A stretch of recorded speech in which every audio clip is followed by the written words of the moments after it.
Thank you. Thank you so much for watching. Thank you. Have you subscribed? Yes, you. Have you subscribed? You. Yeah, before you go, click. It's free. Click. Just that's it. Have you subscribed? You're laughing. Have you subscribed? Have you subscribed? Thank you. Thank you. Thank you. Hey, madam. Thank you so much. I can see you. I can see you. We have to get to 100,000 subscribers. This by the end of the year. How are we going to do that if you don't subscribe? Yes, you. Yes, you're about to click off. Why? Have you subscribed? It's free. If you don't, ask your son, ask your daughter how to. Just one click. Thank you. Thank you. I see you. Aha. Thank you very much. Thank you very much. I'll see you tomorrow. Thank you. Thank you so much for watching. Thank you. Have you subscribed? Yes, you. Have you subscribed? Yeah, before you go, click. It's free. Click. Just that's it. Have you subscribed? You're laughing. Have you subscribed? Have you subscribed? Thank you. Thank you. Thank you. Hey, madam. Thank you so much. I can see you. I can see you. We have to get to 100,000 subscribers. This by the end of the year. How are we going to do that if you don't subscribe? Yes, you. Yes, you're about to click off. Why? Have you subscribed? It's free. Hello, my people. LEMFI, the International Money Transfer Service, is here to provide you with a simple and efficient money transfer experience with no fees and the best rate in the industry. If you are in the US, UK, and Canada, LEMFI is here to serve you and help you transfer money to over 21 countries. In all ramifications, they are better than their competitors. We at the Dr. Damages Show are happy to partner with them to satisfy your needs. To that end, anyone who signs up with them using the referral code DOCTOR will get $30 cash back the first time you send $100 or more. From now until July 10th, 2024, LEMFI will enter your name into a raffle draw where you can win an iPhone, Apple Watch, MacBook, gift cards, and others. For an icing on the cake, the first 20 people to use Dr. Damages code DOCTOR will get a signed copy of one of his books, This American Life Safe or Chimamanda, The Adventures of Little Mermaid's African Cousin. Hello, my people. Never, ever accept because you are a woman as a reason for doing or not doing anything.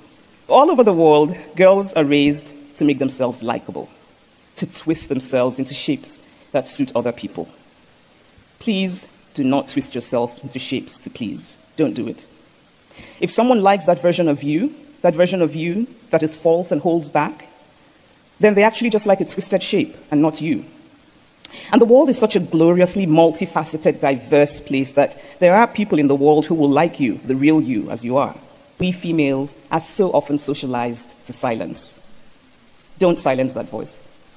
Dare to take. Never, ever. Blessed are those who know how much they need to know before they know how little they know.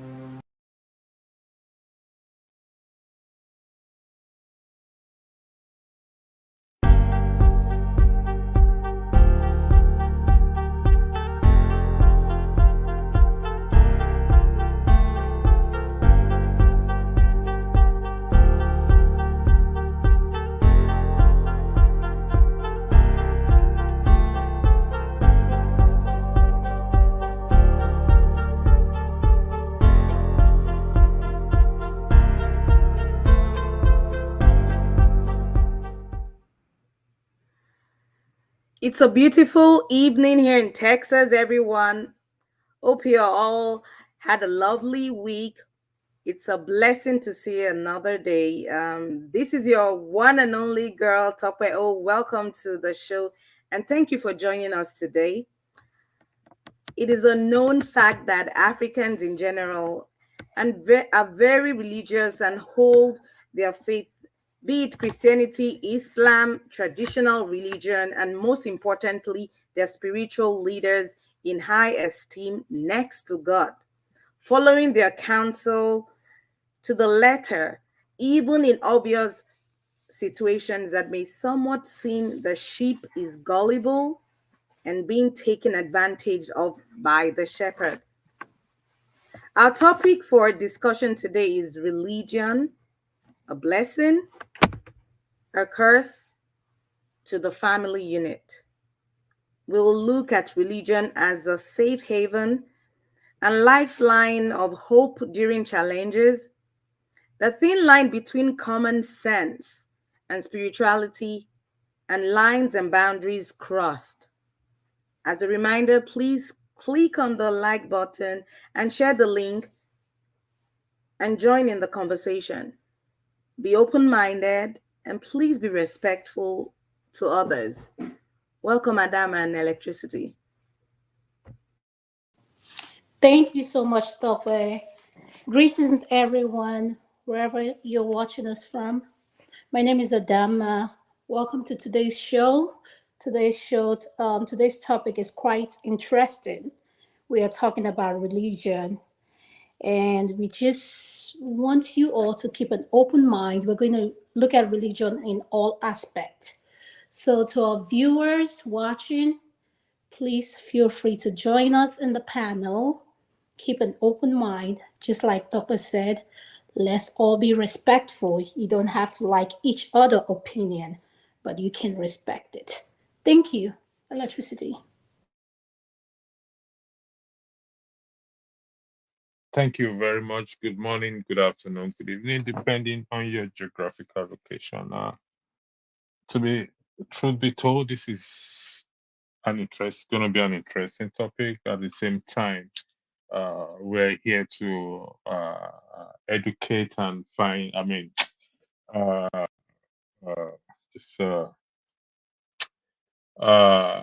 not to bash each other, but to highlight the hills in the society with the hope that we're gonna help one another to know the truth, and because it's important that we talk about this thing, religion, a blessing or cause to the family unit. How we go about it determines whether it becomes a blessing and a cause to the family unit and the society at large. Like the Topan and Dama said, I should keep an open mind. If you read the description, there are questions there for that we are going to explore and help each other to get to that place that we want to get to. So I yield the floor back to you, ladies. Thank you. Thank you, Electricity, for using the floor back. We're going to start with, do you want to start with that video? Is there anything you have to play to kick this off so that people can have an idea of what we're talking about? We all saw that video. I don't know if you saw that video this week of Prophet Jeremiah selling holy water, selling all kinds of things. Selling all kinds of things that I can't mention. Apostle Suleiman came and made his speech about people being against Christianity or whatever now. So my question is today, I am keeping an open mind, and for the record, I'm a Christian. I believe in God, and I believe in science as well. So my question is, what religion is doing to us? I am baffled to see how far people will go for what they believe in. But I'm nobody to judge, because if you believe whatever, that's I respect whatever you believe. But how far people have gone, and I feel a lot of our people have been taken advantage of, quote unquote, in the name of religion and Christianity. I'm not saying this is not happening with any other religion, the Islamic religion, other religion. We have Buddhism, we have Scientology, we have what do you call it? Jewish religion, things like that. I know each religion has its challenges or whatever they deal with. So, but my thing is the Christian religion in particular. I feel like things are getting out of hand. Electricity, what do you think? And back to whatever the question I asked you, do you have something to play in terms of what we're discussing? Thank you. Yes, please. I'll just play this video.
Uh, So my question there for you is, I'm confused. I'm seeing something that looks like Coke and Fanta, orange drink. I don't want to use specific name because it might not be Coca-Cola or Fanta product. But my confusion is, what is this? Is this cleansing? well, that is what they call it, cleansing. But is it really cleansing? What I observed there is I didn't see any male in that line. Females all the way. So that is why it becomes confusing to me.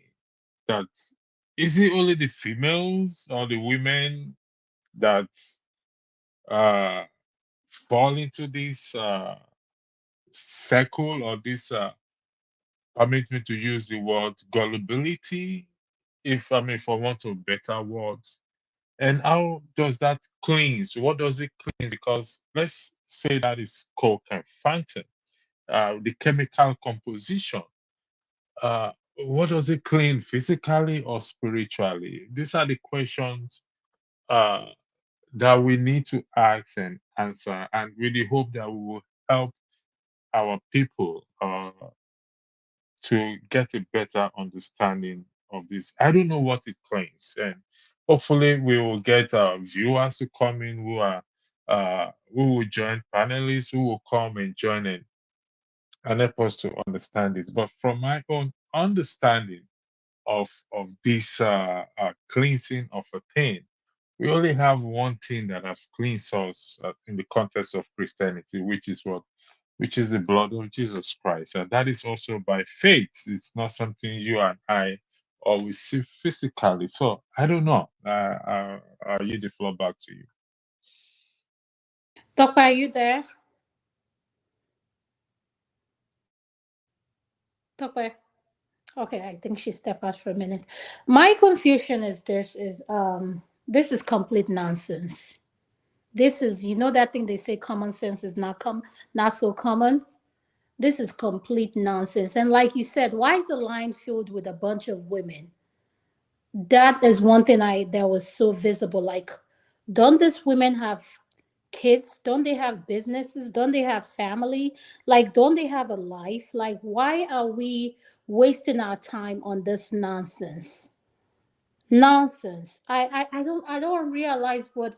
And then the other question is, when people say is the level of poverty or the level of the hardship, what role does hardship or poverty plays in the way people think and look at religion and what they believe in? Because I feel like that kind of plays a role as well. Because you know how, I don't know why we are so quick to I don't say that miracle doesn't exist, but I noticed that we African, we are like, there's something about miracle that does this to our psyche, that people are so drawn to it.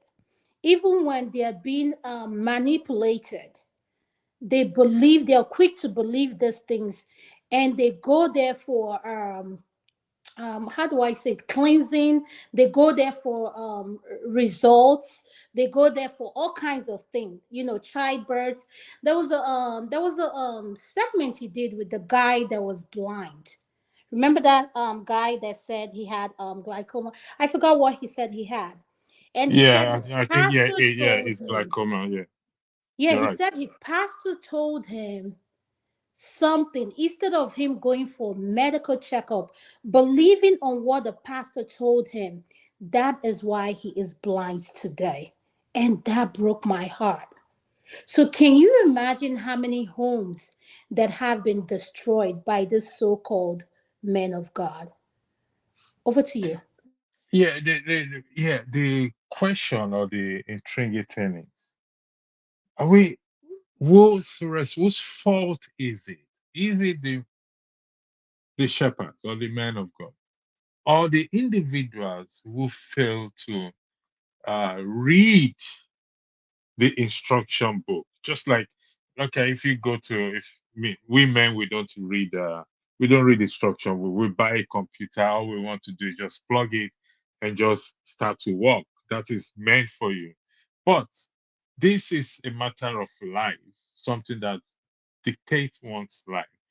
I believe if we people take time to read that instruction book from reading the Bible, which I've often argued here that it should be treated like every other literature book, is where God says his people perish for what?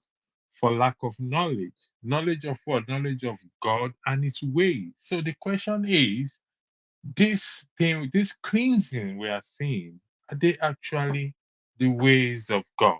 That is what the issue is. I yield the floor back to you.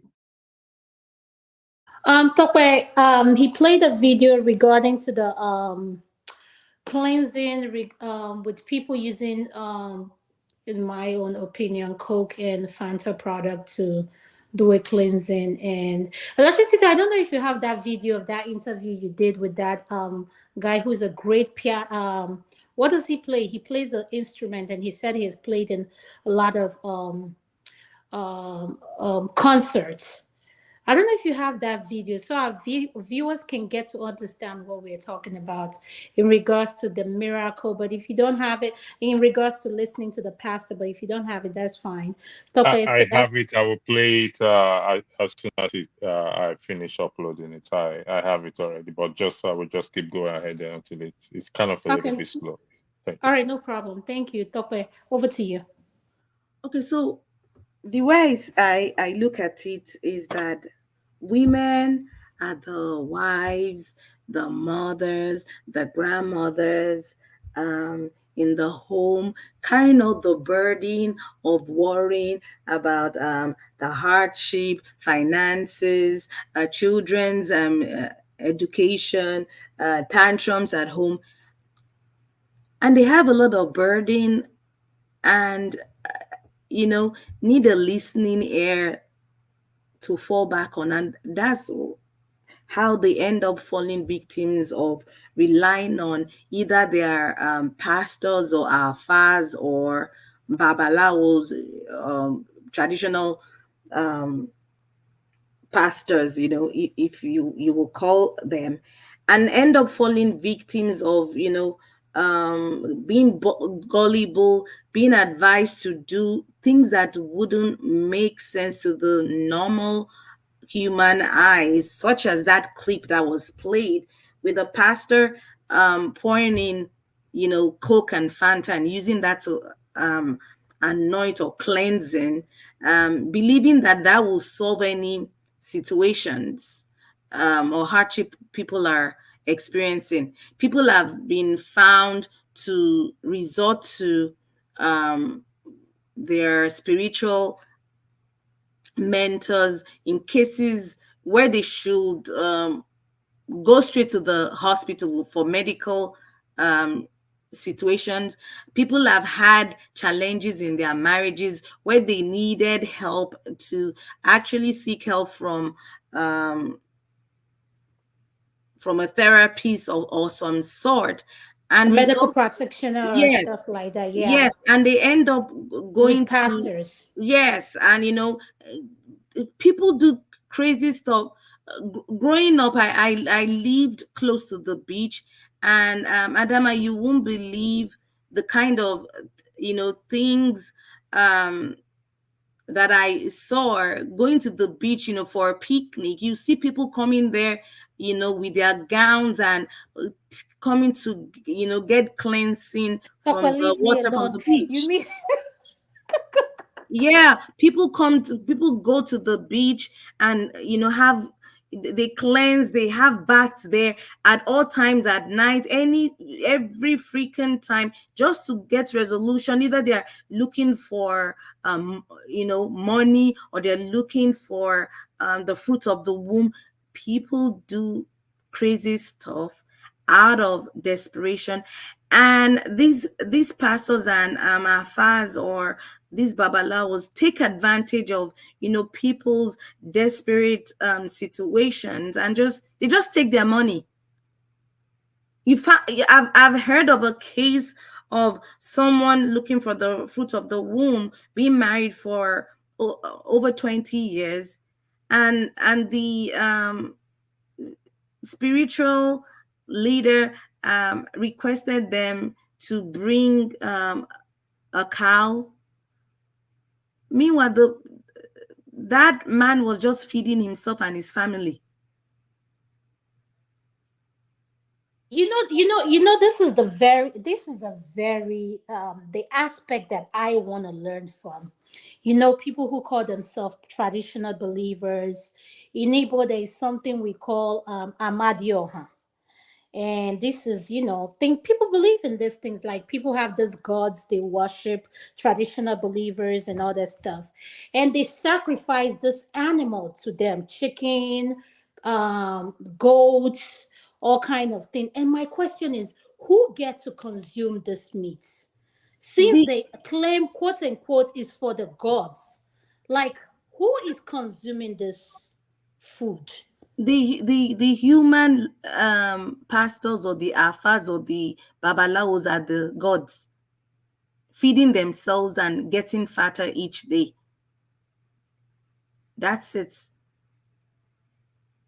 That is a very nice question you asked. Who feed on this animal? Who eats them? Certainly, there is no God anywhere that eats this animal. And Like, electricity like and Adama, um the cows and all those, things that we're even talking about, the so-called gods have gone nuclear now. They don't, all those ones are my things they're asking for. Now they've started taking, the gods have started accepting dollars and euros. I hope you know. Tokwe, stop it. You can't be serious. What do Yes. you mean Yeah, the gods now know the difference between naira and dollars and euros. And that's what they now accept. And they feed, and the unfortunate desperate person, you just want to pray that you don't have any situation that will lead you to looking for a resolution, looking for God where there is no God. well, here Tokwe, it if is. we oh Is God far away that we no have to start, go to the north, south, east, west to find him? Is he really far away? Electricity, what I'm saying is, pray, not to be in a situation that will make you go to that extent. When people are desperate, you can imagine someone who's been married for 20 years without the fruit of the womb, and they're telling the person to bring a cow and $1,000, and that will solve, and the gods will be at peace and give them what they want. They'll do it. Or being asked to drink things that in the normal human eye won't make sense. You will never drink, you will consume it. You just pray never to find yourself in that situation, that desperate situation. Okay, so Well, Tokwe, if we're talking about that based on fertility, which I recognize, what do we say about people who wants to get rich now That's and die microwave. later? That's microwave. You just want fast money, microwave money. And then I know what the answer will be. I'll deal with the situation later. Let me just get rich now. People do crazy stuff, diabolic stuff, sacrifices, again relying on these spiritual leaders for guidance, and do crazy stuff, and the devil won't give you anything for free. I hope everyone listening knows that there's always a time for payback, which will be grave. here is the question. Yes, individually, this affects those who are involved in it. How does it now extend, affect the family unit and the society at large? Because if let's say, definitely, I am the one that walked that path, just what Tucker just highlighted in terms of microwave money, wants to get rich quick, and I go whatever I did to get it. How does it affect the family, a family unit, and the society at large? I don't know. So if I did something to get rich quickly, okay, don't let me put it in the form of a question because we want to avoid question here. Uh, it's a get rich quick scheme, which we know in the context of Nigeria today. Yahoo Yahoo boys or Yahoo Yahoo person. Some of them are not ones that goes diabolical, but Electricity, you diabolical said, or oh, no, not, no, no, I need to push back. Did you say you can't be into Yahoo Yahoo and you will not get back in diabolic? Are you kidding me right now? I don't think it's every one of them that Uh, goes that no, diabolically. there's I there's don't no, think you so. have to have something you're falling back on. You can't just with your clear open eye be doing Yahoo Yahoo. Well, You it's still fraud. It doesn't. The fact that some But don't go. Tokwe, you know this in the diaspora, you know these are white collar crimes, and a lot of those guys who do this here, in terms of Caucasian, Asian, Africa, they have nothing to do with tradition. They are guys who know the computer system. They are hackers, top hackers. These guys know when it comes to, I mean, they speak so smoothly. They are so trustworthy. So many things about them they will get, you know. But in the African setting, what we see is when you're talking, we're talking where I think you're coming from is people back home tend to back theirs up with a spiritual godfather. Tapa, is that what if I'm right, that's what you're saying, right? yes, your spiritual father can be, your pastor, your imam, your babalao, whoever that is giving you guidance and not allowing you use your brain to think straight. Is it the case that they are not allowing them to use their brain now? In the terms of some go as far as hypnotizing, and some go as far as going that diabolic. But the white collar one that Adama mentioned, these are smart human beings. I- I've often argued that for anyone, in respect to the white collar one, for anyone to be swindled, there has to be an element of greed in that person. That is my own opinion, or wanting to get rich quick. Because if I come to you and I tell you, ladies, you know what, in the next week you're gonna get $1 million when you invest $10,000. How does it work? Is it not a case for me to ask the person question? How does this thing Electricity. work? As electricity, as a Good. pastor, I'm not sure whether you believe there's something called Africa magic. I know it exists. Exactly. So that's what you just said. I'll push back on that. And Yorubas will say "Ojula sonko." I think Adam had said hypnotism or jazz. They use they use stuff to talk to people and just get their way. Yes, you have to have, I agree, yes, the victim must have a somewhat greedy tendency, but it's not in all cases, especially when you're dealing with Africans. I'm being sincere right now. There's African jazz. When people speak, and they've used some mumbo jumbo jazz, they can get you to do what you wouldn't on normal circumstances do, things you wouldn't do. You will do that, and that's how people get swindled and do crazy stuff. So how would you explain a situation where someone is going to her spiritual leader looking for a child, and the spiritual leader is stating the way out will be him having sex with the woman? That's the solution. Okay. Okay. Let me weigh in into that. Okay. As a woman, a spiritual leader telling her that I need to have sex with you. She's married. I need to have sex with you before you can get pregnant. That should ring an alarm bell to her that no, how is that? You have to have sex with me before I get pregnant. Common sense dictates that you are not my husband in the first place. We are in the context of that she's married. And if you have sex with me and I get pregnant, certainly it is not my husband's child. It's going to be your child.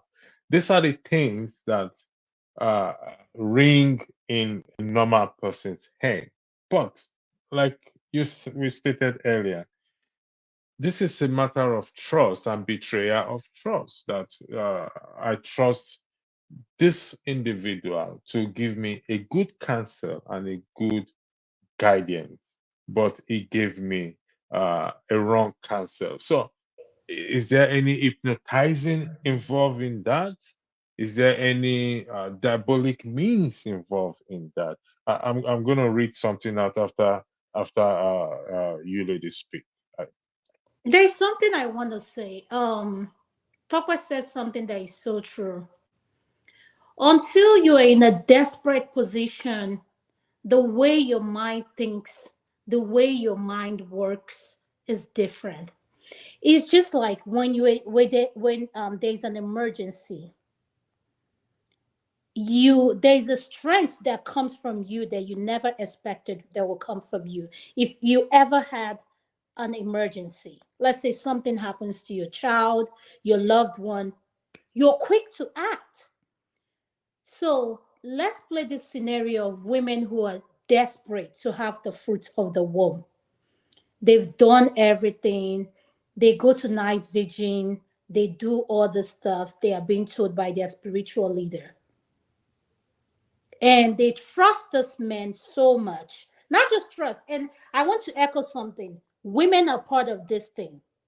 Women play a big part in this role. Because I noticed one thing in our setting, in the African culture, we tend to refer to pastors, shepherdess, their wife as daddy, mommy. Daddy Gio, Mommy Gio, And I'm asking myself, pets. you know, why do you refer? But it works for them. That's who am I to tell you what to call your spiritual leaders? Will I say the culture?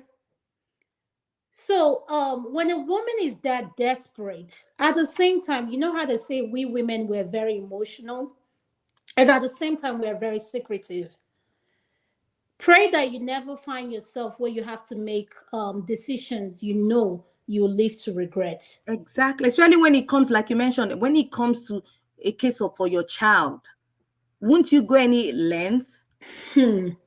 Let me tell you, I said something that you would talk about. That's why I said what you said just struck me because these women, then the other question, I flip it around and I say, we have women here who have fertility issues. And we have mega churches here in the diaspora.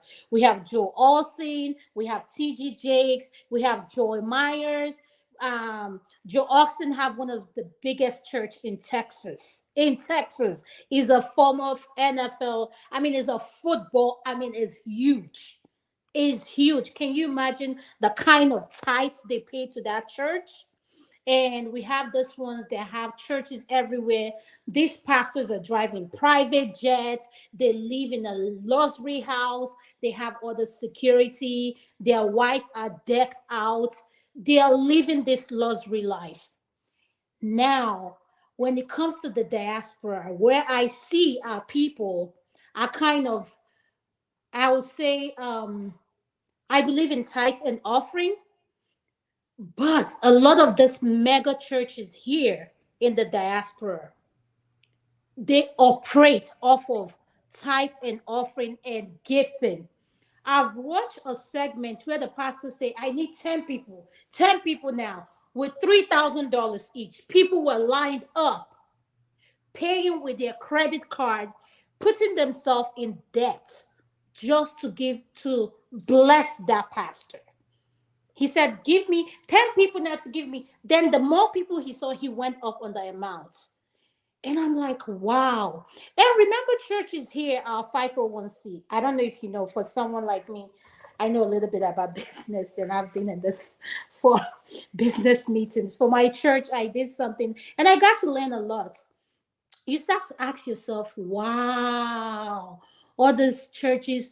Yes, I understand those tithes are used to maintain the church. A church that is a 5,000 square feet church. It has a school. It has everything. It has gym. It has this and that small church. They have to be maintained. Can you imagine the electricity of the bill? All it takes is for one member to call. What is the electric bill for the year? I'll pay it. This, they get members who have the money. But at the same time, and I ask myself, when Jesus, if Jesus was to come now, did he do all this? Would Jesus drive up, be in a private jet? Will he live the kind of luxury life if God was to come? Like, what are we to say? Because I feel like we've used the Bible to fool people a lot. Take, for instance, during COVID, there's this pastor that came out, Pastor Jerry. And That's I my don't know if you pastor, guys have not. Adama. That's my Huh? pastor. That's my pastor. You see, What Jesus every not time this cannot man has a expect. prayer night, you have close to 10,000 people on YouTube. He's one of the top YouTubers in Nigeria. And people forget this. You're watching him. He's making money off of those things. People are typing amen. They're claiming it. They're doing this. And I'm like, wow. And I'm like, this much people listening to this. And here we are begging people to watch our segment, like click the likes, click. As soon as anything prayer, miracle come up, speaking in tongues, all this stuff. I'm like, wow, I'm so amazed at how people are so involved in it. And he will, I've heard him say things that happen to people. He will call out something. He said, there's someone he's seeing right now. But do you know one thing I noticed? When these people are living their private life, as much as they believe in these miracles, they see all these things. Why is it they walk around with this much security? They have people guiding them, protecting them. They drive bulletproof cars. And I'm like, where is that God you're calling? Is it that God can protect you?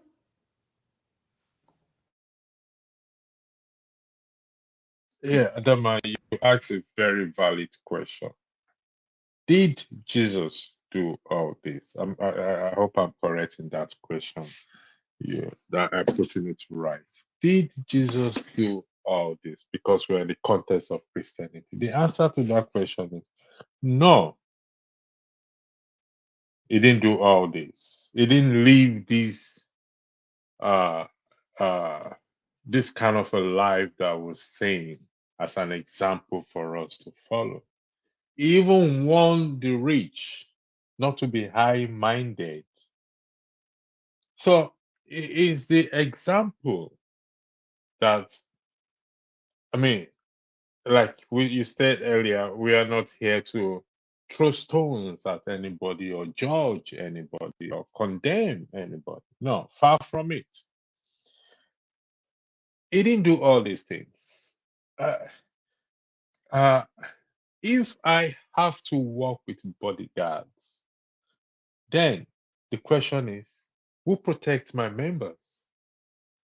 If I preach to my members to trust in God,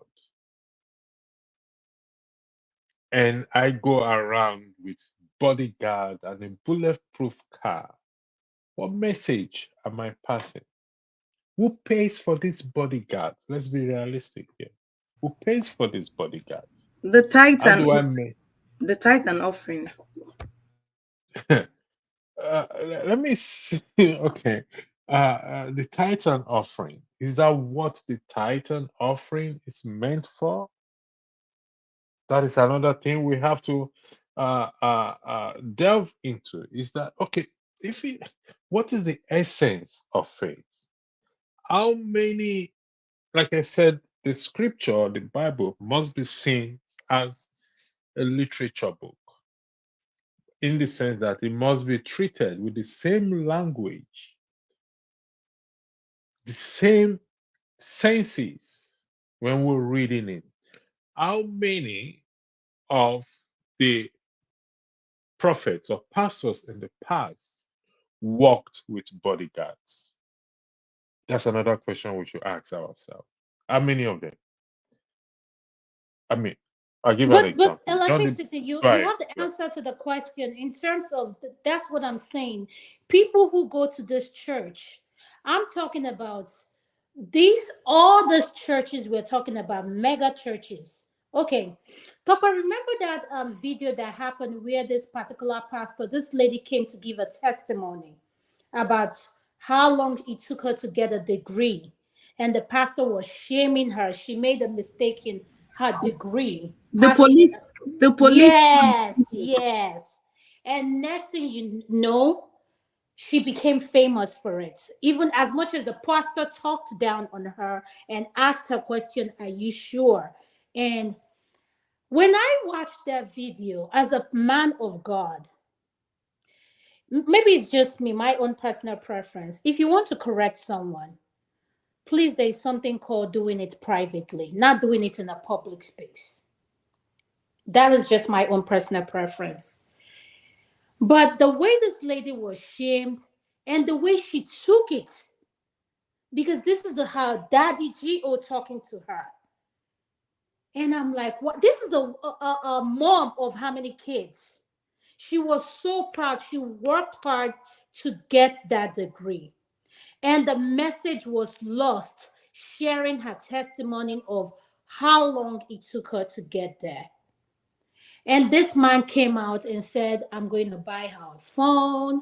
I'm going to do all this. And I said, wow, I'm sorry. This, like, the apology to me was not an apology. It was like, oh, I made a correction. She knew she was, that's what I understood from whatever statement he made. But the truth is, why is it our people so drawn to anything miracle, prayer, fasting, worshiping? They leave their time. You see someone looking for a job, instead of you to go put in a job application. Yes, the economy is bad everywhere. Even here in America, we are still in a recession. People are trying to recover. But you see people, they spend so much time in church, then they spend so much time trying to improve their skills or life. And I ask myself, yes, I believe in the Bible, but the Bible also say heaven help those who help themselves. The Bible did not say just pray and miracles will happen. In order for those things to manifest, you need to do your work first as a human being. But what I don't understand with our people is they get so drawn to this thing, they get so drawn to it that I'm so amazed. Like when Pastor TB Joshua died. You guys saw what happened. Oh no, How because people were I did crying. I didn't How want to people, go oh there. my goodness. Go ahead, Tope. No, Adam, I said I don't even want to go near that Topper Joshua, TB Joshua. Mm-mm. You continue. That was It, a trick. it was something that blew my mind away. And I'm asking myself, with the way everybody's screaming, Nigeria economy, you have this much people gathering in a space like this, crying over a dead person. Yes, he's your spiritual father. I have no problem. So, are we now do we now look at these spiritual leaders as mini God? And the message is not taken that we forgot to focus on having this personal relationship with God and learning that you building a personal relationship with God is what really matters. That it doesn't center around a third party trying to convince you. Because I'm of the belief that if you I believe in practicing what you preach. A lot of these men of God do not practice what they preach. The lifestyle they live, the kind of people they have surrounding them. I don't want to go to the part where they abuse young women who work for them, and nothing is being said about that. The men, we have religions, church, who recruit young men as pastors to do this work for them. And you have to go to this school. You have different stages. Then when you want to leave that church, is being held back against you. Then you start asking yourself, I think church now, in my own opinion, this is my opinion, not Dr. Damage's opinion. Church now has become a business in the African sector, as far as I'm concerned. It's all about money, money, money. Let me not use church, religion, in short, just like Tokwe says. Afa now, I should not use the word afa. This natural, what do you call it? This Traditional, traditional. native doctors, yes. They know what currency is now. Yeah, You yeah. see, No, it's the God. It's the gods.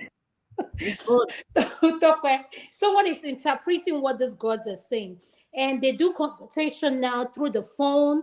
You see them using iPhone doing their consultation, and at the same time, yes, we've evolved. Like a lot of things has changed. We know we have a lot of things is through technology now, but why is it that every time I turn on the TV or you look in the internet, all you see is Christianity, Christianity? Not saying that the Muslim, they do not play a role in this, because the Muslim too, they have their own destiny. Because if you go to this thing they believe with controlling their, I mean, they have their own. I can't even go into that because I'm not a Muslim. I don't understand. It works for them, it's good for them. They have their own challenges as well, and they have their own difficulty, because if you see what is going on around the world, you can see for yourself that people will believe, like people are so brainwashed by these so-called spiritual leaders, by this religion, that we no longer apply common sense to what we do. That is all about how the spiritual leaders feel. They can wake up today and say, Tokwe, you're going to have three twins. You need to you're going to have triplets. You need to fast for 10 days and come and bless God, but you need to give this offering to kick off everything, and you buy it like this. If you're someone looking for the fruit of the womb, you'll be glued to it immediately. So now, electricity, my question to you is, for how long are we going to keep doing this? And we need to have in mind, the more our economy is so bad, it's so bad, the more people are drawn to this miracle nonsense. I yield it back to you, electricity. Thank you. Yeah, to answer your question, it will continue to go on as long as we continue to live or embrace ignorance. I quite agree that the economy plays a factor in it. However, we you see, I'll keep going back to the literature book called the Bible. There are poor people recorded in it, and we've seen how they behave.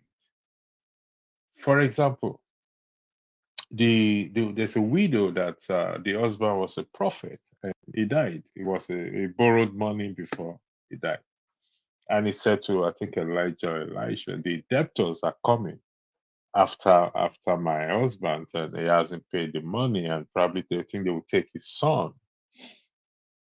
And Elijah asked him, what do you have in the house? And he said, I only have so cruise of oil. It's okay. Go borrow cruise of oil. Go borrow some vessels and start to put. The key thing is faith in God, trust in God. If that is missing, there's nothing anybody can do about it.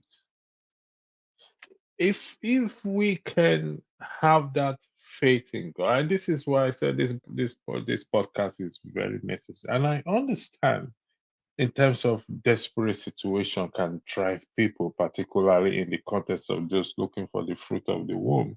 If you ask them to eat anything, they will eat it. If you ask them to eat human being, they're going to eat human being. Unfortunately, that is the way it is. Or even those And looking for riches, sorry, electricity.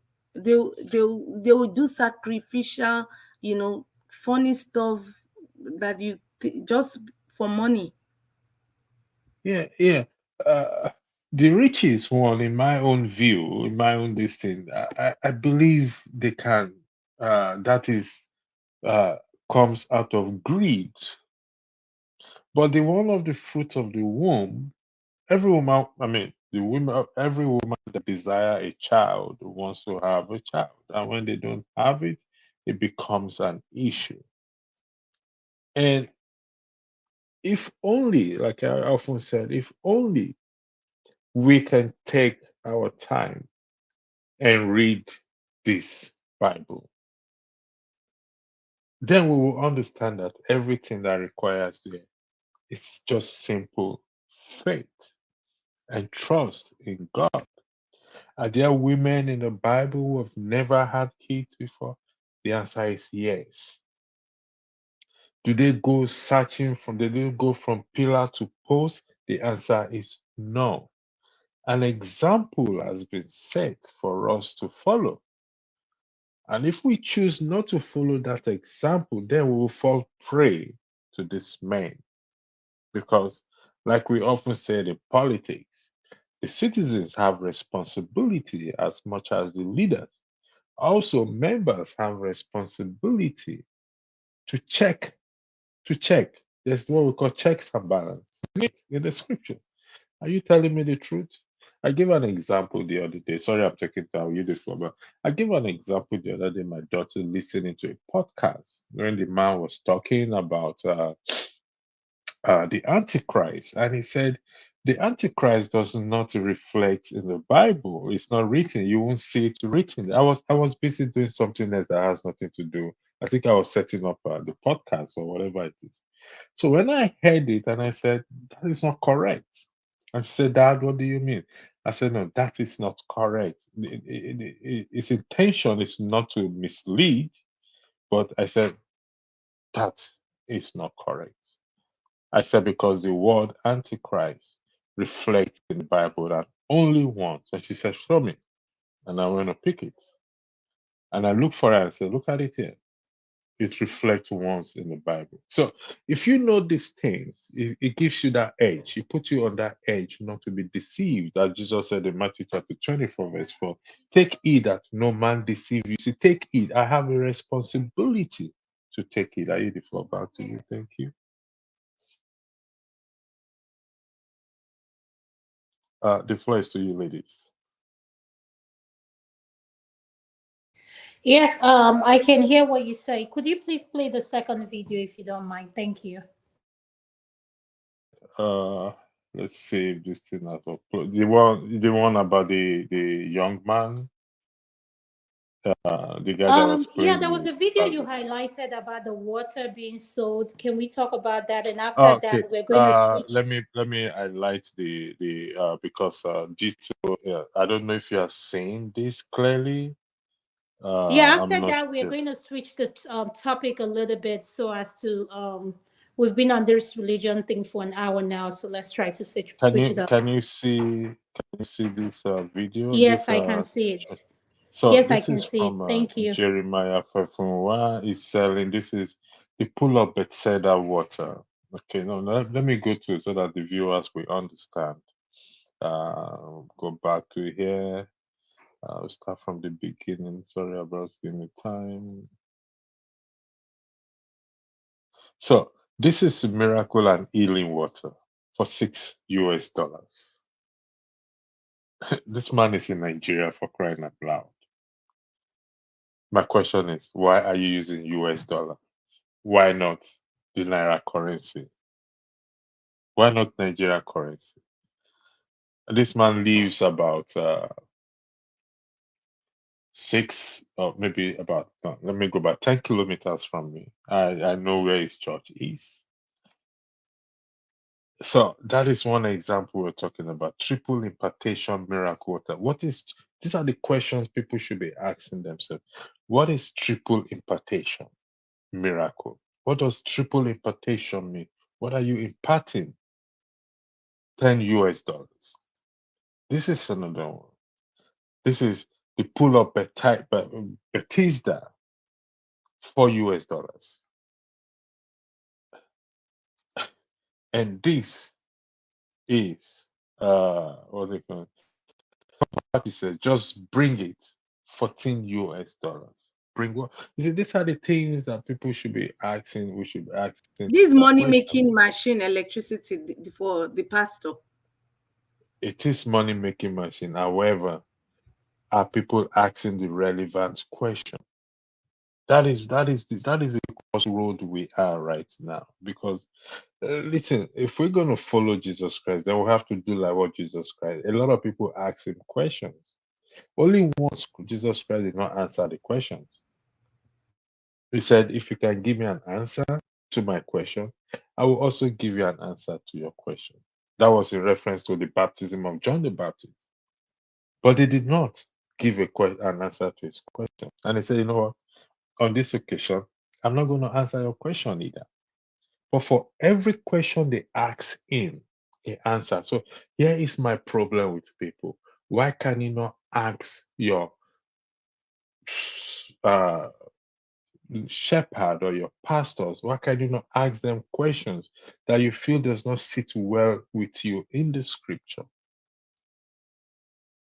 So these are the things we will talk about with the hope that we'll be able to bring, like I said, it's not to bash anybody, condemn anybody, or judge anybody, but it is to help to bring, just in politics as well too.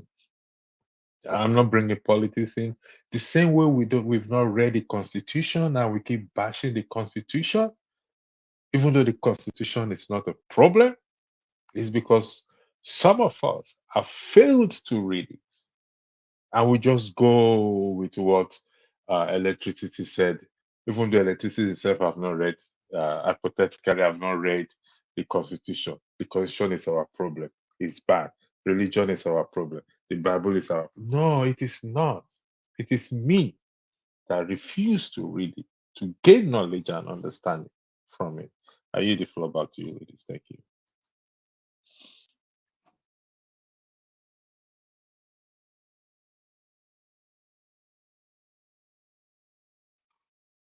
Ladies, the floor is to you. We'll be sharing the link. Please join in the conversation and join us. Electricity and Adama, could you please share the link? Okay.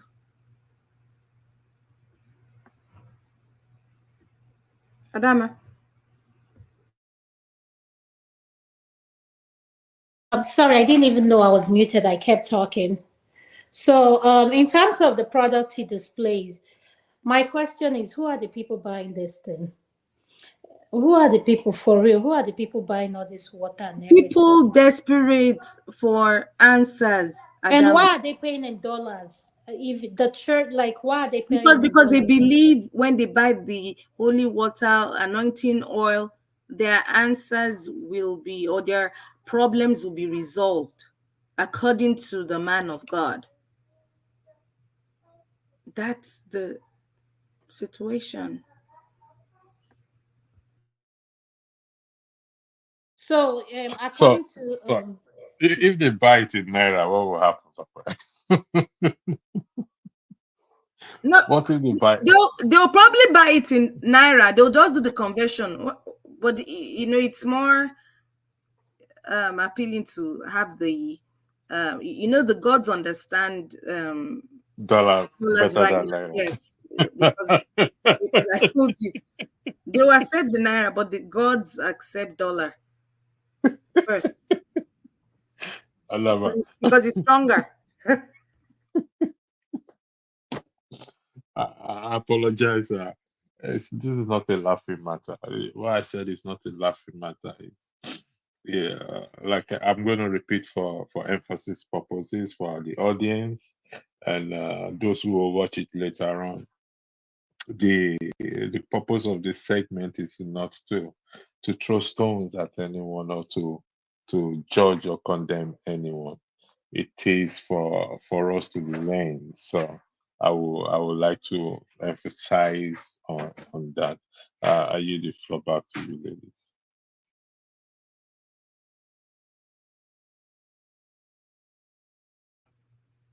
Dama, you're muted.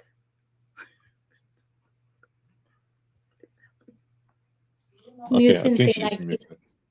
Yeah, Huh. I'm sorry. So the shirts.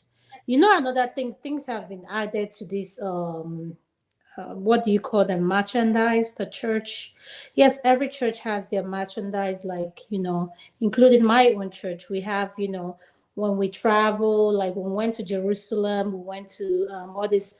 Yeah, we had as the church, we wanted to have our own team shirts, and everybody had, and we had different colors. That was a way of us raising and people that brought the shirt, that was a way of us funding the trip and doing things as well. So, but church personalizing things, this holy water, and I don't know. I'm just lost. Maybe my thing is it that if you're having a hard time, you're having a headache, you apply that holy water to your body, like, and we keep talking about the Christian religion. Now, can we shift it a little bit to tradition? And we have other religion called Scientology, people who believe in science. Yeah, but You I think know, that one isn't common from our own part of the world. You find mostly Christians, Muslim or traditionalists. Scientologists, you find that more in Western world. Are you sure that Scientology does not exist in Nigeria? I'm not saying it doesn't. I'm just saying Yeah, more. but I think we should. It's part of everything. We must not push anything aside because it grows by the day. This, for example, this Yahoo thing, yeah, starts very little and it grows. It will continue to grow. It's part of a religion that we have to talk about. I don't know much about Scientology, so Adam, I believe you know more about it. If you can, no, no, no, no. I uh, don't know much about them. I read a book about them. It's amazing what they believe in and what's their protocols, what they do. And is I have read some like I it's like the Quran. I have read some of it, but the English version, I don't know Islamic. I'm someone who reads a lot. Like when I'm curious about things, I get to do my own research. But at the same time, like I said, and I asked this question when this segment started, the traditional belief when they give others animals, like Tokwe said, the people who end up consuming these things are the Gods, people who in God, they say it's for the the gods. human gods. The human, and what baffles me, they say they're using these things for cleansing, cleansing. So my definition of what cleansing is, and let me not look at it medical terms or like cleanse. I'm like, how can you consume or you're casting away evil spirits, whatever? How this? Maybe Topper is me. I'm not. I'm thinking too much into this. I'm lost. Can we talk more about the traditional aspect, because that's another thing that is so big too in our community. Tradition, like in the Igbo community, they call it. I'm using Amadioha, which is the common word, the common words. And if you and I said Babalawo. in Yoruba they call it babalawo. Like I think different dialects have what they call it. So no, no, babalawo is the person that interprets what the god says. Right? Stop. Am I wrong? I believe so. No, Babalawo can be now. Amadioha is like a god. Like they worship, you know. I know of this thing. I saw a video I saw of the internet. They said This guy he did a true crime. Daniel was another place I watch. He's on YouTube, and he says there was a segment he did about this crime where people go to this shrine if someone is owing you, and this particular shrine is in Igbo land, and you will come, you present your case, and you give that person like 2 weeks to come and clear their name. And Tokwe, people who have gone to that shrine claim, quote unquote, that it works. And I'm like, wow. Dama, run it by me again, please. I was trying to figure out what you're saying. Please. I should Hello? what? Yeah, say that Can you again. run it? Can you run it again, please? Can you run it by around that? I'm trying to get what you're saying. It's a shrine that people go to that are being owed money. Like if you like, this shrine is where they go to settle cases between, let's say, okay, let me give for an example now. Let's say me and Tokwe had something going that had to do with money, and I had this agreement with Tokwe, and Tokwe did not show up on her part. And I've been trying to work out things with Tokwe, but Tokwe has refused to see things. Then I take it to this place for them to settle it. Yeah, they have it in Yoruba land too. I forgot. That's yes. You're familiar with Yoruba. At least I think that's what they call Ailaila or something. Is it Ailaila or something like that? Have you heard of that? I've heard of it, but I really don't know Yes. what Most it people really always, does. yeah, most people always say politicians in Nigeria should be swearing to that before they take their oath of office, that they will serve the community well and justly without corruption.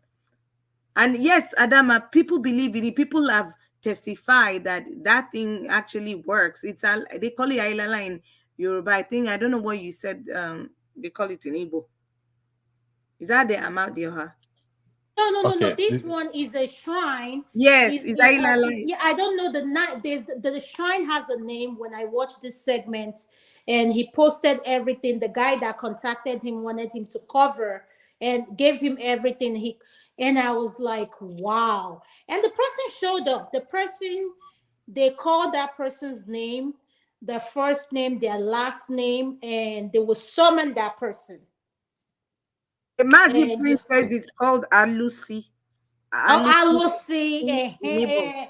You see? And I'm like, what?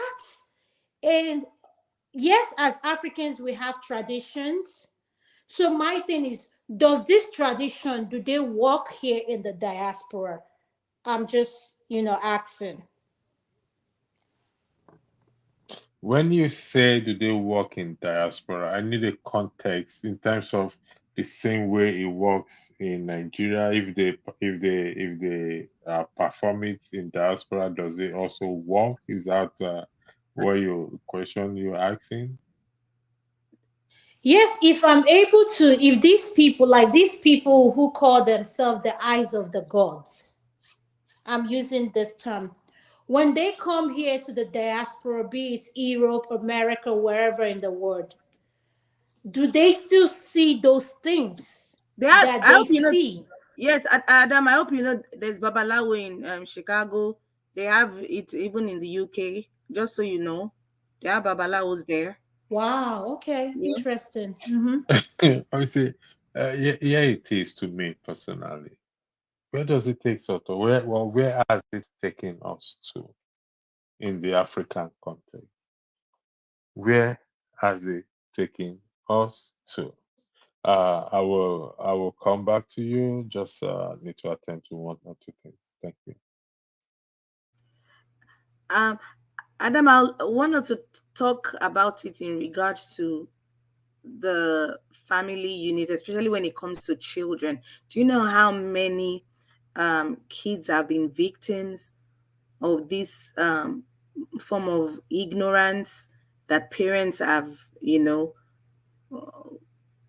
taking their kids to these shrines that you're talking about, Mm-hmm. but for reasons that don't make sense? Even things as meaningless as, you know, your child not feeling well, or has issues with education, they take it to their spiritual leaders. Okay, so okay, Tokwe, if we do all this, why is it that when we have our presidents, senators, people who are in politics, since we are people who believe in our culture, let's say, for example, now, let's say when what's his name, Jonathan was at power, they go to Jonathan village, they look for the strongest house. The strongest. When I say strongest, I mean the strongest. Like, we're not talking about any baby this thing. And they, like, there's a way they can present it, because I'm tired of this thing when they want to swear them in. They use the Bible, they use the Quran. Let's use our tradition in swearing this our presidential, like, ministers. Let's bring it in. Like, how can we incorporate that into our politics? But Because I feel that's what I mentioned earlier on, that people have advocated for it, that they need to be going to all these Alusi and all this Ailala and be swearing before they take their oath of office, and all this corruption that they deal with now. Fear go, they catch them. yes, because I feel like if we incorporate this in our culture, because everywhere you go in the African say, oh, that's not our culture, that's not our culture, that's not, but everything Western, we copy it. Nobody likes the new iPhone more than Africa. The new Samsung is making a killing when it comes, like, everything we copy it. But when it comes to things, they will say, oh, this is not our culture. So I think the government, this is my own personal opinion, and if I have that strength, like, I can change. Let's incorporate this traditional belief. When I say traditional belief, I'm not talking about religion belief. Religion has done nothing for us. Let's just keep it somewhere. Practice that in your personal home, whatever. But when, if you say you're coming out to serve the people, and That's for it. some, That's a yes, religion. That traditional is traditional religion. And those are the gods that have started collecting dollars. no. Toko, when I say the gods, you have to find those gods, those ones you can invoke. You know how you watch all these Nollywood movies where Movies. you now, hypothetical, where you invoke something and everywhere will go dark. Those are the things when you're swaying these people in. There's a special costume you have to put on to them and let them realize that what they are taking an oath over. If you say you get there, you're not going to perform, this thing will strike you immediately. That is just my personal belief, because religion has done nothing for us. And yes, we are very educated, we are very enlightened, we are very, like, when it comes to anything education, Nigerians are there, we are there. But I feel we need to incorporate, since we're people who believe in our culture. I do as well. Let's incorporate it somewhere in our politics. I think it will help us a lot in so many ways. You know how Uh, Edo politics is going on now. You know, Edo, there's something, they have their beliefs. You know, let them in, like, you want to swear these governors in. Toko, no, I'm serious. So you think let me say this. It's kind of a little bit of pushback, but I'll put it in a kind of a question or statement. If religion has not done anything good for us, neither is our culture and tradition has done anything good for us. So we can't blame it. We can't put it on religion. We can't put it on the culture.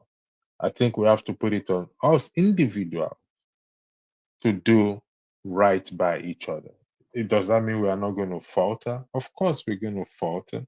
So, if religion has not done anything for us, the question is, what has our culture and tradition just for us over the years?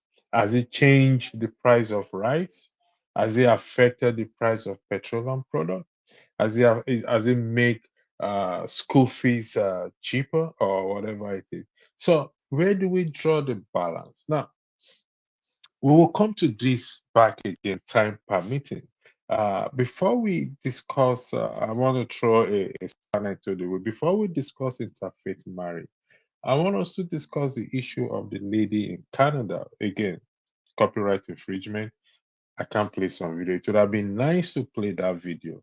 I thought KJ was going to play it this afternoon, but I think due to copyright infringement, he couldn't Why do we play. keep saying copyright infringement and we have other people playing it on their, like, I don't get it. I don't It's not know making myself. sense to me. This is just my personal opinion. Yeah, hold on. I don't know what These Nigerian leaders, I'm so ashamed of you people. The way you people go about solving issues, your body language also shows. Yeah, I think this is part of the video. Yeah, because I can see the lady's face highlighted there. So I'm gonna play this one, and so that we weigh in on it and we come back at it. I think this person is speaking about it, but not the lady itself. So we're gonna play this video, ladies. Thank you very much. These Nigerian leaders, I'm so ashamed of you people. The way you people go about solving issues, your body language also shows that you are in support of this tribalism that is going on in this country. Because sometimes body language tells a lot. Now, first of all, I am not in the business of hate and tribalism. Everybody who knows me and knows my page, I don't support it in any way.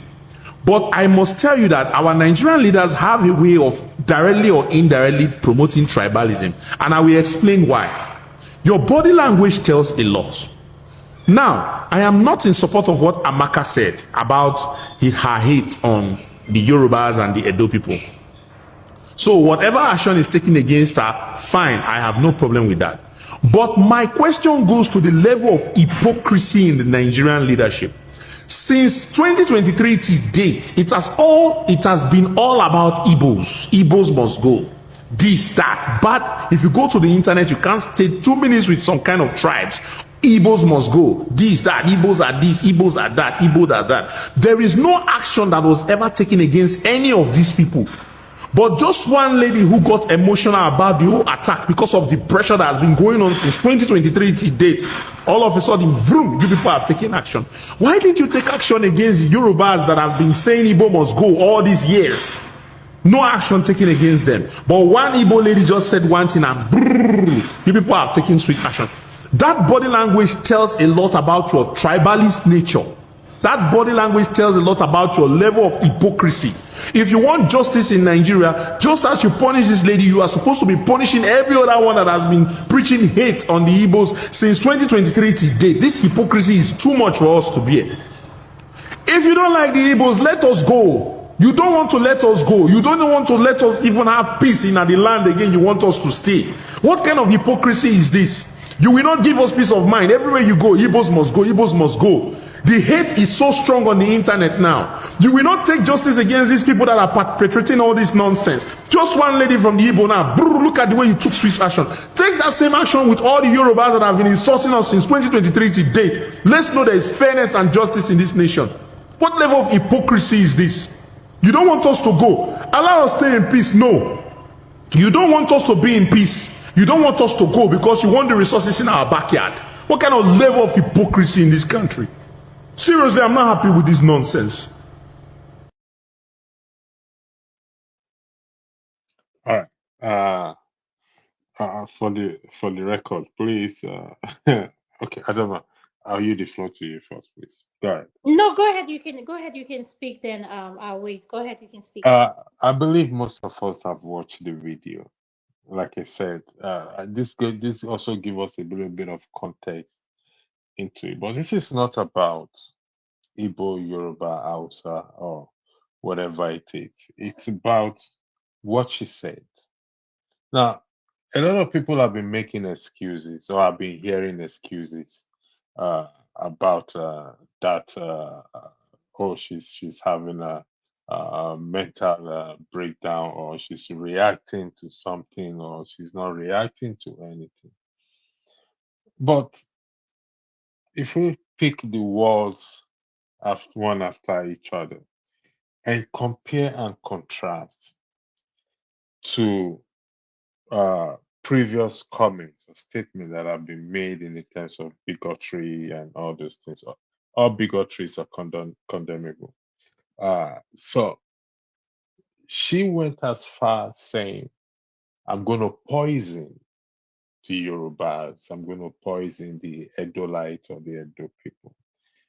Uh, that, I believe, is what sparked this social media meltdown. And like I said earlier in the earlier broadcast, unverified reports from speaking to someone who tracked this thing, that she already lost her job, unverified. And but let's look at the context, the statements, because it's about accountability and responsibility. Yes, is there hypocrisy within us? Agreed, without a shadow of doubt. But this issue, how do we deal with it? What do we learn from it? That is where we are today. I yield the floor back to you, ladies. Thank you. Briefly before, welcome Kene and Jonaba.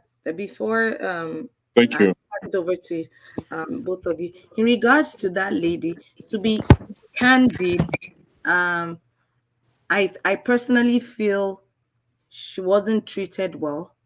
We've had bigots in Lagos. We've had the Oba of Lagos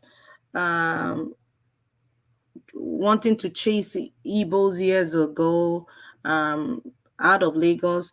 We've had MC Oluomo during election criticizing Mama Chukwudi if they don't vote for a particular party, and nothing happened. They're still walking the streets of Lagos. So I'm not, and just to be clear, I'm not supporting because I actually listened to the clip and heard everything the woman said, electricity, before the show.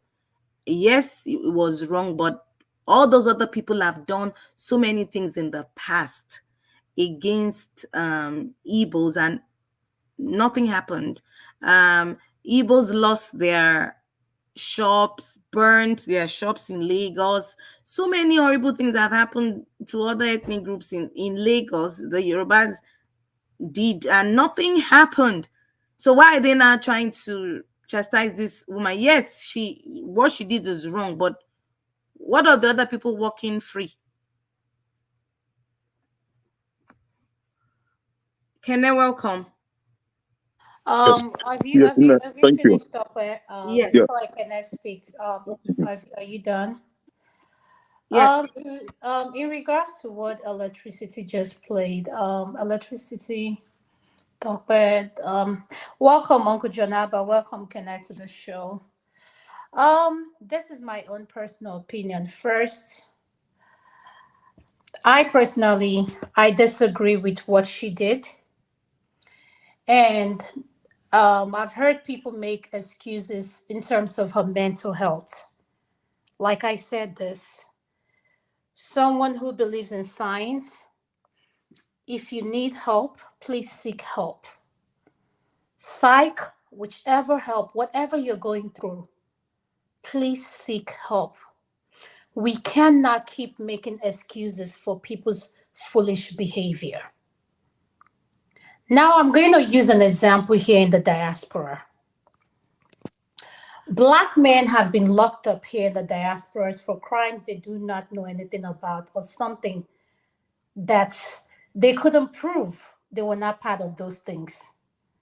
And until Black Lives Matter came up, even with Black Lives Matter coming up, a lot of things they did came into question. So, in other words, what I'm trying to say is it takes it takes something for that change to start. Am I going to go back and say the Igbo people were not discriminated against during the election? Yes, as an Igbo woman, I can say that. We are past the election right now. We need to focus on healing and bringing our people together. You cannot come together if you keep going backwards. That is my personal opinion. We need to focus on things that are happening now. What she did, what she said, I, as a woman, I completely condemn what she did. She had no business putting her face or saying that. That is a threat to life, whether you mean it or not. Whether you were high, whether you were doing anything, we should not excuse bigotry. We should not excuse hate. We should not tolerate it. We should not excuse it. At the end of the day, what is right is right. What is wrong is wrong. We will be held accountable for our action. It does just only affect her. It's going to affect her spouse. It's going to affect her child. It's going to affect her family member. Can you imagine the amount of stress this woman has brought upon people who are tied to her? So we need to look beyond that. When we come on this platform, we say things, we need to think about people who are watching. Call it what it is. It is a hate speech. It is wrong.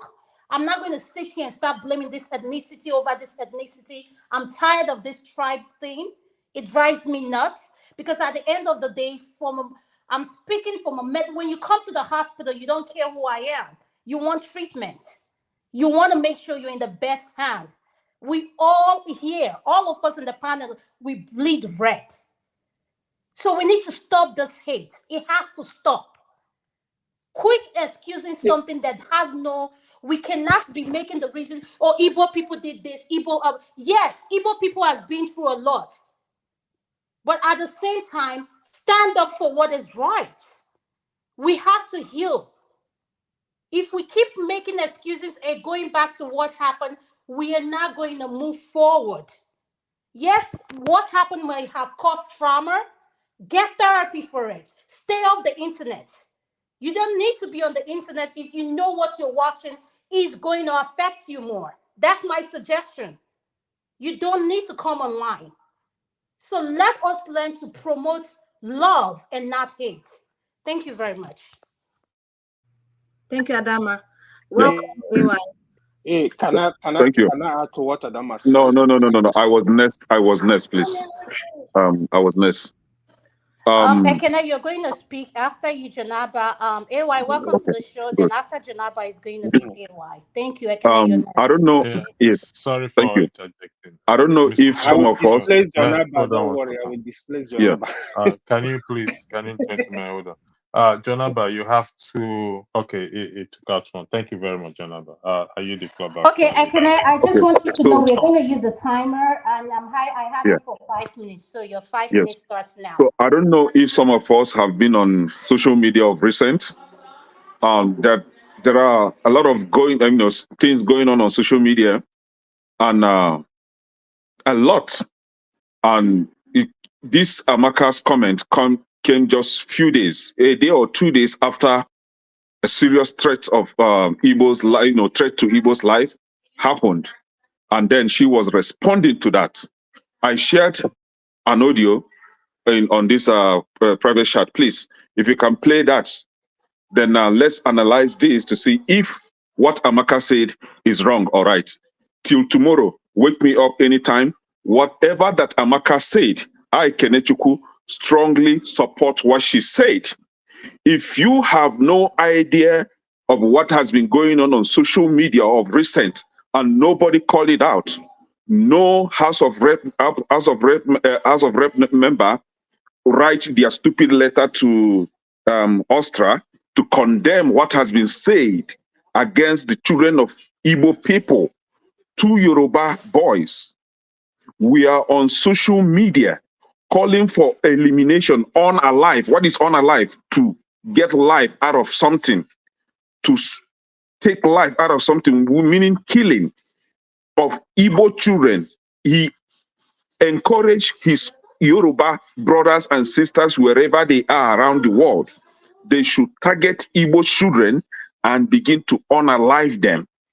Abike Daberi, that imbecilic lady, did not act as their so-called diaspora leader to call them to order or ask the government of Austria to get them arrested. Nobody did that. There's one other Edo boy called Wounded Lion. He has been, I think that guy lives in Italy or somewhere, calling for elimination of Igbo people. This has been happening since last week. Nobody called them out. Nobody asked their country leadership to arrest them. But Amaka, because she's Igbo, and everybody's condemning that. I will not condemn my sister. She is right, 100% right over what she said. And nothing happened to her mental status. She's mentally fit. And whomever that is touting that that she lost her job is a lie. She's a job creator. She give people job. So I don't know where they got that from. And just so you know, a lot of Igbo people are behind her right now, writing petition against the petition that has been written by the House of Rep member, showing evidence why this lady was right over what she said. Because a lot of hateful comments or even calling for the killing of Igbos has been going on, and this same House of Rep members refuse to address that, and it's because she's Igbo, that is why they're addressing it. The IPOB family, Simon Ekpa and his group, they have stood up to defend this lady. Igbo lawyers in diaspora are standing behind her, and I solidly support their movement. It is time for us, the Igbos, to begin to refuse to take insults from any ethnic group. We don't go for war. We don't call for war. We don't call for killing of any innocent life. But if you dare ever again call for elimination of Igbo people, we are going to come for you. And that is what we are standing for. I personally, Kenechukwu, will not stand for killing of innocent life. I will not stand for elimination of any person. I don't care where you're coming from, but I will never support the killing in any form. But if you call for the killing of my people, then you deserve to die first. If you call for if you call for elimination of our people, then I will call for elimination of you and your people as well. So it is time that we begin to sit up and condemn this evil act. Amaka is right, 100%. May God bless her wherever she is. May God keep her, and may we begin to have her type as in defense of Igbo people. Nobody should, no sane Igbo people should condemn this person. No sane Igbo person should condemn this lady. She's 100% right. It is time we begin to call it. We've taken a lot of bullshit from our fellow Nigerians. It is time for us to begin to defend ourselves. We cannot be bullied any longer. Nobody can keep us short any longer. It is not going to happen. Not when we are alive. No. Thank you, Ekene. Thank you, Ekene. Could you please mute Janaba? Your next, sir. Thank you. 5 minutes. Let AY go ahead. Let AY go ahead. Thank you, AY, Malga. you're next. I'm going to give you 5 minutes. Thank you. Okay. So, good evening, everyone. First of all, I want to quickly align with what Adama said. I can't agree more. Tope, I don't want to say you are a disappointment. I want to reserve my comment. Seriously, I have accused you, I have said to you to your face, you are an enabler of this hate that is going on across all these platforms. Listen, what the woman said, I'm not particularly surprised because the lack of Pansat, the lack of a Canada speaking now, they've said worst thing on a public platform. What has she said that is different from what Pansat has been saying? He's going to flush out some certain people in Nigeria. So, you see, what Adama said, right? Listen, first of all, I don't want to, I believe that all this nonsense is between Igbo and Yoruba or Igbo and anybody. It's not. It's between some useless people that don't know what they are doing, that don't understand the problem we have as a nation, that are doing this. I'm not going to accuse every Igbo or every Yoruba man that, they are big. No, nobody can drive me to that point. I will never be part of that because I particularly know a lot of Igbo people that don't subscribe to this nonsense. I know a lot of Yoruba people that don't subscribe to this nonsense. You have to call this what they have. When about Lagos, ask Igbo you would drive Igbo to the Lagoon, the whole nation where everybody, people criticize him, that is foolish of him. Why will he say that? When the MC Olumo and his group were misbehaving after Lagos, going after Igbo in Lagos, people criticized them. People said what they are doing is wrong. But they didn't At this arrest point, him. They hold didn't on. No, arrest no, no, him. no. You Why? need to They let me did finish. not. None of them was Not arrested, but No, an Papa, you can't Igbo interrupt King him was when he's arrested talking. for Papa, calling let of him finish. IPOB. No, Ekene, stop. You were a Ekene, please, bigot, can you man. listen to me as the moderator? Igbo King was Please. arrested. No, please, Ekene, Let me wait. You here telling Let us him bullshit. speak. You cannot now. interrupt him, please. No one is Okay. allowed to interrupt. Let him have his 5 minute summation. If you keep interrupting him, I'm going to keep giving him more time.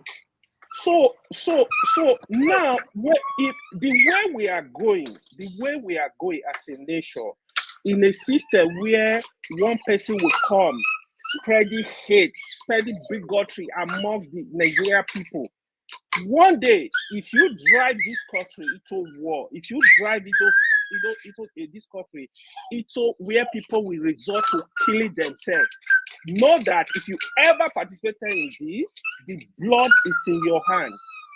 If you don't know, you need to go read. You need to go study what happened in Rwanda.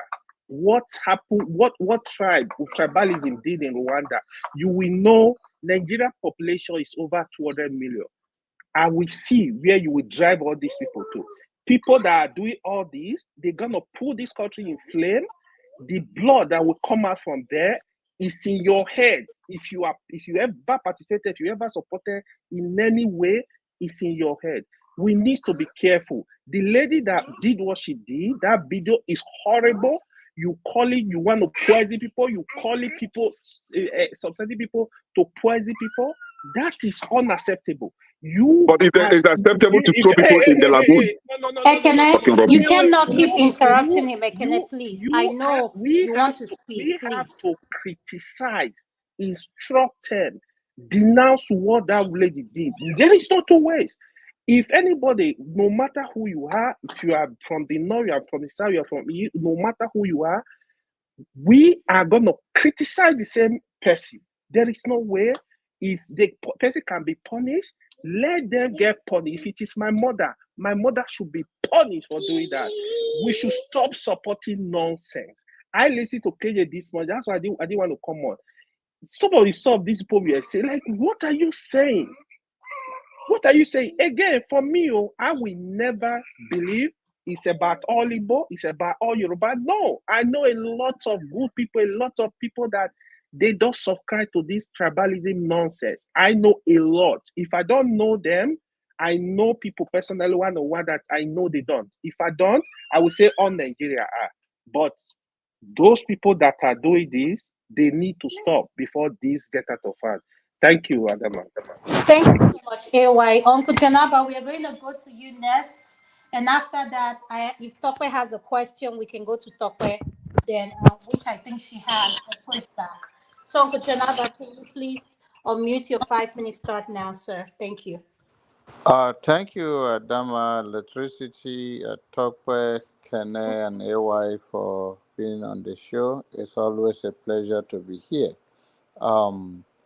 Wherever hate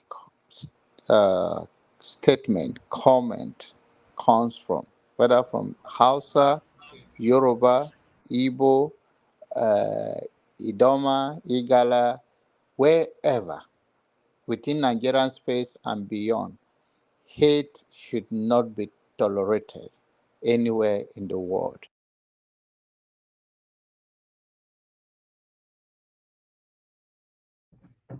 Janaba, we can't hear you. We lost you for a minute. Okay. Yes. All right. Wherever the hate comes from should not be tolerated from any tribe or from anyone in this whole world beyond Nigerian space. Whether we believe it or not, what happened during the election, the good citizens of Nigeria that are not going to be allowed to be used as a pawn for politicians condemn it. Whether it's from Tinubu campaign, Tinubu boys, or not Tinubu boys, or even from any tribes that represent hate against humanity, should be condemned by any reasonable human being, regardless, even if it is your father, your mother, your children. Now, having said that, they said it during the election and they get away with it, it's in a different context. I do not hear anyone call for poisoning and call for killing. I have heard about calls for, oh, they should leave or should this and that. And even if they do, it should be condemned. And if this woman said the same thing, it should be condemned.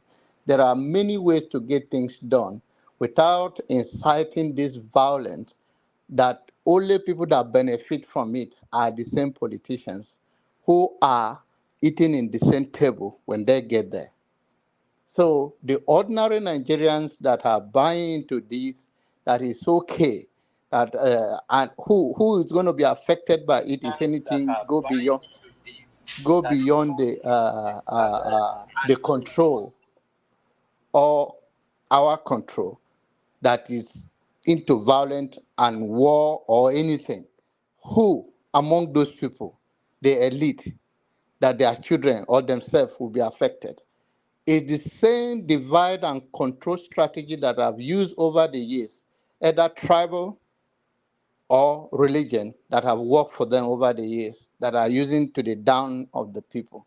So I personally, whether they comment from that woman of recent, and there should be no excuse.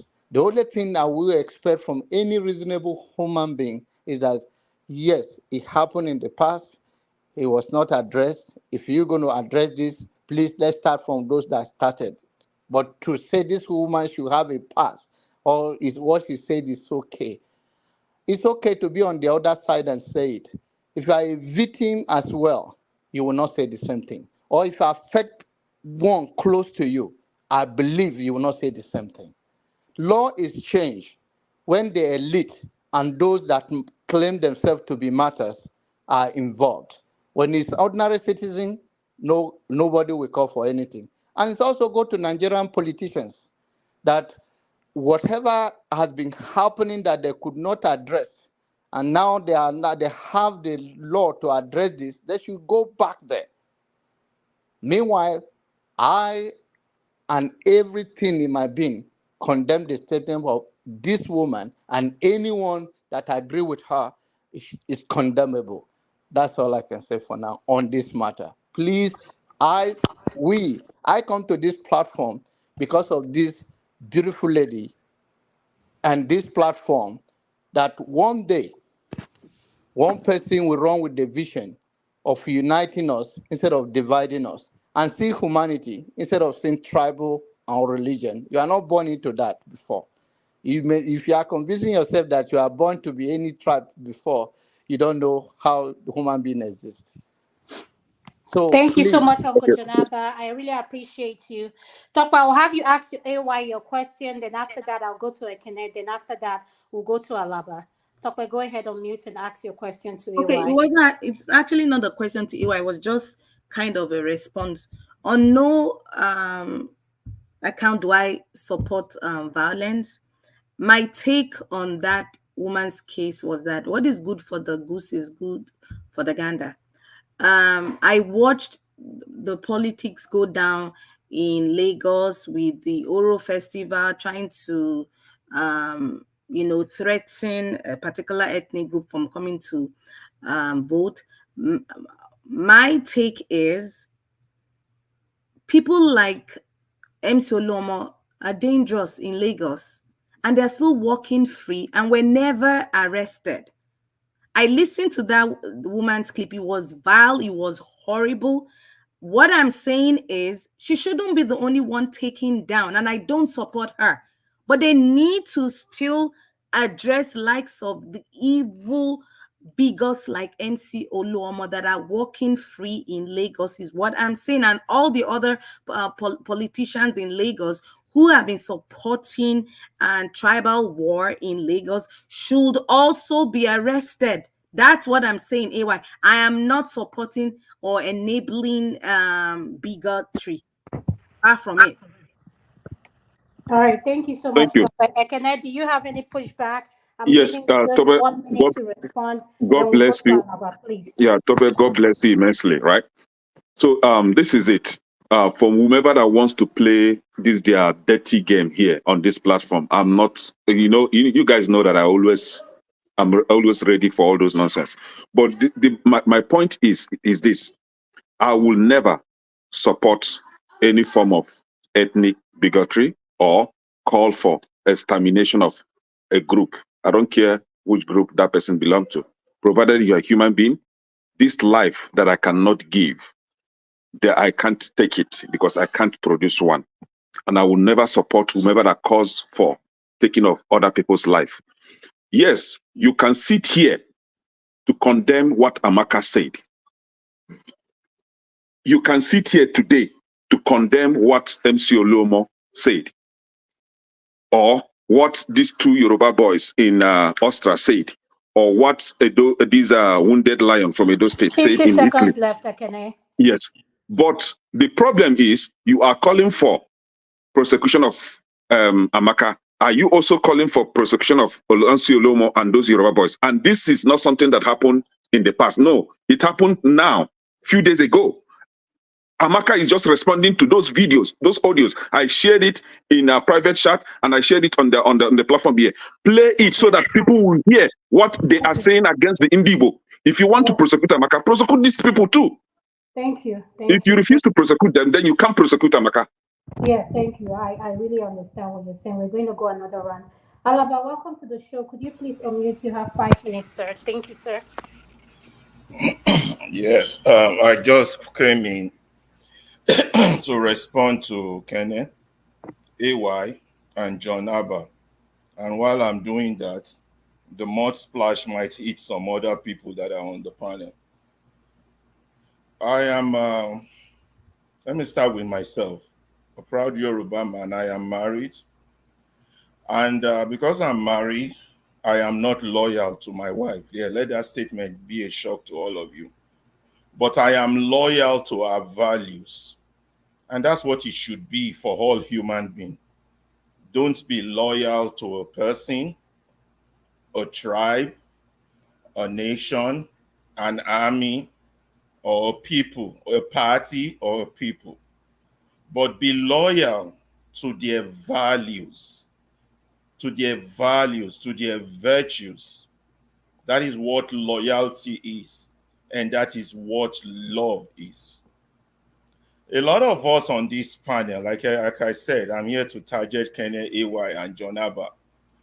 The splash mod will hit some others too. When all of you on this panel now, go grab a mirror. Take a look at yourself in the mirror, and the answer will come straight to each one of us. You understand? This bigotry issue, for those who have a sense of history and do not want to repeat history, they have seen its impact on what it did to the Jews.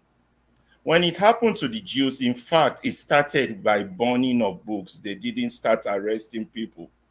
From burning of books, it led to the gas chamber.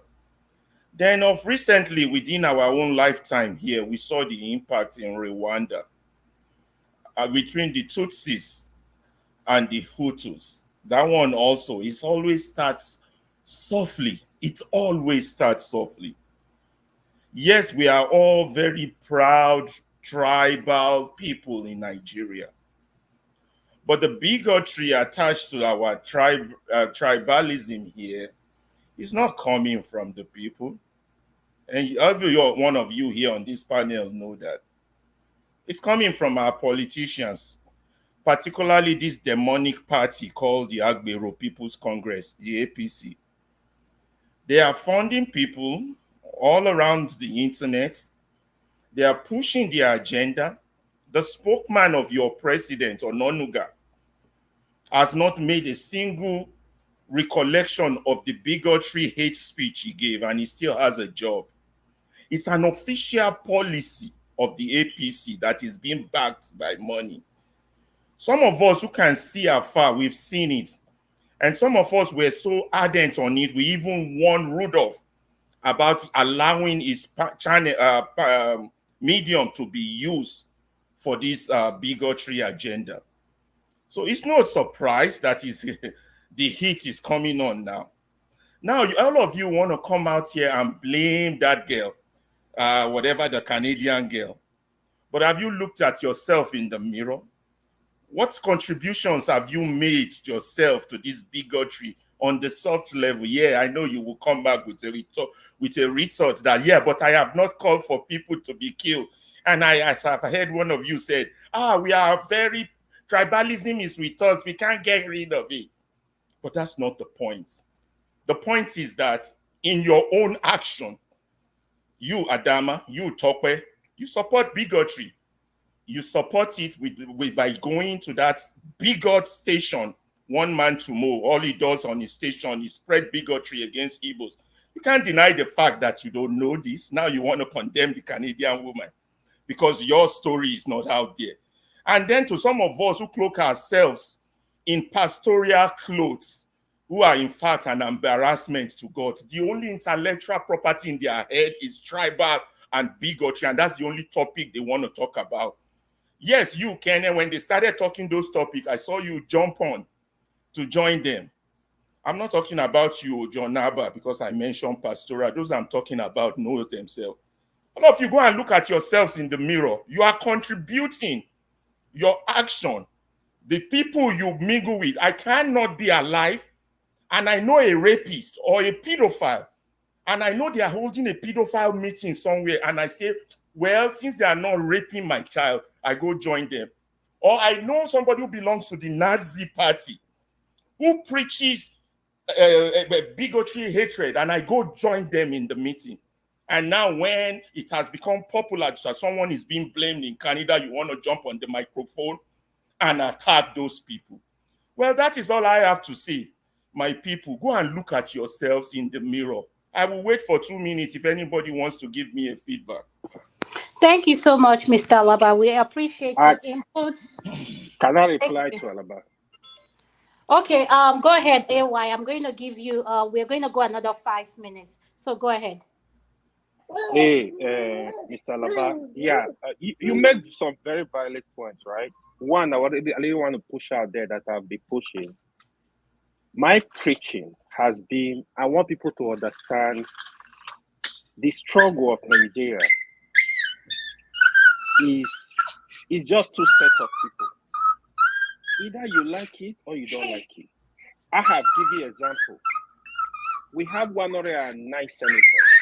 How many times have you heard them? Oh, this one is Igbo, this one is Yoruba, this one is Hausa. I say I have said it. The only time you will hear them making noise is when money is involved, when power is involved.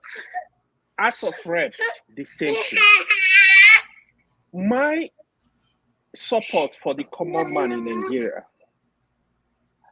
from the north to the south to the east to the west, they are passing through the same struggle. This is what we need to know. Unfortunately, the elite, we call them, when one governor daughter is doing marriage today, all of them, Igbo, Hausa, Yoruba, Kanuri, everywhere, everybody is present, irrespective. In fact, let the governor of Borno State with the insecurity, if the son or the daughter is doing marriage today, you will see all the elite, they are in Borno. Why are they not scared? They are not fighting. This one that we are fighting ourselves, like the common man that does not have, his struggle is to get food to chop. Now, all you want to do, you want to create fights between us. I understand the point where Alaba is coming from, but I still subscribe. When anything happens, call it what it is. A few weeks ago, I seriously condemned Ononuga, his behavior. In fact, this government, the way they are going in terms of the appointment, I'm totally not in line with it whatsoever, because it's just paddy government. Is it another round of 5 minutes? Everybody knows that. We know the struggle. The last year, I'm gonna say, Alaba, with due respect, I think people have rights to associate with whoever they want to see with. The truth is, if you see me with somebody you don't like, it doesn't even necessarily mean I'm aligning with what they are saying. For example, if you see me on one man I'm not gonna. I don't have anything against one man, but I'm not gonna agree with whatever he's saying. If it's not in line with what I believe, I'm gonna like, Mr. Man, I'm not accepting that. I don't think there is anything wrong people associate with whoever they want to associate with. What is wrong is what they are going there to do, or the position they are holding. I will not hold Tope or Adama for going to one man to express their views. No, I will not. So they are full-grown adults. I feel they have right to do whatever they want, to associate with whoever they want to associate with. I don't see any problem with that. But that's just my Is AY being timed? Yeah, it's finished. Can I please? AY, are you done? Yes, I'm done. All right, thank you. I want to go to electricity. Electricity is you next. Can you please unmute? And after that, I'll come to you, Ekene. Yeah, thank you very much. First and foremost, just one pushback, please. Then uh, I had saying that this route of channel is used to, I stand to be corrected if you think I heard you wrongly. This route of channel is used to perpetrate or push bigotries or preach bigotries. I think that is completely false, if that is the claim that was made. Completely false.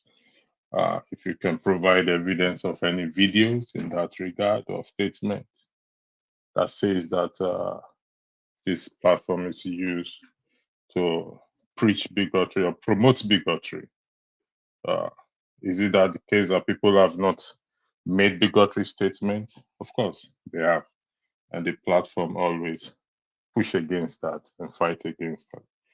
I would like to put that to a strong pushback on that. Just to buttress a white statement, it's what we call freedom of association. Rudolph goes to one man's not often.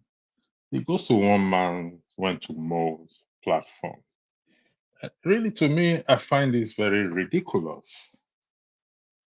One man went to Mo comes here. So the question we should be asking ourselves, should he be banned from coming here? And should Rudolph also be banned from going there? This is his platform. He goes there. He stopped by. Is one man preaching bigotry applaudable? The answer is no. I personally, I have banned one man on this platform until he has to resolve the issue with Rudolph. You go ask Rudolph. I ban him. And ever since then, whenever he comes here, he behaves himself.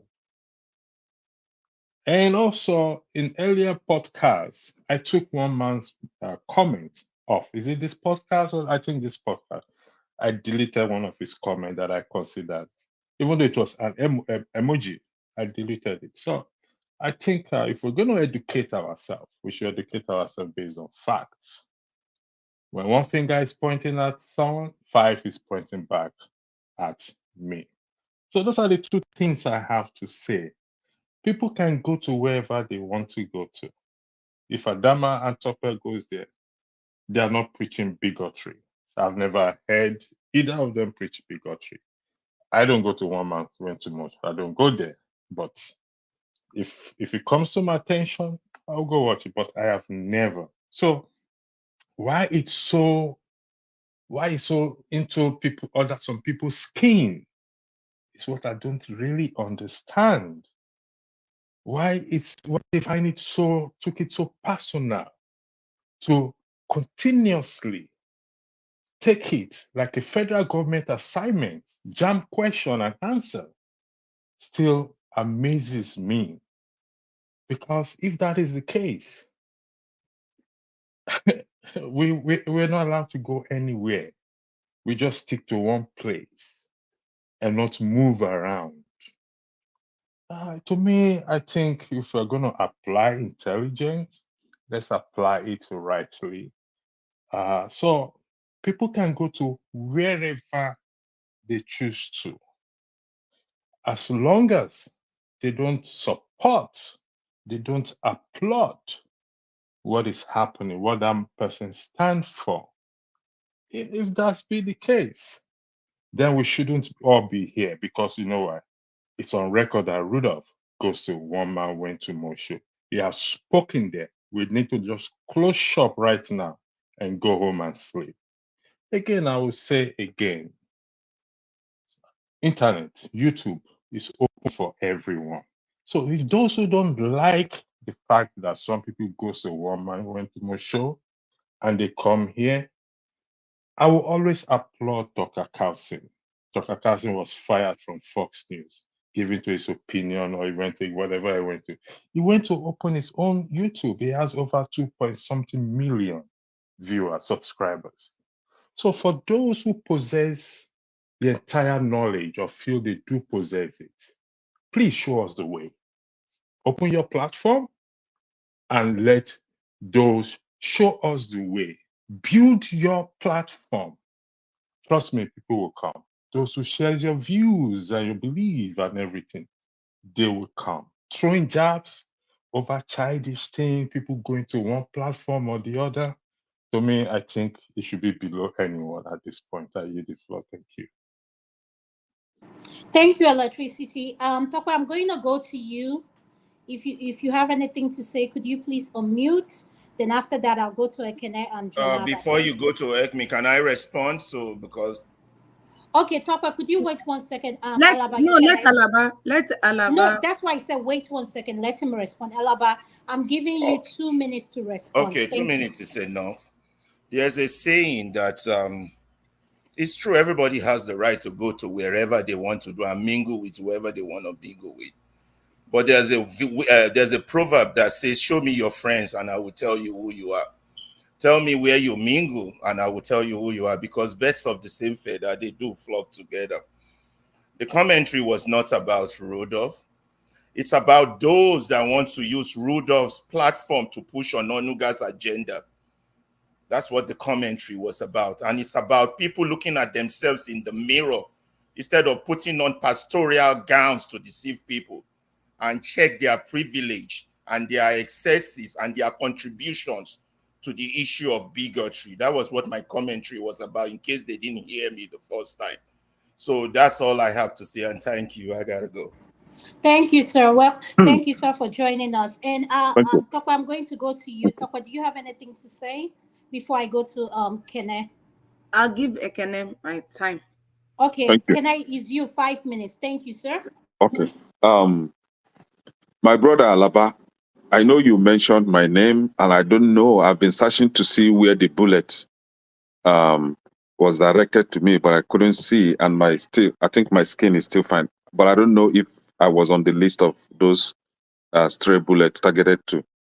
But what I'm saying in essence is, I, for one, I don't think I've ever spoke against another ethnic group or called for any form of or stood for any form of bigotry. The only thing that I have refused to change from or to put down is to sit here and have people decimate Igbo people the way they like or talk down on Igbo people the way they like. I will always stand and defend my people. Last time I was on this platform with Pastor Electricity, and he made mention of my people. You see, this is the reason why I will never stop referring to my people as my people, because I cannot sit here and see people trying to play smart by way of you are out here to condemn what Amaka said, which is fine. What she said was not right. If Amaka was the first person that have ever said this, what she said is not right. And I personally will support the move to get her arrested or to prosecute her if she was the first person that ever said this in the recent time. Unfortunately, Amaka is not the only person. This has been a thread when you are having back and forth argument with somebody, you say your only person respond. So Amaka is just responding to what others have said against the Igbo people. And my point here is this: why I don't know why it's very difficult for us to understand. Yes, I know there is a word called dumb, like people that don't have sense to think about something or to even put things right. I know, but this thing is not that hard for us to understand, that there is a thread of communication or attack or verbal war where some people, we're not even talking about what Bayo Ononuga said against the Igbo people. We're not even talking about what the Oba of Lagos, that retired criminal police officer, say, that threatened the Igbo people that if they refuse to vote for Buhari, they will be thrown into the lagoon. And of course, a lot of Igbo people were thrown into the lagoon after that election, and nothing was done about that. The Oba was not arrested. For you, AY, especially that come here and saying that I've never heard you condemn Oba of Lagos. This issue has been brought up on Dr. Damage's show several times. You always try to play smart whenever Igbo topic, and you always, talk against Igbo people. I know you for that. And that is why I don't even disturb myself when it comes to your case, because I've already known where you stand for. Now, this Oba was not arrested. Bayo Ononika said his own. The wife of the president, their so-called useless president, said against the Igbo people, she was not arrested. These two Yoruba boys in Austria, this is not the first time. It's not even the first time they've been saying this. It has been an ongoing social media war against Igbo people. It's a constant attack on the life of Igbo people. And these guys, actually, I shared that audio. I don't know why electricity don't want to play it. Actually threatening the life of Okay, Igbo let me children. explain to you why we Hold on. can't play it. Yes. Okay, Let me continue. I know. I Yeah, think hold I on. know I why. paused your time. I'll give you time to Okay. continue. You've mentioned this video a couple of times, and I want to Yes. show you. There are rules to playing video in YouTube. Okay. Even if the video comes from YouTube, there are infringement rights. There are things you have to go through. Right now, that video cannot be played. Yes, I I'm understand sorry. that. I'm Yes, glad I you play. understand that. I'm glad you have it backstage. For those that are in the panel, if you want to go watch the Listen to. video, yes, you can listen to it. So for So speaking, I gave you 1 minute more to your time, so you can thank go you. ahead. So I understand that. So what I'm saying in essence is, if these children, the life of Igbo's children are being threatened, Amaka has children. These guys in Austria, we are calling on, and this is a platform where all Yoruba from all the continent call him, and he is telling them, go back to your base wherever you live abroad. Make sure that you begin to target Igbo's children and unalive them. Amaka is in Canada, and there are Yorubas in Canada, and her children are in Canada. So she's fearful. Instead of killing my children, I would rather get you off before you get my children off. So if this has been going on, and it is being an online thread of verbal attack and all that, Amaka should not be singled out. That is my position. And if anyone failed to understand that, that person really need help. Amaka is now saying that you cannot take the life of my children. Instead of taking it, I would rather take yours. Okay, you have Take 50 yours first. seconds left. Can you Now, round up? you are Thank now you. saying that what she said is bad. Yes, we agree with you. But what about others that said before her? This is a pure attack on the Igbo people to shut us up. It is a coordinated attack. Yes, it is political move or whatever. Yes, let's leave it as a political move. But let's discuss what is on ground. What is on ground is Amaka is Thank you. responding to what has been said against the Igbo people. So Amaka should be let alone. Let that woman rest. What she Thank said you. is right. Thank you. Thank you, Ekene. Uncle Janaba, could you please unmute your next? After that, I'll go to Amen and then I'll come to Dexter. Uncle Janaba, thank you. 5 minutes. Can you hear me? Yes, I can hear you, sir. Okay. I think if we will listen to ourselves carefully,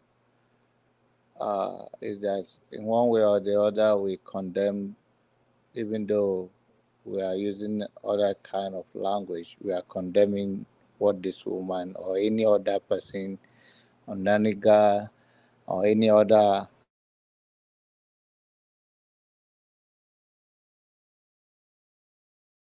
Uncle Janaba, we can't hear you. We can't hear you. Yeah, we lost against you. our fellow citizen, Thank you. whether it's Yoruba, Igbo, or Hausa, and those that have few with what she said, I do, and those that say, okay, if you're going to jump on it so quick, I believe the House of Rep in Nigeria should be ashamed of themselves.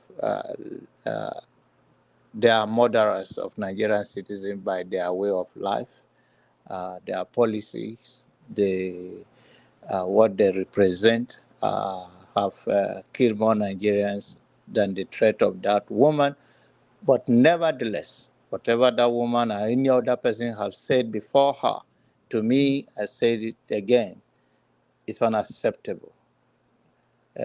We are human beings first. When you come to this world, you do not decide who will be your mother, who will be where you will come from.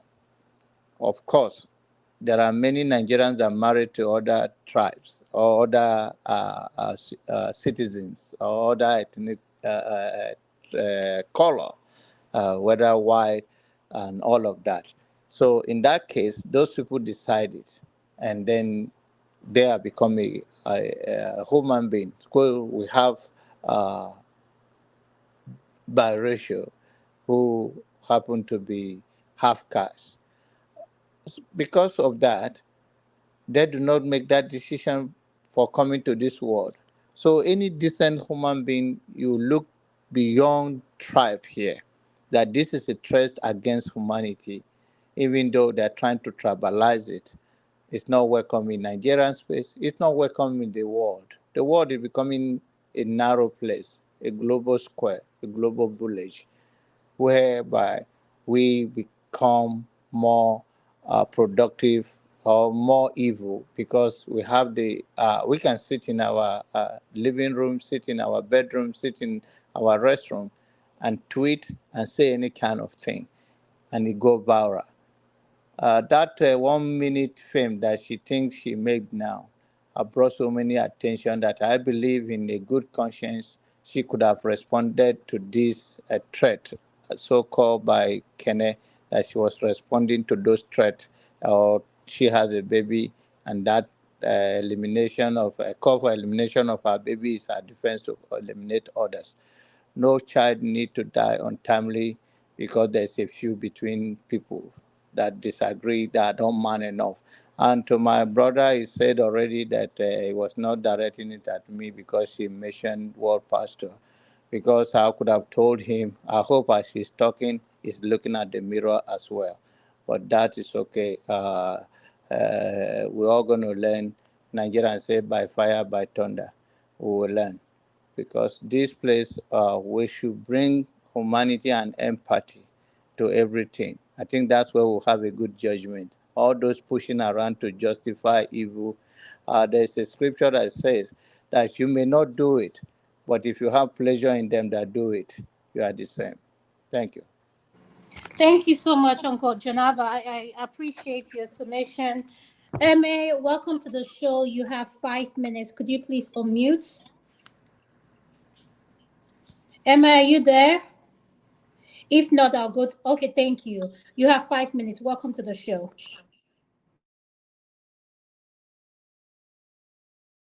Emma, we can't hear you. Can you hear me? Emma, we can't hear you. Can you hear me now?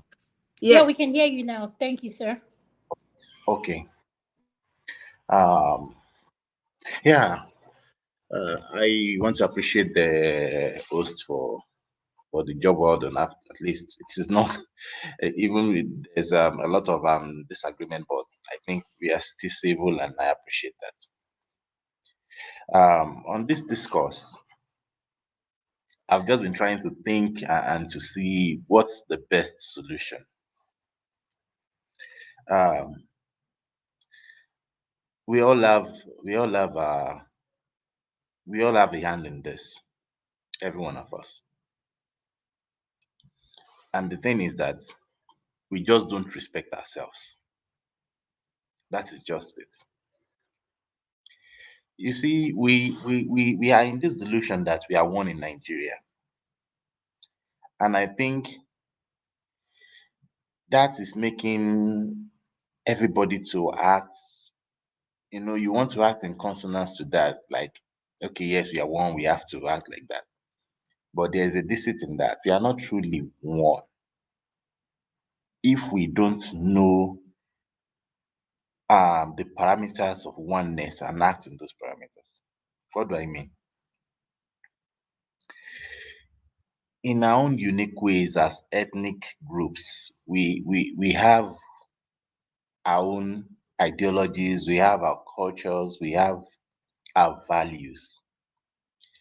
And funny thing is that my value will definitely be different from yours. A Yoruba value is different from an Igbo value. An Igbo value is different from an Hausa value. Is different from an Ichekiri value.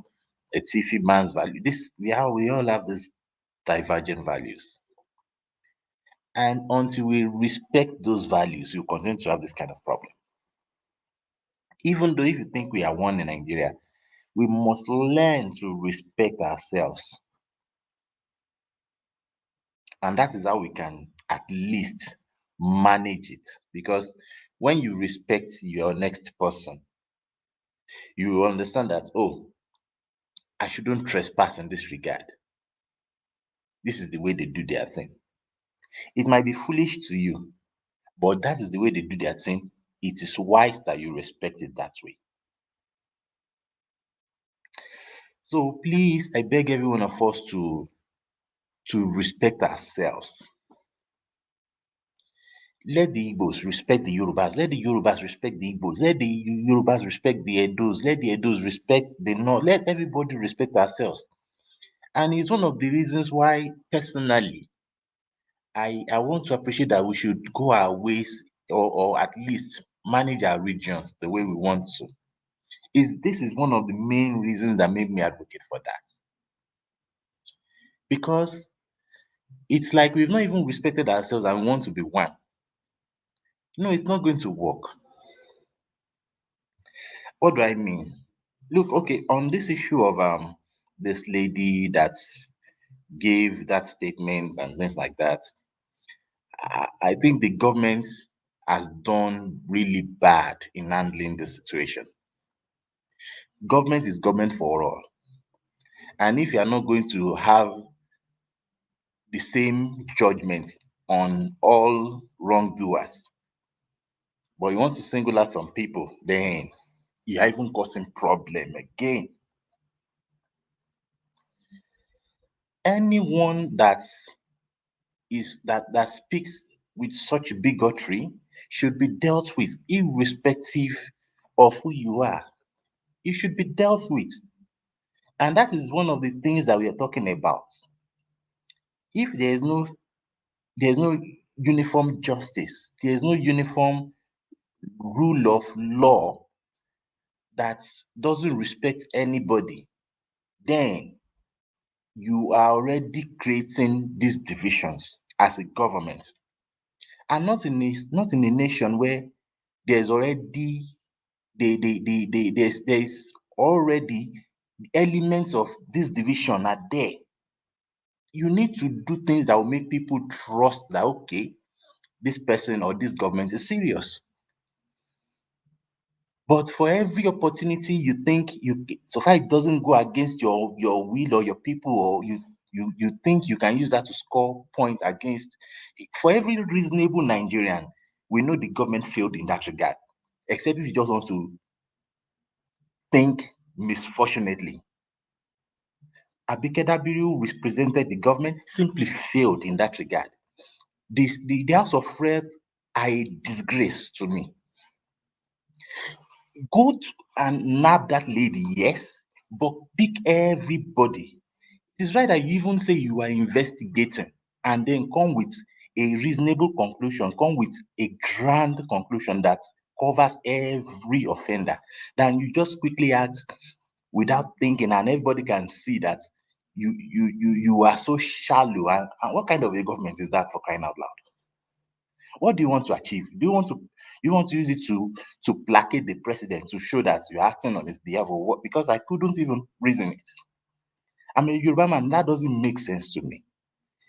Now you can even see people saying, but the lady gave a response because some other persons have said some things grievous than that as well in that same program. And there was no news about that. What have our invigilative and journalists done to expose all these things? You know, it is crazy, but no problem. We know the government can be like that. But please, I beg all of us, Igbos, I beg you. You know, there was a time during the election when the mantra was go to your land, go to your land. I said something, a lot of people were like, what's the meaning of that? I said, guys, when somebody is showing you the head of the yam, they are telling you that it is time to go home. It's a proverb. But the truth is, if you don't respect yourself and truly go home, I know a lot of businesses, they, you know, because the Igbos, I understand. But the truth is that sometimes you just have to take and bullshit some things. And that is self-respect even to yourselves. Because until we have this respect for ourselves, that is when we can truly value ourselves. And that is when we can start to build nationhood. But if we don't, if some persons you're trying to make something uniform that is not uniform, that is not correct, that is coerced, you know, you want to blend everything together and Yoruba will say "Karma yi mora won," it won't work. What I'm saying is that Yorubas should please don't put don't put fire on things that are not necessary. The Igbos too should understand. Okay, for example, let me even be clear in my statement here. In this kind of country that we have right now, I believe if you are in a state, I know we want to claim oneness and things like that. In terms of election, leave their government the way they want to run it in that state. In my opinion, if you're an Igbo man in the in Yoruba in maybe Yoruba land or in Lagos, just do your business. If they say they want to put dog as their leader, just close your eyes. Go and do your own thing your way. Yoruba man, if you are in the southeast, if you are in the north, if they say they want to put you know, they want to put Agbegilere as their leader, leave them to their decision. That is the way they want to be led. That is the best way they feel like they should be led. And respect that. You know, when we begin to manage these boundaries properly and not pass them, then we will have peace. But when we want to enforce a nation, a oneness that is not there, look, in a Yoruba land, an average Yoruba man won't see an Igbo as part of us because we are Nigeria. No, it won't happen. For now, it won't happen. Let us be realistic. An average Igbo man in the southeast won't see a Yoruba man as part of them. A northerner won't see a Yoruba man as part of them. It won't happen. This is the nation we are at the moment. That is the reality. So the truth is, let us respect these boundaries. Yoruba man, respect the boundaries of the Igbos. Respect the boundaries of all the other persons. The Igbos, respect the boundaries of. Let everybody just respect boundaries. That is the way we can at least manage it a bit. But you see, when we want to act like we are one, we are one, we are one, and because of that, we think there's no boundary. We have already lost it totally. So I beg everybody, let the government also, please, if we have people who can talk to, who can be opinion shapers, who can, you know, raise mouth, who have mouth. This is the time we need to raise mouth against the government that if you are going to met justice against one, met justice against all, let judgment cut across everyone that has offended, in my Thank you. opinion. I Thank have a you. pushback, Okay, please. hold on, Ekene. Before you give your pushback, Dexter has been here. You're going to get time to ask him a pushback. Thank But you. let me welcome Dexter. Dexter, welcome to the show. Could you please unmute your nest? Thank you, sir. Hello, can you hear me? Yes, I can hear you. Okay, brilliant. Thank you. Well done to everybody. I think, well,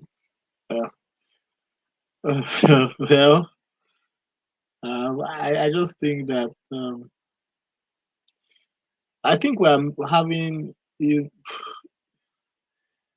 I mean, you can't try to. I think we're trying to solve the issue from the middle. I just think that everybody has different perspectives to these things. However, we can't deny injustice. I think one of the biggest reasons why we're having these things in Nigeria presently as a country is that Nigeria has been built, the foundations of the nation, what you call Nigeria, is injustice, is lies. And somehow, as a people, we don't even find it comfortable going back to talk about our history, because the truth about it is that our history is laden with crazy, evil things that everybody has done. And the truth about it, everybody wants to cover their head, so we don't really want to talk about our history, And since Nigeria has been built on injustice, it will only grow, it will only fester. The politics of Nigeria is all these things we are discussing is because of some greedy people who want to be in power. That's the truth. It's all about politics and people who want to grab power. And then the moment you want to grab power, you have to recoil back to your, in quotes, your tribal enclave, and then you have to banter towards them, and then they will come out and support you. And I think it's high time that, it's not compulsory that Nigeria must remain as a nation, to one nation. That's one thing we should realize. And that's the thing we should realize. And until we start realizing that everybody in Nigeria, every nationality in Nigeria must not remain, then we'll start respecting, because there's this ideology of, it seems like, oh, Nigeria must remain together. But then, if you can't respect, if everybody can live equally, then it begs the question of why are you trying to force the people? I still ask the question to people today. I'm like, can anybody tell me really? I hope to have an interview with someone like Gowon. I'll ask you, why did you fight the civil? Why was there a civil war in Nigeria, really? Because the more I look at it, I can't understand it. America had a civil war. They became bigger. They've become the world power. There was a justification for why they had that civil war. And it did not, in fact, after the civil war in America, that was even the beginning of blacks gaining their freedom. Blacks in the northern part, the blacks in northern part were getting freedom, and then the ones in the south, they were not ready to give them freedom yet. But that was the beginning of something good. Nigeria's situation is completely different. You had a civil war, then it did not create any respect. It has only become degenerate. That's the truth. Nigeria is far much more worse off now than in 1963. And that means that, and so I don't think the discussions we are having are not actually going to solve those problems. We're just trying to, what we're trying to do is that we're not, they say when you want to fight the fire, you have to fight the root of the fire, where the source of the fire is coming from. That's where you fight the fire at. What we are doing is that we're just flashing flames at the surface, and it's going to go nowhere. There's no, look, any country, any serious country, this kind of thing has happened. It won't be about that Amaka girl. It will be a complete holistic approach to stop it, to ensure that citizens see themselves as one. Unfortunately, this administration is not doing that. Unfortunately, the politicians are not doing that. They're not trying to unite the citizens. What they try to do is keep the citizens divided for their own selfish gain. I always say this, the Niger Delta, the riverine area has contributed for the past 50 years, has contributed 90% of the revenue of Nigeria. What is the state of Bayelsa? What is the state of Calabari? What is the state of Ibuno? It doesn't show anything. So doesn't that send something to our head? That this nationhood that we are talking about, it's more like a farce, because it's more like it's just for some people to enrich their pockets. And if you look at the way things are going present, and it's clear. That's what you see. This Igbo thing is a symptom. What people don't realize about injustice is this, and I always tell everybody, you see, when injustice starts, it doesn't start with you. It starts with somebody who you think, okay, it's not me, it is the person. Fine. The truth about it is that by the time they finish with the people that they are doing it to now, and those people, they cannot make injustice on them again, they move closer. It starts moving. Look, it will start moving closer gradually, gradually, gradually. And even in quote, the people that they are complaining about today will find out that the injustice is now even in their own system. So if we build a culture of injustice, you think that okay, if the outsider, the day you cannot make out the injustice to the outsider, you will do it to somebody in your own house. And another problem is that as citizens, sometimes we don't have the boldness to come out and talk about these things, and just say, look, and nail it. We want to always, try to protect our ethnic nationalities. And look, nobody is perfect, but we must root out the bad eggs. The Amaka lady, what she said, absolutely wrong. The background from which, but we cannot judge it isolatedly. We cannot look at it. Oh, Amaka said that. Where is the origin? The origin of it. There is, like I said, there is a tribal boycott that is the SA communication to the president. Bayo Ononuga. Has the presidency said, come, Bayo, you have to take your leave. There's too much cry out against you. It has not happened. It's the simple truth. The Abike Dabiri we're talking about, how she remains in that position, I don't know. Because I don't know exactly what she's doing.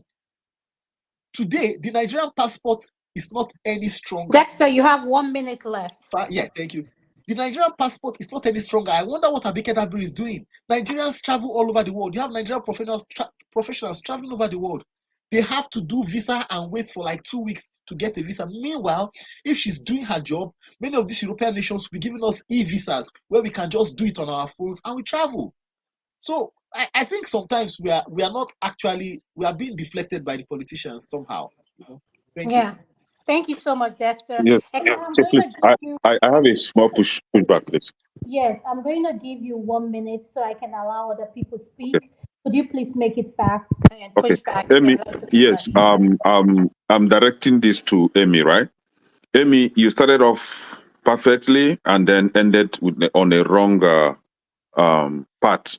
And this is one of those cunning way of trying to put your real intent when it comes to discussion. And I hate that kind of hurtful behavior. And this is why I say this. You cannot ask Igbo people to respect Yoruba people and Yoruba people to respect Igbo people and vice versa, right? It's okay to respect one another. And you still come back to say that Igbo people should just come to Lagos and do their business and let Yoruba people elect whomever they want to elect. Who tell you that? Who tell you that that's how a country is being run? Provided Igbo people provided thank you, Ekene. it's not up to 1 minute now. Provided Igbo people are still part No, of it is. Lagos, It is. they have the right to elect. Trust me, you come back to say what you have to say. We're going to have another round. Just hang in there. So let's allow other people speak, please. Thank you. Olumide, welcome to the show. And I'm going to have you 5 minutes. And after that, Uncle KJ, welcome to the show. Man of Prestige, welcome to the show. And I'm going to go to Olumide. 5 minutes start right now. Thank you. Okay, thank you, Amaka. Adam, sorry. And good day to you, other members of the panel, Tokweo, Pastor Yinkru, everybody, Kene, Eme, KJ, man of prestige. I greet you all, Dexter. So I want to follow in the line of Ekene, where he's finished off. So, Emmy, please, I beg you, you have to be strong. see, there's no, see, you can't, see, what country are you in? May I beg, I beg to ask. I mean, which part of the world are you in? US, UK? Olumide, you can't ask him any question. Just make your Okay, submission. okay. If you So have a question you're for I him, want to you believe answer. that you are Yes. in one of the Thank you. Western world there. Let us be strong. If you truly want a change for the better, for that country with all the multi-ethnic groups. See, you are talking about.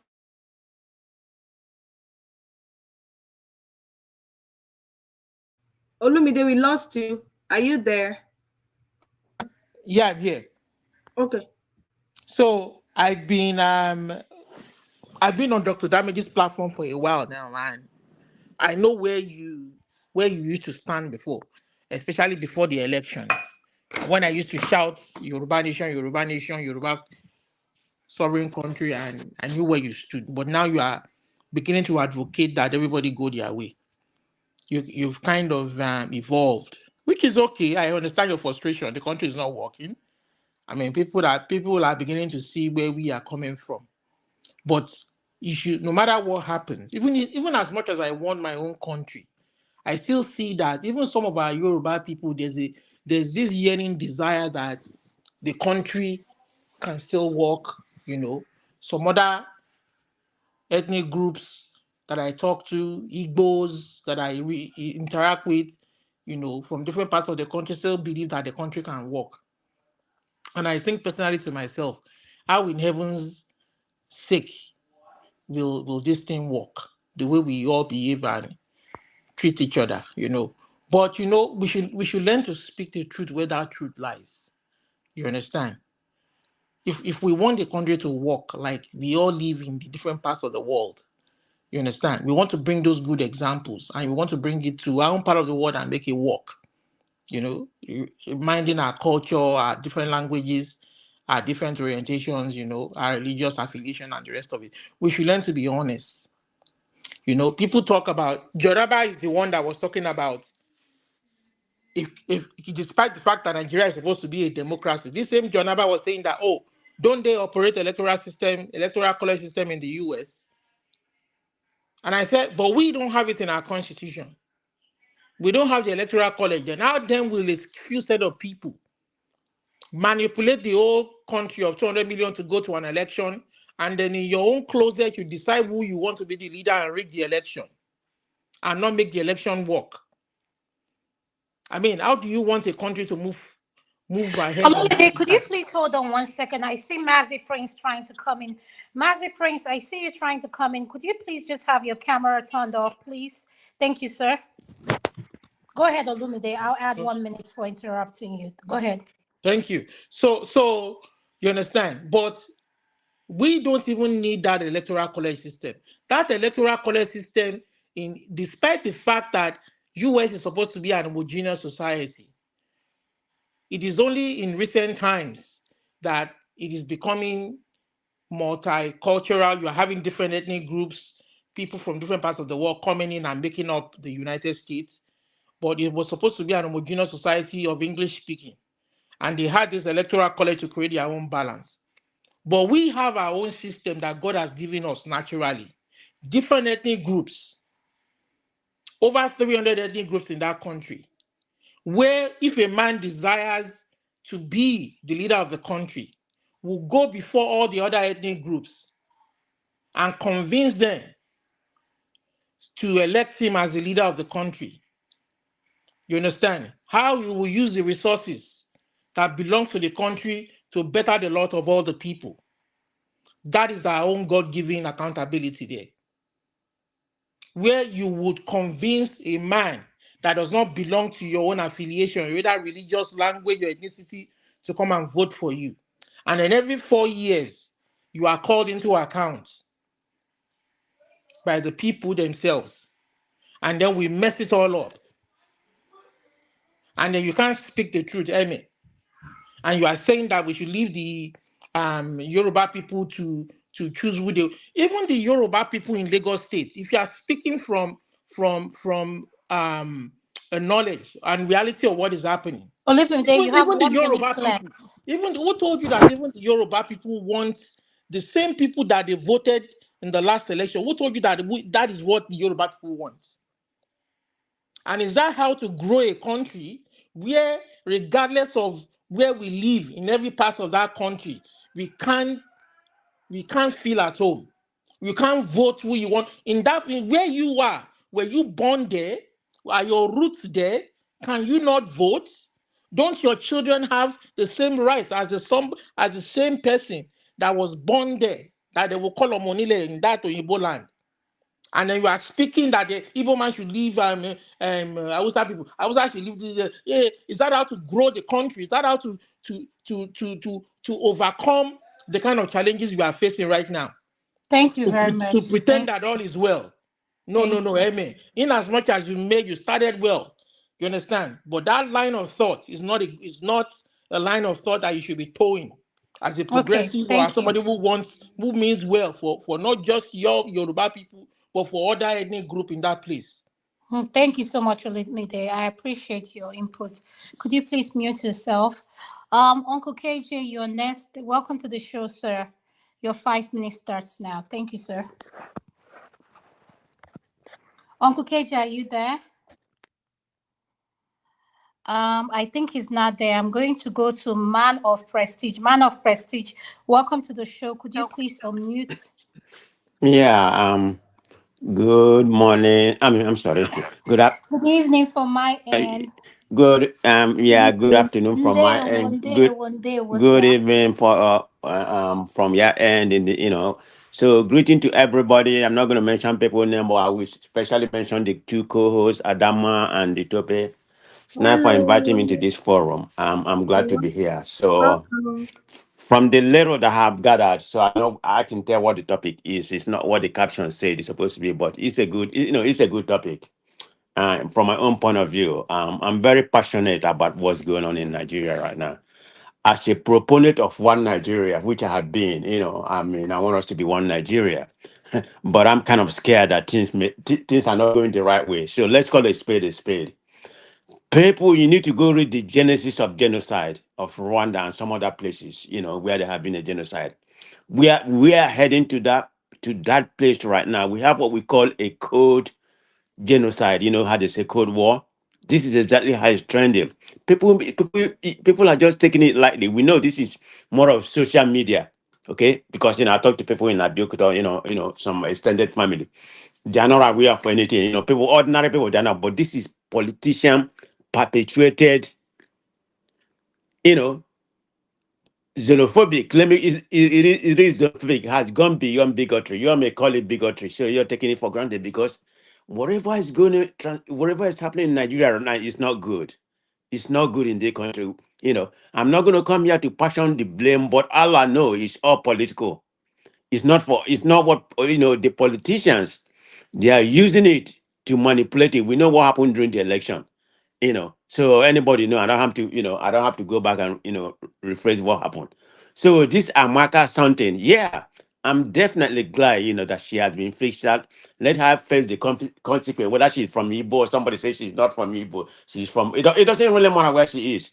So let her face the consequences. I don't know what's the consequence in Canada and how the law work over there to the highest level. But the issue I have is the selective justice. That is the issue that I have in what has been transpiring, since after the election. We know what happened, so I'm not going to go back about the MC Oluoma, Bayo Nonuga, something like that. Bayo Nonuga is still, in this is the APC spokesman. So are you going to tell me that whatever Bayo Nonuga, spoon during that time, the Igbo is essential threat? I'm not making it on one side, but I'm just giving an example about how the the politicians use us, you know. And this is exactly what transpired, in Rwanda. Go and read, the genesis of that Rwanda. This is exactly how it started. People thinking that, people denying that nothing is happening, nothing is going to happen. That's probably the last stage of genocidal, and I'm very much afraid. So my point is that before we get that to that level, Let everybody just go their separate way. That's even better than going through that genocidal. It's not a good thing. I'm not for Biafra Igbo separating, but I think it would be better that way for people to go their own way. As far as that's not what I want. But the life of my people, the life of that other tribe is more important than whatever. I'm just praying. I hope it doesn't go to that level. But it's really going to that level, and we need to talk about it. It can't be same because when you keep on denying something, it's not going to happen. Nothing, take it for granted. Believe me, I'm scared of that. That's where when we are heading to, and I'm very much concerned about the way the government is handling the whole thing. Look at what happened during the Lagos, recently. This logopedian, I think the last name is Bolaji. That's the guy. People has fished him out, and the government has not called him. At least invite him. Say, why did you make this comment that Igbo must go? Yeah, the Uroni, and you have some other ones. I think that there's another platform in Igbo in Canada. Some Yoruba, their own platform doing the same thing. You're in a foreign land, another man's land. You are going against each other. They even went to South Africa. I think it was like about 3 weeks ago. You don't need to hear the tape. I don't need those people in Canada, in South Africa or in Canada. You know, causing trouble between Igbo and Hausa. They say they need to go back. I think that particular tape that I had is from two guys. I think two Yoruba guys or something like that. They say they need to send Igbo away from South Africa. The Igbos are the one causing trouble in South Africa. But these South Africans know about Nigeria more than those people speaking to them. And this is what they responded to them. They say, you can't Master come here Prince, and telling us what to do. We know about your man people. of You're from prestige, you have Yoruba. 50 seconds. Okay. So I guess I'm trying to make a statement, that they have taken it to an international level. It's not a good thing that is happening. And I'm so much disappointed about this Abike. To my understanding, she was a good journalist.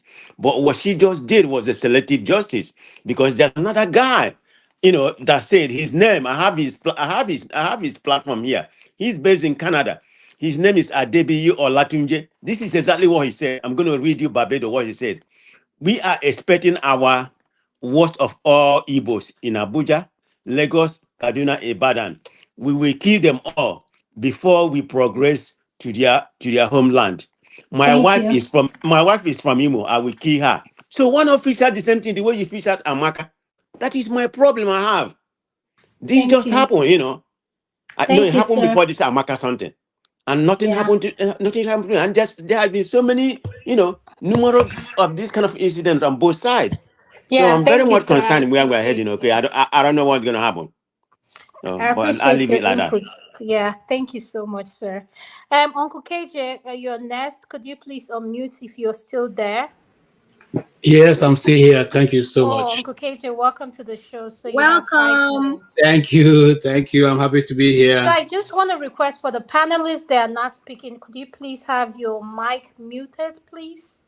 Thank you. Go ahead, Uncle KJ. You have 5 minutes, sir. Thank you. And yeah, everyone has made so much sense, and I'm not going to try and recount what they've already said. But all I will say is if you go back history, you'll find out that even this thing started getting intensified since 2015, and when it was obvious that the Igbo supported Jonathan, so issues there it became issue of threatening the Igbos. The Igbos have been expelled from many parts of Nigeria for a while now. We have been expelled from the north more than 3 times. We have been expelled from the south, the west, at least 2 or 3 times also. And we are the only tribe that seem to be always being sent back to the east. In fact, sometimes even in the south where we belong, the south have even said Igbo should go back to the southeast. So to the point that even those who speak the language now claim not to be Igbos. Rather, they would rather claim to be from Edo or somewhere else. That's fair enough. The Igbos are not lacking people who want to be a part of Igbos. But we are simply saying, if you're not going to let us live in the Nigeria you want to force us in, why don't you allow us also to go somewhere and find our own livelihood? you cannot reject a person and at the same time refuse the person to move forward. We are simply saying, and we stand by that, and everybody who knows me know my stand. I don't think Nigeria, we have gone beyond the point where Nigeria can be redeemed. Because if a government is seeing all this, even government officials of a high rank, high-ranking government officials being part of the same system, if the National Assembly of all Nigerians can within one day frame up a letter to an international body outside of his own country to ask for its citizen to be indicted outside of that country, tell me, do you still have any sense of ownership of that country? If these people who have been sitting in National Assembly saw when one certain Asari Dakubo was displaying two AK-47, for which he has declared that he had a troop fighting in the east and buying Igbos, and they're doing the water. He said it in national TV. He came to the Aso Rock and said it before everybody that they are the ones who have been there carrying out operation in the east. What else do we need to hear? What else do we need to hear? He walked out of Aso Villa. Haven't said that. See, today he's still walking free. What has happened to him? When a young man got up in Lagos and said, if you want to vote, you better go to the east to go and vote. If not, if you are here, if you don't vote in accordance with our desire, you will not see the next day. What happened to him? Nothing. So it behoves anybody who wants to know the truth and open the person's eyes that this has gone beyond just normal rhetoric. Now action, things have been put in place. Remember, if I want to take your mind back, I still have about 2 minutes. Now, before this election, there was this same person who is now vice president, and one certain Rauf Araboshala had a phone call for which he said, we have already planned how to deal with the Igbos. And they have carried out that threat. Go to Abuja now, you find out that almost every filling petrol station there, they have been taken away from the Igbos. Okay? And a lot of the markets have been displaced from it. This thing started not today. They planned all this while and they've been executing it. However, Igbos, wake up. It's time for us to change strategy. If your mindset has been Nigeria as a whole, no, we have the world now at our tech. You can go to any part of the world. You can go to the Southeast. Let's go back to the Southeast and make the Southeast a destination. Let's go back and make the Southeast a destination where you can all come. When we do that, the world will come looking for us in our homes. Thank you very much. Thank you, Mr. KJ. Who is next? Mazi Prince, thank you so much for joining us. You're next. Yeah, yeah, Tope and Adam, good evening. And then other panelists, good evening. Well, yeah, it's evening. It should be evening everywhere by now.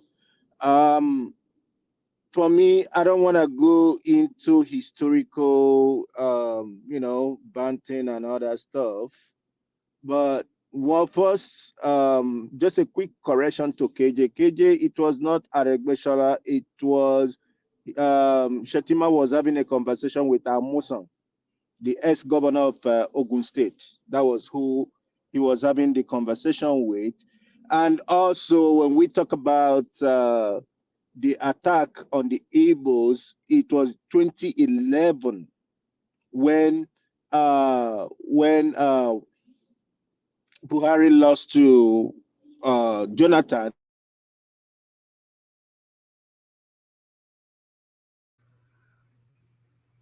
Mazi Prince, we lost you. Are you there?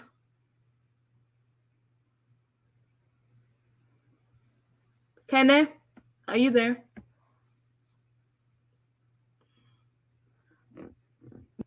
Can you hear me? Mazi Prince, are you there? Yes, I am here. Yeah, we lost you. We lost you for a second. Wow, that was interesting. Okay, so like I was saying, 2011, I lost a classmate of mine because of the Buhari's whatever it is. You know, Elliot, he's from the I think Urobo side of it, but they took him for Igbo. He was, doing his youth service or whatever it is over there. The last speaker, the army of a guy, I am so disappointed in his last statement. How dare you? How dare you? I wish I know the country you reside in. I would try to get in contact with some of the, people there, and so that you don't vote. If you can tell people where they live and they pay their taxes not to vote. Because of what?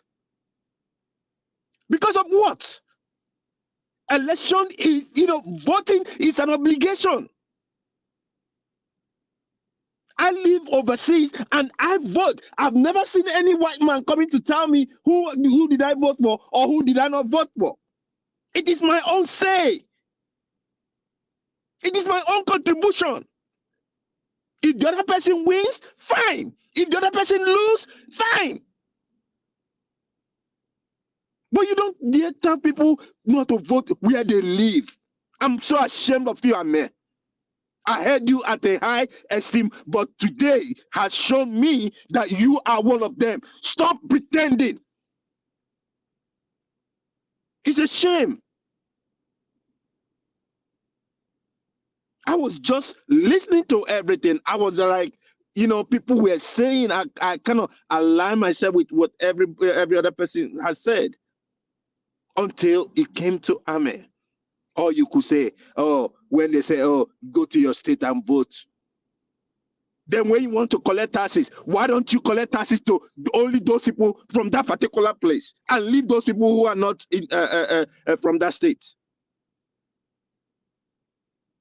I'm disappointed. Going forward, I totally support what Kenneth said. In as much as I'm not in support of any tribal bigotry or whatever it is. For me, if they are going to get the woman or whatever it is, Bayo Ononoga, the Oba of Lagos, MC Oluomo, Remi Tinubu, they should all be brought to book. As a matter of fact, they don't even need to try it in Nigeria. They should take it to ICC. Let's go and see. Let's go and see what's going to happen. Because definitely there's no justice that's going to come out of Nigeria. There is no justice whatsoever that will come out of Nigeria. Mazi, sorry to bust you to come in. They can't even do anything. Canada here where we stay, it is a rule of, it is a place where Olumide, you cannot interrupt any panelist while they are speaking. When it comes to your own time, those explanations you can make it. Thank you. To me, at the same time, you see, when we talk about this bigotry of a thing, it stems from the family, the people, or each and every one of us came out from. Thank God, I am so proud of my parents. And they've always told us, go wherever love takes you to. Love thy neighbor as thyself. That's why when I tell people I am colorless, I don't see color. Some people get mad. How can you be a black man and you say you don't see color? Or when you see some people speaking against white people and all that kind of a thing, and they say, oh, you're a black man, and I said, I don't see none of those. I'm not saying it doesn't happen. It happens, but it has never happened to me. And I condemn it when it happens to other people. I condemn it too. But that doesn't mean that I will use it to generalize. No, I wouldn't do that. It is not a good thing to always, and then it baffles me when I speak now. Some people will say, oh, probably that I'm a demon or whatever it is. I don't know who told them that they are more Christian than I am. I've asked a question here one time. I said, is Jesus a Christian? And nobody could speak. Nobody could answer. Today, things are happening all over the world, even in Israel and Palestine and whatever it is. Take your side. Evil is evil. And the greatest commandment in the Bible, which Jesus said, is love thy neighbor as thyself. They didn't say go and sleep with your neighbor's wife and say you are loving them. That's not what they said. But if you love yourself, you will love your fellow human being. Those people in Austria, I wish they'll be able to get them. And the other one that said he's gonna buy the wife or whatever it is, just for you to see. That means he never even loved himself. Talk less of loving another person. That will make such a despicable statement. Probably the mother of your own children, that you buy her because of where she's from. What a shame. But it is the world we live in. It is the world we live in. People don't have shame anymore. People don't have shame anymore.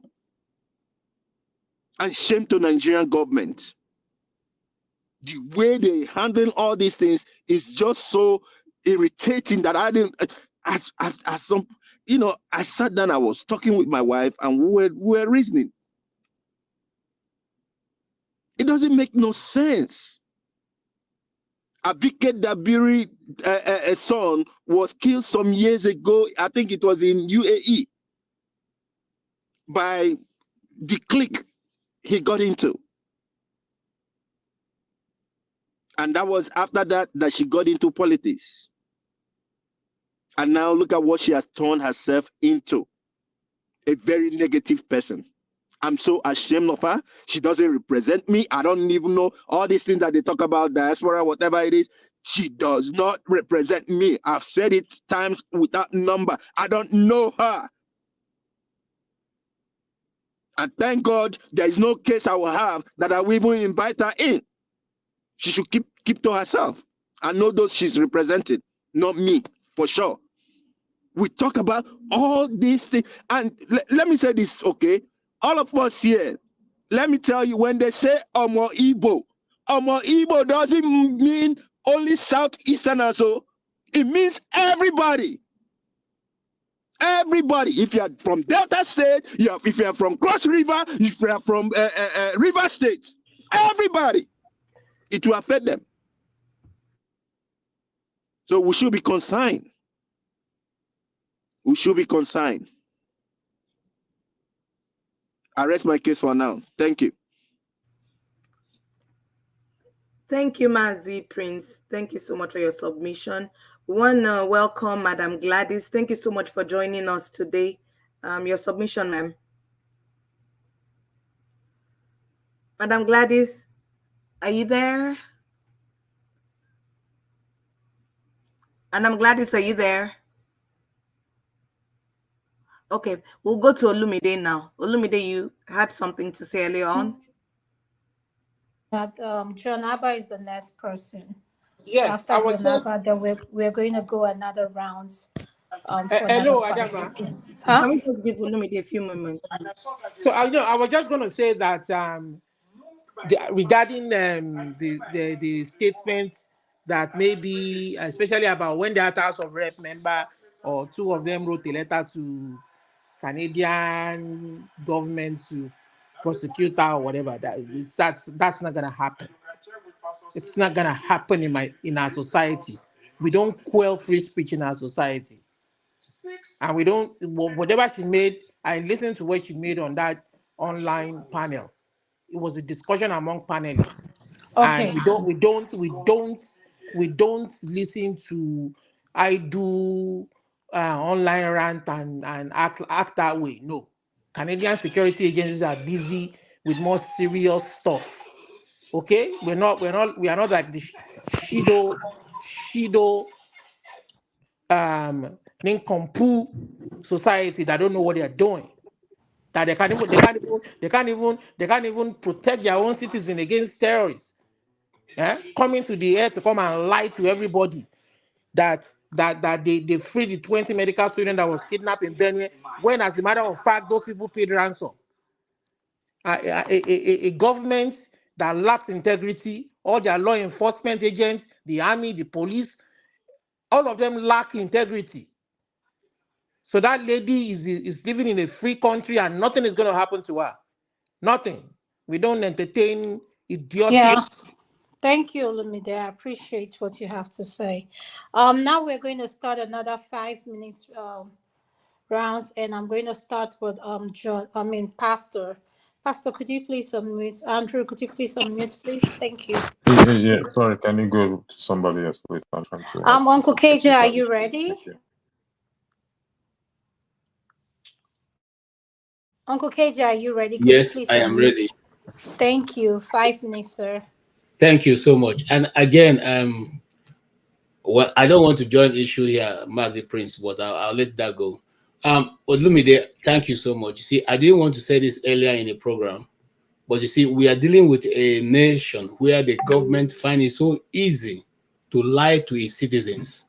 They just open their mouth and lie.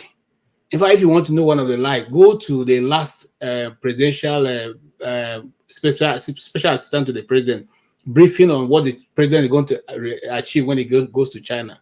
It's more than a textbook or what he's going to do in less than, is it 1 week or thereabout? And I want to say something, Jonathan.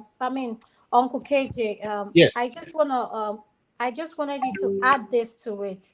What can we do to improve? Like, what kind of solutions can we speak about that will help with this bigotry and tribalism, this hate being spread? What needs to be done in order for this to stop? Thank you, sir. First and foremost, Dr. Adama, look, it is not really the citizenry that is spreading this rumor. It is agents of the government.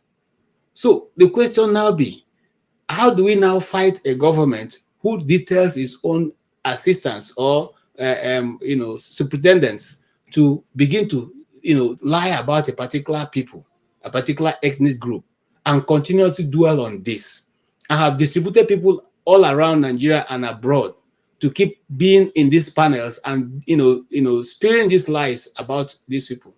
Okay, it is, look, you may be surprised to note that this is all about the Edo election coming, and they know that there are a great number of Igbos there, so they want to first of all make sure that the Igbos do not partake, as they would have loved to in the Edo election, okay, because they have a particular candidate they want to win the election, and maybe majority of the Igbos there, they have realized that may not be voting for that candidate. Secondly, if the government is really serious, there is an agency in Nigeria called National Orientation Agency, which used to be very vibrant in the days of Professor Jerry Gania. Professor Jerry Gania is still alive, just in case they say they don't know who can do that again. He's still living there. They could ask his advice. You need a very civic education, starting from the primary to the secondary school. Because remember, the people doing this thing are not those who fought the Biafran War. They're not those who were born after the Biafran War. They're people who are born, some of them born in the 70s and the 80s. Okay, some of them are even born in the 90s. So you can see that it's not even an old trend. It is something new, and it's not going to stop. So let there be a civil department like National Orientation Agency, and then the Ministry of Information to go about with a very serious campaign. Let them strengthen the NYSC scheme, because that's supposed to be a place where integration is fostered. Let those agencies be strengthened and given the power to campaign around, dealing with the issues of nationhood and the reason for us to see each other as one Nigeria, irrespective of different tribes. I'm not saying go out and say, you cannot be Igbo, you cannot be Yoruba. No, let us know our diversity, and then let us know how to harness it. That is how a nation is built, if we're seriously thinking of building a nation. But if not, I don't see, look, it's going to get worse if there's nobody checking it right now. Because remember, this thing have played to the highest level. If the wife of the president now can go out and say, we're going to inherit the Igbo property in Lagos, Remember, it had been done before. They inherited Igbo properties in Port Harcourt. Okay? And so it is not something we have not seen before. And they are just trying to replicate it because nobody is asking that question. And unfortunately, even we, our so-called political leaders, have refused to stand and question the reason why. You know, and that's why it's not going to get any better. Just like everybody's saying, it's not going to get better, and they keep lying. Well, now look at what they said. They've already written, and they're going. In fact, some even said they should have been arrested, and you know, all that is.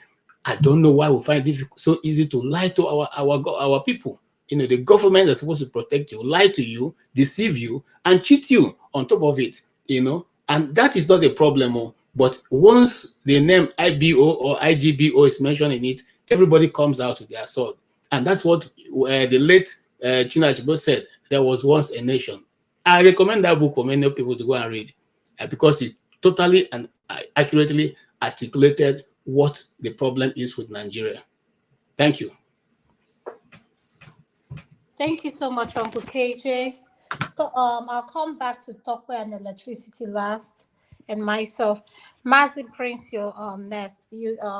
What solutions do we have? Can you suggest, or what needs to be done to change this tribalism, this bigotry being spilled out everywhere from every angle? How can we heal and move forward? Thank you again, Adam. It all boils down to first self-discovery and self-awareness. What do I mean by those terms? If Uncle Alexander Gomez. Mazi Prince, we've lost you. Mazi Prince. Can you hear me? Yeah, we lost you for a second. I'm so sorry about that. I don't know why he keeps doing that. Okay. And even Uncle Alexander Gomez is here, you know, he will definitely affirm more to what I'm saying when I say self-awareness and self-discovery. Now, you cannot give what you do not have. Okay? Love is a, you know, 4-letter word, you know, it's a kind of like a. We've lost you again, Mazi Prince. Okay, let me fix this. Okay. But you can hear me now, right? Yes. Okay. So pretty much, so some people, they'll go out and say, oh, I love you. So do they really mean that word? It's a word.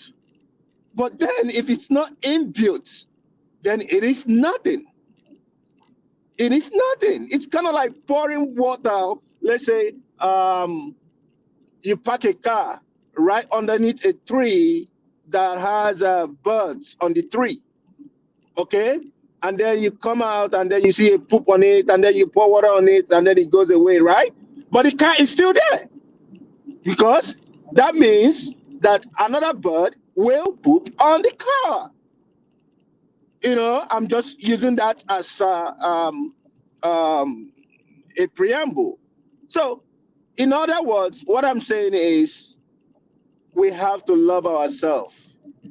If we love ourselves, then we will love other people. I mean, when I say love ourselves, I mean ourself before others. Okay? Love is a great thing. Love is very, very effective in everything that we do. And that's all I can say. The government of the day, the government in Nigeria are so negative. They are looking for all ways to remain in power. And this is a challenge to the pastors, the religious leaders that are sitting idle right now, doing nothing. They will not say anything. But they will tell somebody to come and pay tithe and offering, and if you don't pay tithe, you will not go to heaven. may God be the judge. I will not say God punish them. No, God will not punish them, but let God be the judge. Thank you.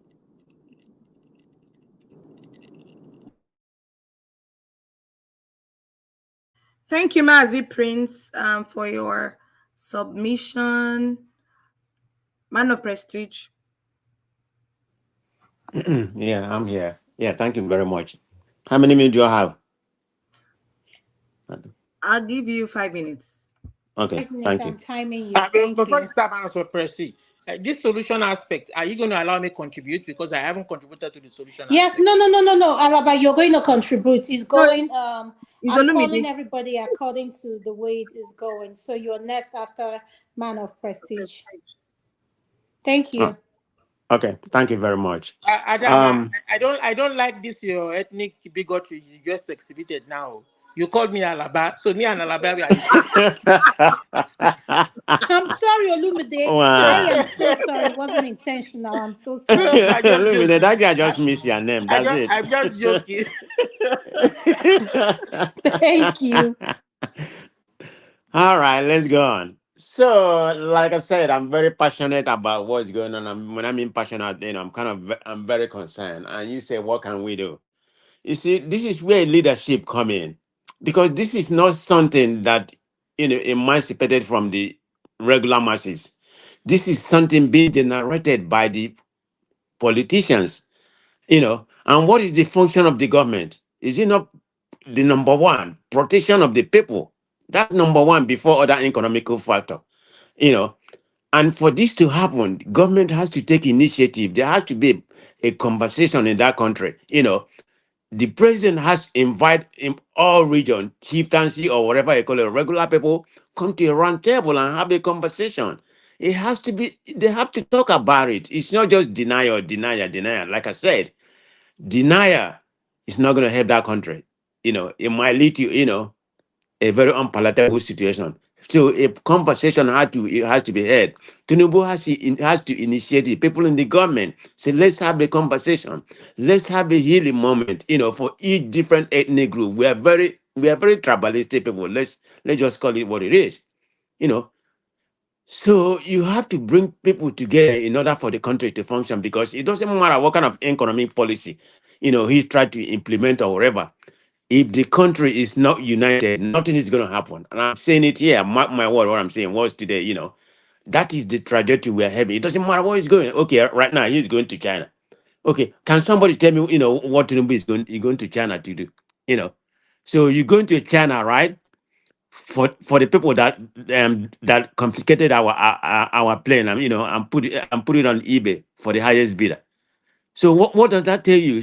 It's a business between a contractor and the debtor, and the notorious shackle lender. So tell me what's going to profit from there. We are missing our priority.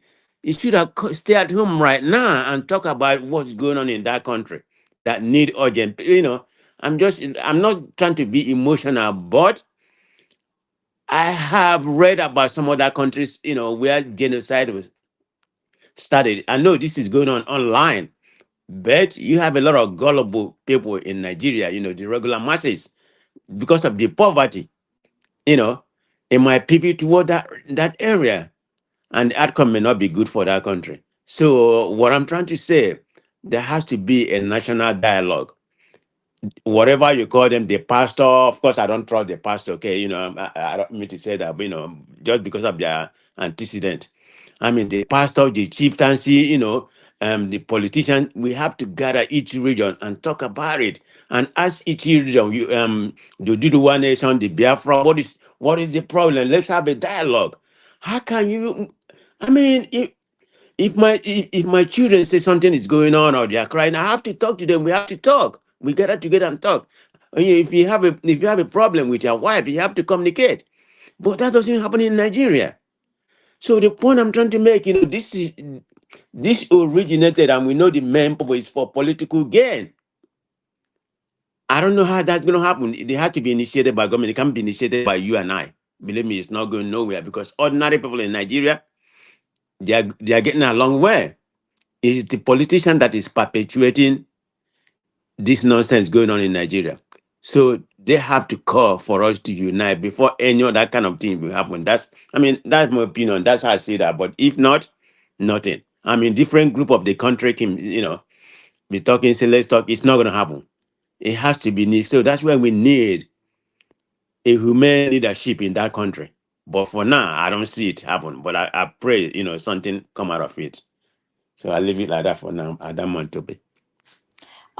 Thank you, man of prestige. Olumide, your next 5 minutes. Thank you, sir.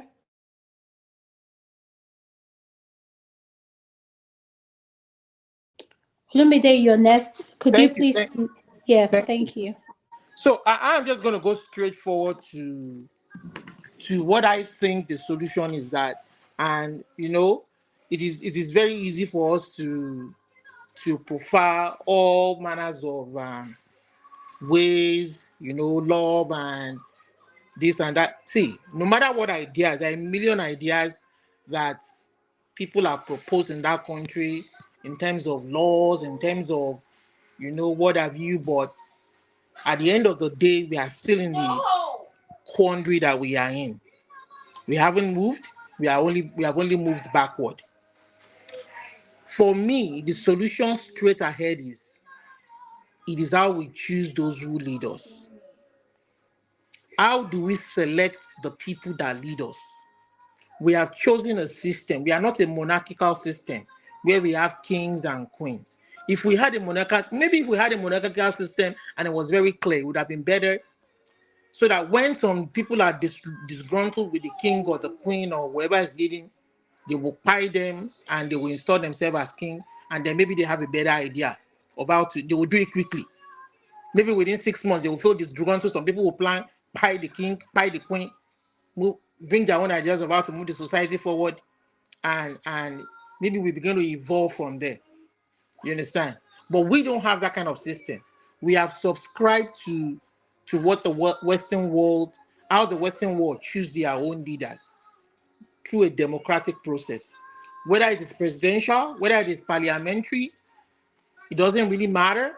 But how you then choose these people to lead you, and it is very, very plain to see that the way to choose, the way that system works is that people who feel that they have a good and a better idea of how to lead the society and how to use the resources of the people to better improve them and create a progressive society that will be beneficial to all, come before the people, argue how they want to do that. They have a debate among themselves, and the people are free to choose who they want to.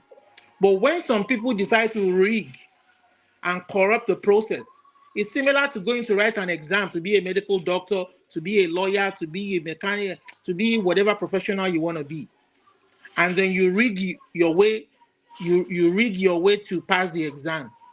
Tell me, how will that person be a good doctor, saving lives in the society? How will that person be a good engineer, building bridges that won't collapse? How will that person be a good whatever professional, a policeman that should do his job without any how do I put it now?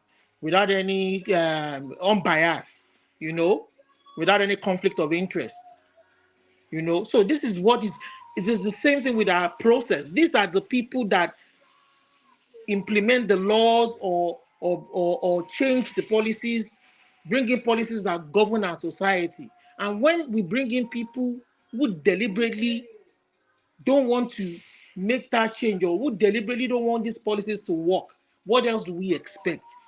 How are we going to move forward? For instance, look at Oyo State. Oyo State, when the APC governor, the president's cousin, was there as governor for 4 years, this man was owing salaries for 6 months, 8 months arrears. Another candidate came and said, you know what? We don't have to, we should be able to afford this. We should be able to do that, do this, do this. And the people trusted him, they voted him. You understand? And he came in, this guy cleared the backlog of arrears. He's not owing salaries now, he's paying. I'm not saying it's 100%, but the people, next 4 years, he comes before the people again. If he's found wanting in a certain area, the people will hold him accountable. And if they feel that another candidate has a better idea of how to move the state forward. You haven't done enough for us with the resources, despite the fact that we've seen so much, but you haven't done enough for us. You are not satisfied. We believe this guy has a better way for us. They're voting. That is the way the society runs. But when people rig elections, when people steal people's votes, when people don't make it free and fair election devoid of corruption, we are going to remain in that same quagmire. Every level of our governance is corrupt, from local government to state to House of Rep to Senate. Everything is corrupt.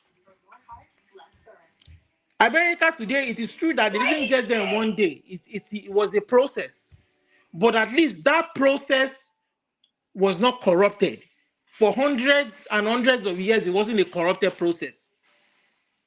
They were getting it better with new leadership. They had a system of replacing their leadership through the people choosing who they want, and it wasn't corrupted.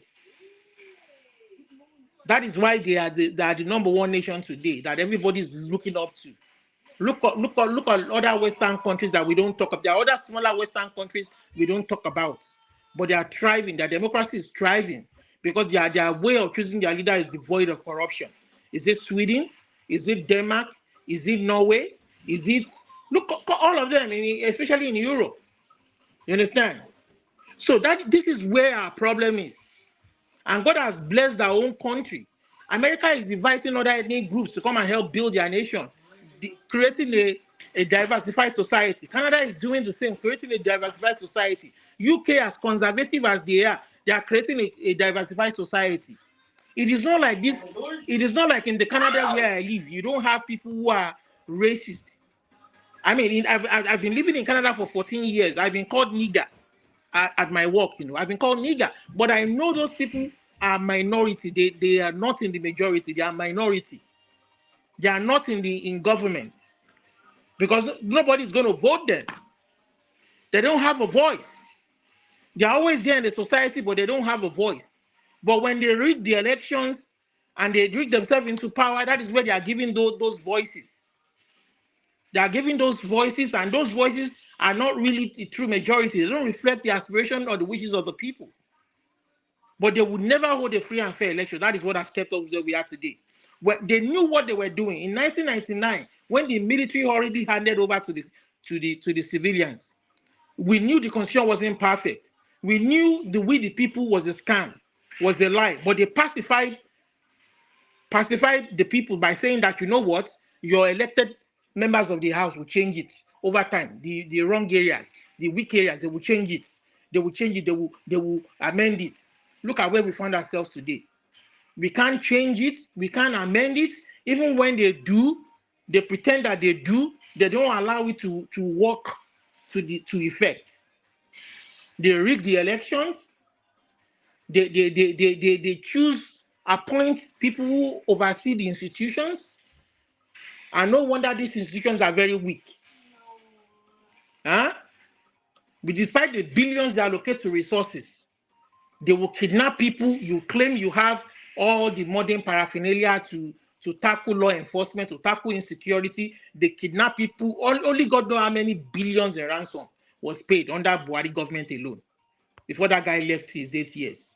And now it's continuing under Tinubu. People are dying in the north. I'm not a northerner, I'm Yoruba, but the way people die every day, they're like flies, is sickening. I don't Thank know how you. people live with it Thank every you. day. Yeah. Thank you, Lumide, for your submission. I appreciate you. And Meg, can you please unmute your next? Okay, thank you very much. Let me submit once again that I know my position on the issues tonight might have triggered some people, and I want you to know that that is still where I stand. And I'm not saying what I didn't submit I didn't make my submissions because maybe I am biased or I have something to gain. In fact, I must say, because of my stand since 2023, I've been called bastard quite a lot, even from my own kinsmen. And I think that should inform where I stood. But I'm a free thinker, I am a fair thinker. So I believe that the best solution I think we can have right now would have been we should unanimously fight this. But that is in an ideal world. In a real world that we are in, we are not like the Westerners. We are Africans.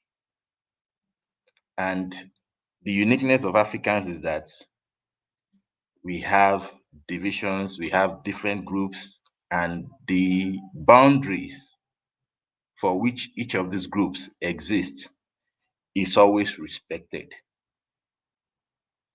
And that is still my point. And I believe KJ made a statement which I hope that people can listen to.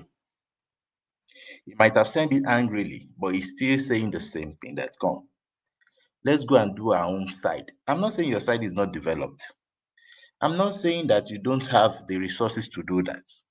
I am not saying you are not worthy to even be anything you want to be in a unified Nigeria. But the thing is that look at what we are running at. Look at the system. Look at funny thing is that it is still the same group that suffers the most whenever these minorities utilize the governmental power and every other powers to wreak havoc. I'm only saying what I'm saying because I simply respect everybody. So for Mr. Mazi Prince, you are a prince, so I am.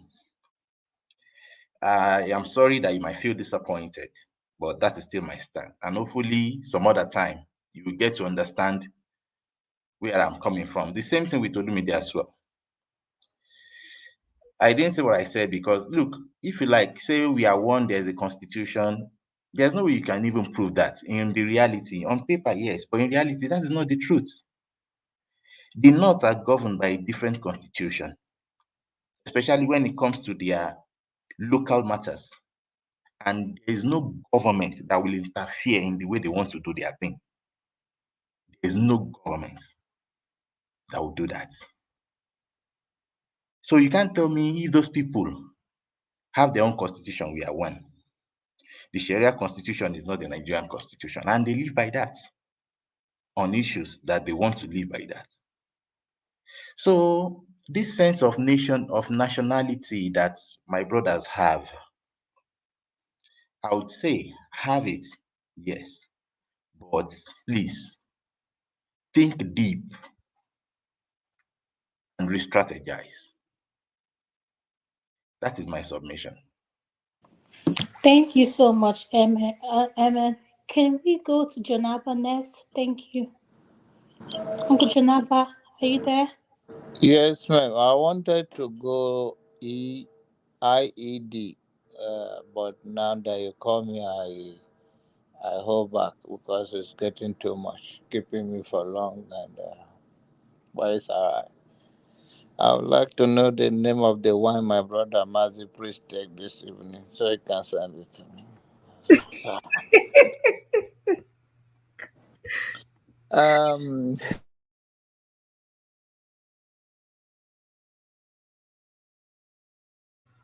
Jonaba, we lost you. okay, can you hear me now? Yes. Yeah, one of the interesting thing about us here, we speak very eloquently, but we don't understand something very well. And I don't mean to sound disrespectful. Uh, the fact that we have different law in the country. In America, they do so. Texas have a different law than Oklahoma. Oklahoma have some different law than New York. So also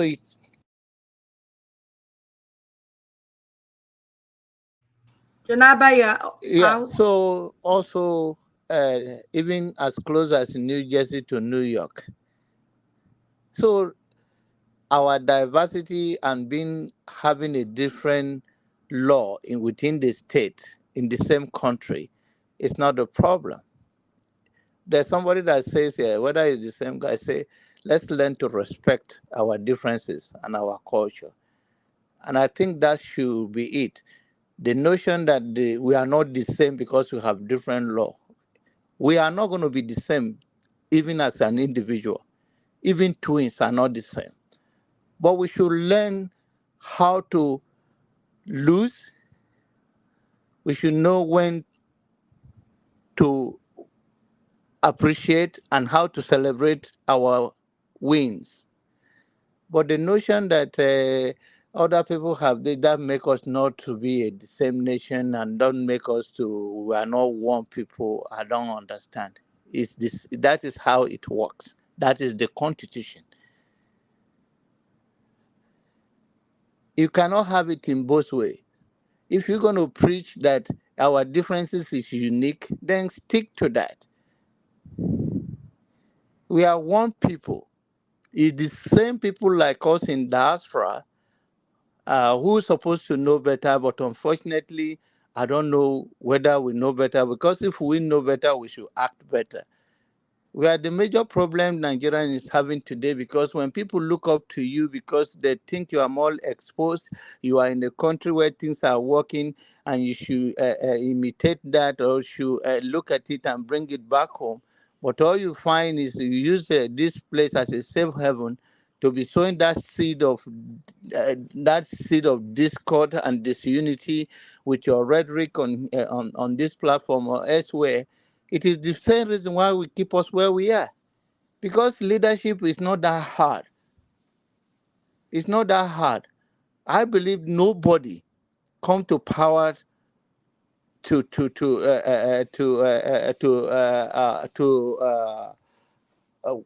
to power to make sure that they do not succeed.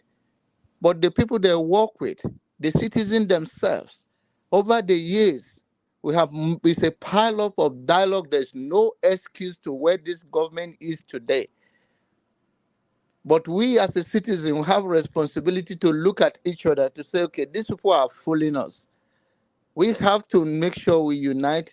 We have the same language in terms of when we say, I'm not talking about our dialect, that knowing that these people meant no good for us. And how do we change the equation? It's by them seeing us that we are getting along. As far as they are succeeding in dividing us, whether it's through our ethnicity or through our religious line, then they will keep celebrating and this long walk to freedom. Please, that is not the issue. The issue we are having is that we ourselves, the citizens, we don't even have that feeling for each other. Ordinary Nigerian can scam you and look the other way, else, even within your own family. We should turn the Alabasi turn mirror on. We should turn mirror on ourselves. And I said to him, I hope where he is, he's looking at the mirror too. Let's all look at that mirror, man. Thank you. Thank you, Uncle Janaba. Mazi Prince, you're next. Could you please unmute, sir? Mazi, are you there? Can you hear me? Yes, I can hear you, sir. You're next. Oh, Thank you. okay. I just have few words to say. Uncle Jonathan, I didn't even hear what you have a way of talking to me, and I appreciate it. No, I appreciate you too. I think you are doing better in the other room where you are now more than 2 minutes. Oh, okay. Oh. No wahala. No, it's not time yet, but very soon. Yeah, for me, you see, when it comes to tribe, it really, really hits me hard. Why do I say so?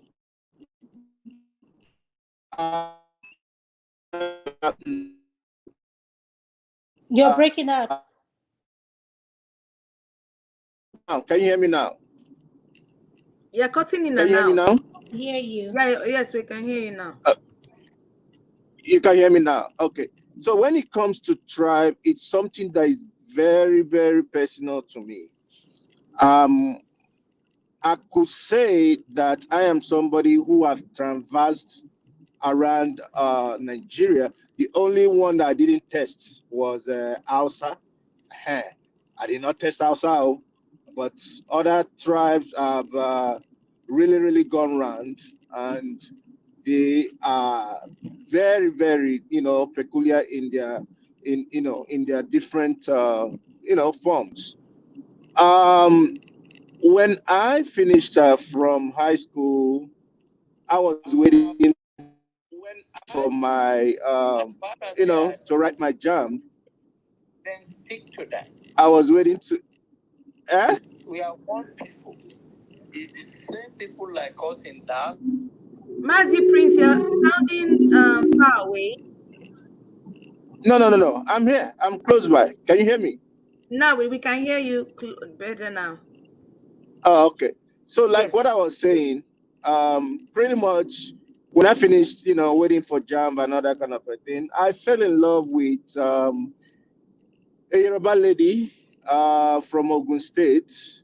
The mistake I made was not, putting her in a motherhood way, because what came, between us was the fact that her people talked about the fact that I'm Igbo. Okay, I get it. I was born in Igbo land, grew up in Igbo land. Yes, I agree. And that went that way. But am I angry at her? No, I'm not angry at her. I was even thinking in my head, I was gonna have somebody go check up her old place, see if I can, surprise her with one thing or the other, which I'm gonna do soon, and all that stuff. So, in a nutshell, what I'm trying to say is, guys, bigotry is not a good thing. It shouldn't be seen in any way or form in our lives. It destroys a lot of things, and it might even take away good things that might come into people's lives. Let the politicians continue with their deceptive ways, but we, at normal citizens, let's encourage ourselves, stand with ourselves, and shun any bigotry, ethnic, negative statements. That's all I can say for now. Thank you. Thank you, sir. I believe the next person. I, Electricity. Can I have the names? I'm not seeing anybody. The next person next to. Thank you, man of prestige. You're next. Thank you, sir. Thank you. I'm going to reference start with where Mazi Prince stopped, and he stated that we should shun the government, the masses shun the government with this bigotry or dogmatic being promoted, which might lead to something unforeseen. But you can't really say that, Mazi Prince, you are like in California, or USA, is a functioning country. Nigeria is not a function. I don't mean not a functioning in that way or a first state. That's not what I mean. I mean things are not functioning. So it's not easy that's not easy to be obtained in that country.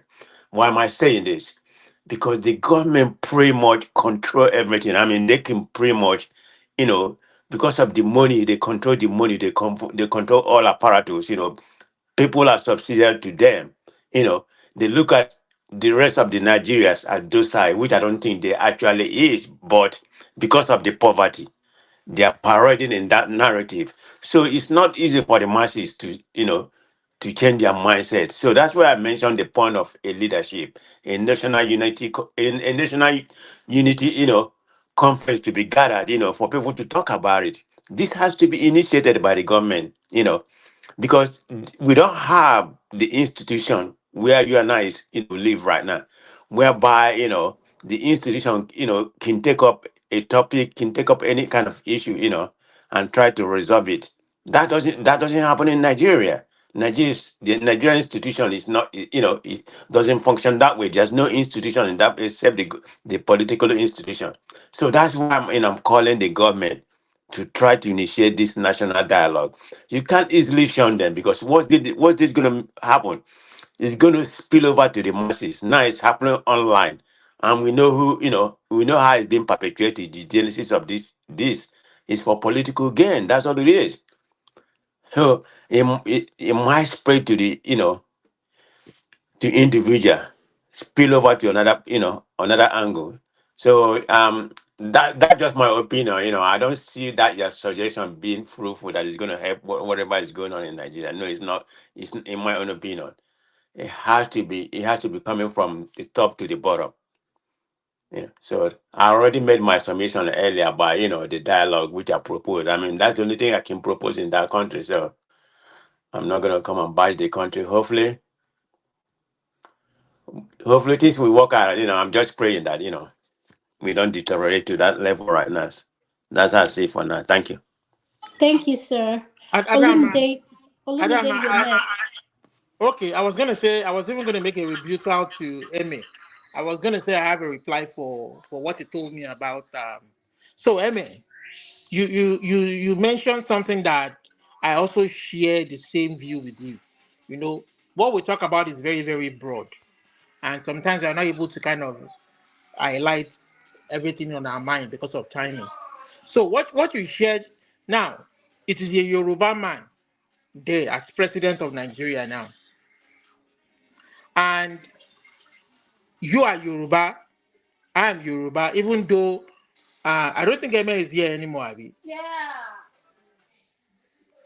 Emma. No, Emma is in here, but he's listening because he's in a comment Okay. section. Okay. So what I want to say to Emma is, it is a Yoruba man there now. Even though my own personal opinion is told that election, fine, is there now, affirmed by the country's system, the judicial system there. So what is he going to do about the constitution being unfair? You are saying the constitution is unfair in the sense that it favors a certain part of the country and does not favor the other part. And you also know that different groups, Yorubas, Igbos, Ijaws, Middle Belt, name them, Ninas, and more recently, the Patriots have written to him to do the needful. Start by rebuilding the country from scratch so that we all have a sense of belonging in that country, so that we can own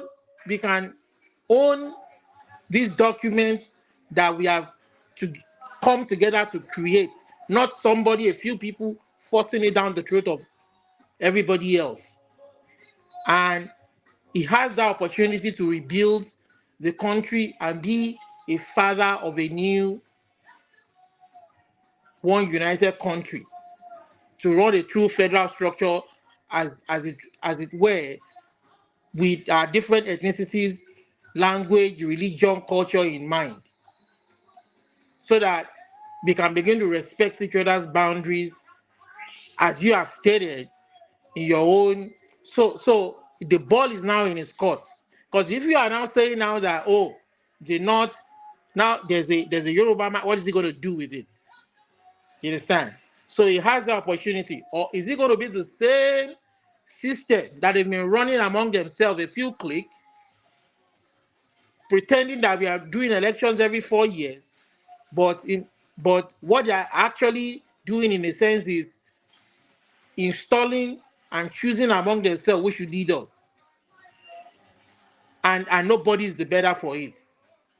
Right from the local government level up to the state, to the federal, to the purported House of Rep or Senate or House or whatever, I mean, confusion they are running over there that betters nobody. So this is what we are saying. This is the kind of honest, plain truth that we are saying. These are the kind of truths and candid opinion that have developed this part of the world.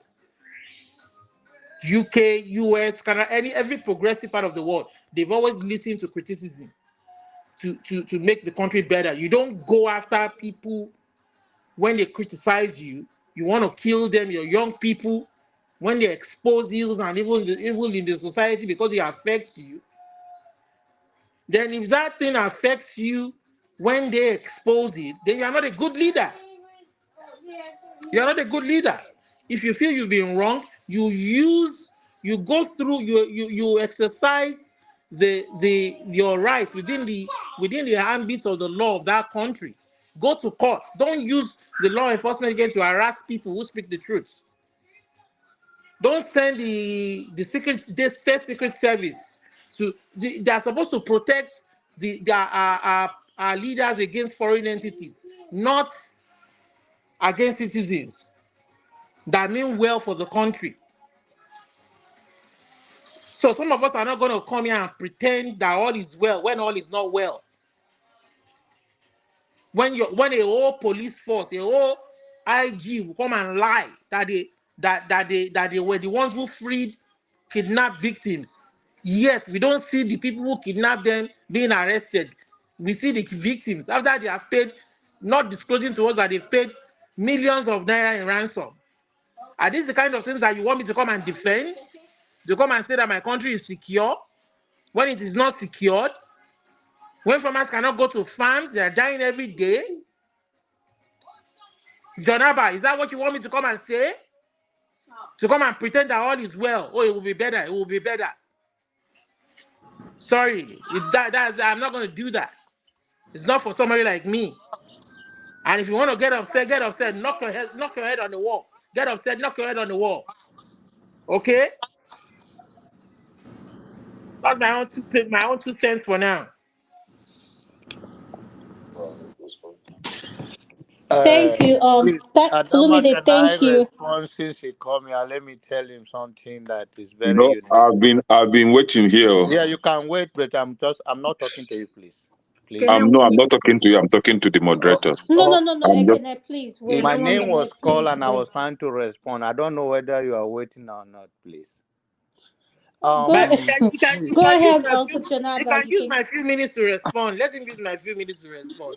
Go I don't ahead. think I use my few minutes. First and foremost, Lamide, let's put the fact out there. The people that kidnapped, it happened between a Kajide and Boklo. They run and left the victim after helicopter flies to get those people. So no ransom was paid for those students. Let's be clear. So it is also a good thing that we put integrity in place, that when we say something, we have the true knowledge of it, so that the fact that want to make things look like the way it is, or it's not, doesn't give us integrity. And end of the day, it's going to affect all of us on this platform. That is what I want you to understand. I'm not saying that all is well. You already summarized the whole thing, that Nigeria is not working for anybody. And I'm not telling you it's all is well. A country where citizens are not moving freely is nothing to be proud of. But that doesn't take away the fact that as a citizens, we all have a responsibility in one way or the other, even to your own community and life in general. Where you are in Canada, you are a citizen, or wherever you are, you live in a community and you're supposed to be relevant. So the notion that hit my head on the wall, I'm not angry with anybody, and that is how I speak. So please, my brother, there's nothing between Nigeria that is what anybody come here to fight each other for. If you are for solution, you are for solution, and we are all going to speak differently. We don't have to speak the same way. We don't have to see things the same way. It's uniqueness of life. But end of the day, we are trying to prefer solution and speak the way we understand things, and every other people have to be represented in their own way. That's what makes all the difference. Nobody is trying to harbor evil here. That doesn't make you a better person. Thank you. Thank you so much, Uncle Janaba. Before I go to you, I see Forefather here, and I'm going to give him time to respond to what we're saying, since we've all spoken after we went how many rounds. Forefather, could you please unmute your nest, sir? Forefather, Greetings. can you hear me? Yeah, thank you. Yeah, greetings. Thank you for having me, Adama and Chope. Greetings to everyone on the panel, to the chat and then to the viewers. If it was about this bigotry stuff we are talking about, in the bigger scheme of things, I don't think that's the reason why we are messed up. Other people have them, other groups of people around the world have them, but they all go on to do way better than we are doing. But it's unhelpful, isn't it? You have leaders and people a kind of instigating and a kind of inflaming these issues when there are pertinent issues to be dealing with. Some of these people, instead of them to spend their energy actually doing what benefits the people, they spend more time trying to foment division. The other day I saw a video of people in Mozambique or something, or Zambia, somewhere in Southern Africa. If I hadn't been told that it was in Southern Africa, I would have thought that was West Africa. Because even South Africans would like to pretend as if they don't know, but the 75% of their population is a Bantu population. The Bantu population technically originated from eastern Nigeria. That's the far edge of Nigeria and Cameroon. So we all have commonalities. If you want to predict outcomes of nations, you can better predict it based on race than even tribes or any other stuff. You can predict it based on race more. And that is what shows up around the world all the time. And so for some reason, people would choose to be playing this lower level game that we played 300 years ago that never got us anywhere. They talk about constitution, talk about all kinds of things. Okay, when you had your tribe and your kingdoms, they did not have their constitution. Where did it lead them? Because they didn't do the necessary things that they needed to do to survive and compete. And I really think that that noise that is coming along, distracting us from what needs to be done, is really, it depends on how you look at it. It's really damaging. At the same time, maybe it cannot be helped. Because we don't know. Most of our people just think this is the core of our problem. When the English were coming down here, they didn't care about any of that. They had divisions in their country. The Scottish hate the English. The Irish hate the English. They hate each other with a venom. And these people rule the world. How do you think they did that? They don't even have a constitution, the proper constitution till today. Because they focus on the important things that makes a difference to their people. They can quarrel and do all that stuff, but still got the right things done. The things that actually matter to people the most. And I agree with when Jonaba said that, most people on the ground are trying to do things that matter to them, but the ones in the diaspora are focusing on all the wrong things. And they are overseas. They should know better. They are in countries that are also very divided. Even in America today that we are talking about, when they polled Republicans, more Republicans wanted to break the country up. It's like you polled APC or PDP, and you see that more people want to break the country up in those parties. That's how it is in America today. And our people are in those countries, and they pretend as if they don't understand any of those dynamics. And like our own is totally different. We seriously have to focus on what truly matters. If we don't learn how to compete in the world, I think Olympics happened recently. When you want to go to Olympics, do you say, because I'm competing with people in Nigeria or Cameroon, you don't compete? You compete with the world. But somewhere along the line, we've forgotten that. We've forgotten that we are competing with the world. Any people that are more advanced and more developed than us, they are a threat to us. Make no mistake, just like an Olympics person from Australia, is a competition for you to defeat you in that Olympics competition. They don't say, oh, because you're from Africa, me, I'm not going to compete with you. The English were not taking permission when they came to Africa to colonize us. They didn't wait for God or whatever Amadio had told them, you can now enter and come and defeat us. No, the world is there, and we pretend as if it doesn't exist. And we want to be fighting ourselves, dividing ourselves. We should be condemning these people and ostracizing them. They are enemies. Right now, they are one of our greatest enemies, these divisive people. And in the West, they understand these things. If you speak out of turn, the UK now, they are looking for a way to jail Tommy Robinson. This guy is just a right winger. He's not even saying some of the craziest things that our people say. They are looking for a way to jail him again. Adama, can I puncture our forefathers? Is misinforming us. It's informing the platform and the whole world. Can I Okay, hold on. Let him settle. Then you can let him finish his statement. Then you can ask him whatever question, please. Seriously misinforming the platform. Yeah, hold on. You just let him land. Let him land. Let him finish. You have your time to ask him the question you want to. Yeah, you can check it up. The Catalan leaders, are they not in jail? When they threaten to release some of the Catalan leaders, go and see the protests that will happen in Spain. You would think they are releasing somebody that killed thousands of people, that caused a lot of deaths. This guy didn't kill anybody. You see the protests in Spain because they wanted to release him.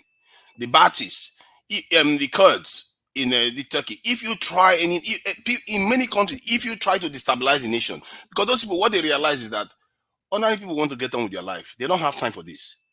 They want to go to church. They want to go to their weddings. They want to go have children. They don't have time for this nonsense. And they focus their energy on developing their people, understanding that they are competing with the rest of the world. That is always at the core of it. If you fail to understand that, you are going to suffer and suffer. And every time our generation is getting weaker and weaker, and we are inviting our own conquest. When that day will come, all these arguments between Igbo, Hausa, it will go away, because the people that actually have the understanding to set those things aside and actually go on to build something that is strong for their people, they will rule us again. They've done it before, and we still haven't learned any lesson. They will rule again directly this time, and God help you if you survive it. If they decide that they don't want us here anymore, they will clean us out. Look at America today. These are continent killers. The world doesn't owe you a living. The main population of America is 3.something% of that country now. Go to South America, the same thing. Australia, the same thing. New Zealand, the same thing. What makes you think you are entitled to this land? You are fighting your fellow brother for what? The only thing that will give you entitlement to this land if you can defend it. Can you? What have you done for Nigeria to defend Nigeria? They talk about how bandits took children, students, and went and gunned them down. Maybe because they didn't receive money. Our children keep getting killed every day. Women keep getting kidnapped. Farmers cannot go to a farm. People are paying ransom. Wives are being taken from their husbands and married off to bandits. And you are worrying about division.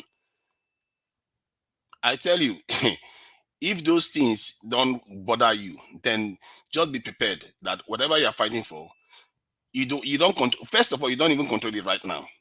And you will not control it, and you will lose it even far. What your children are going to inherit is going to be far worse. This stuff is very basic, and the reason why we don't understand it fully is because we just refuse. We just got kind of bogged down like in a mud of division. We refuse to see the world for what it truly is. The world is a threat to us. They are too far more advanced than us right now for us not to see them as a threat. Every single one of them. If you misunderstand that fact that anybody that is more advanced than you is a potential threat to you, then I can't help you. Because if I'm stronger than you and I have more money I have more power than you, and I see that you have something that I need, I will take it.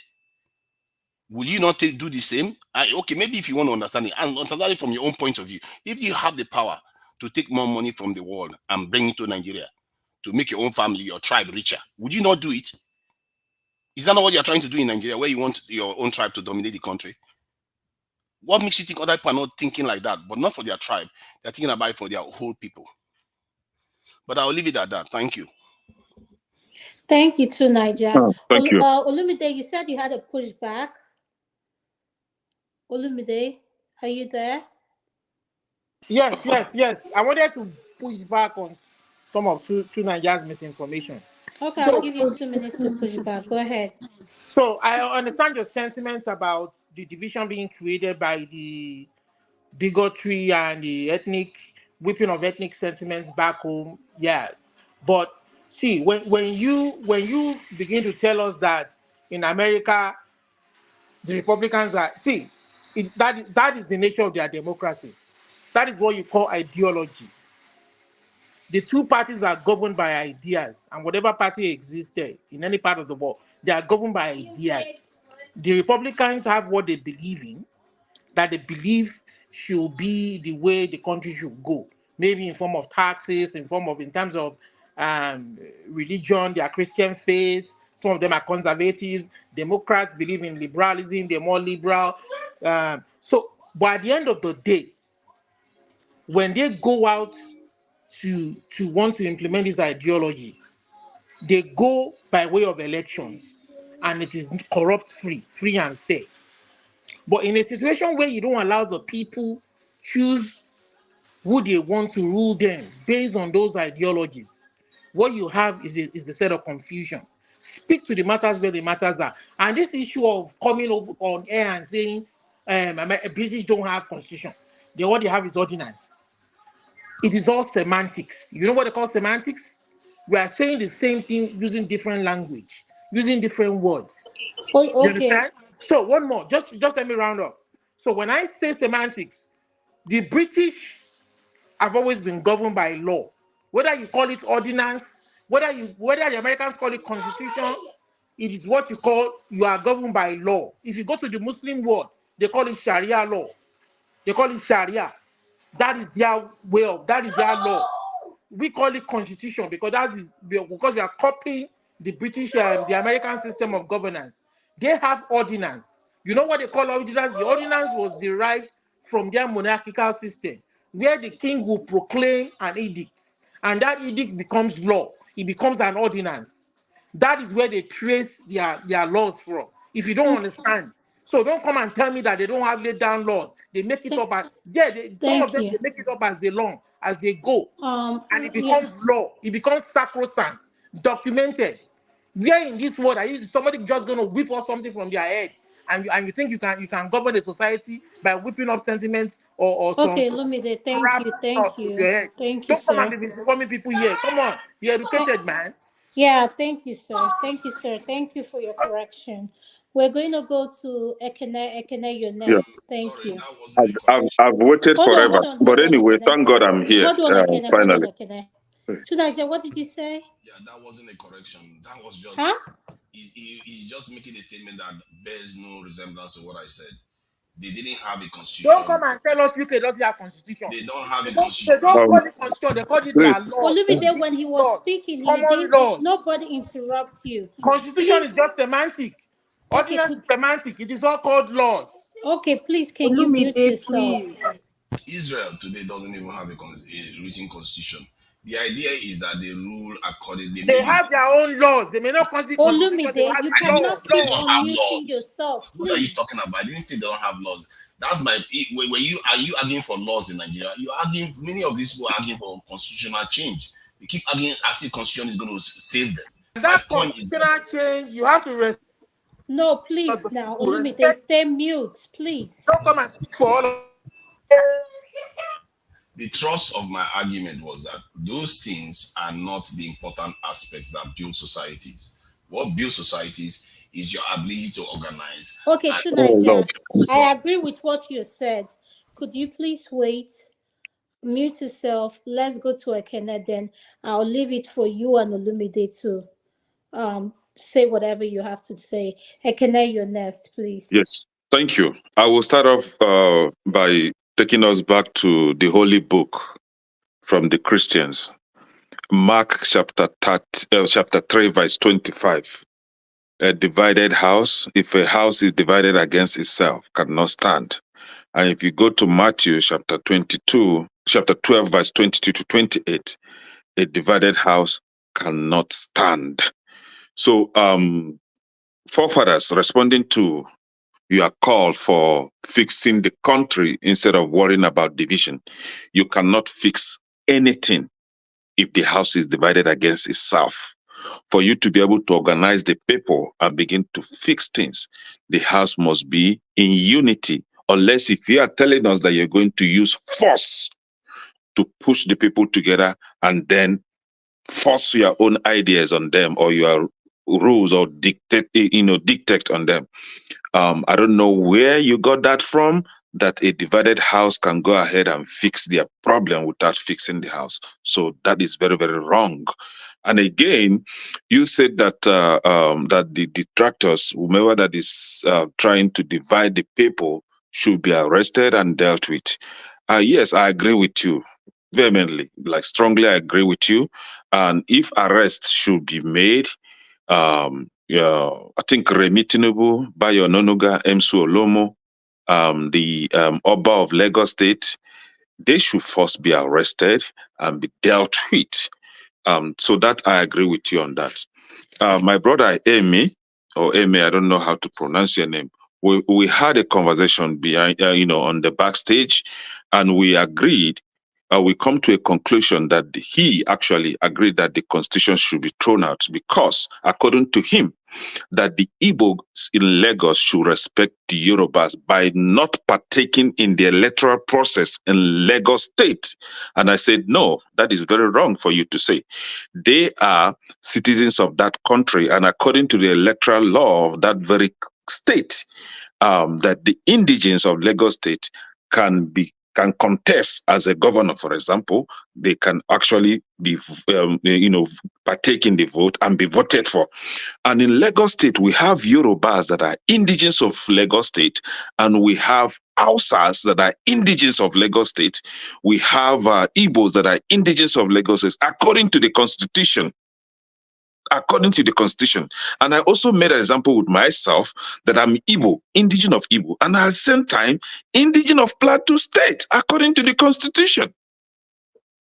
So I urge him to go and read the Constitution, what makes one an indigent of a state in that country.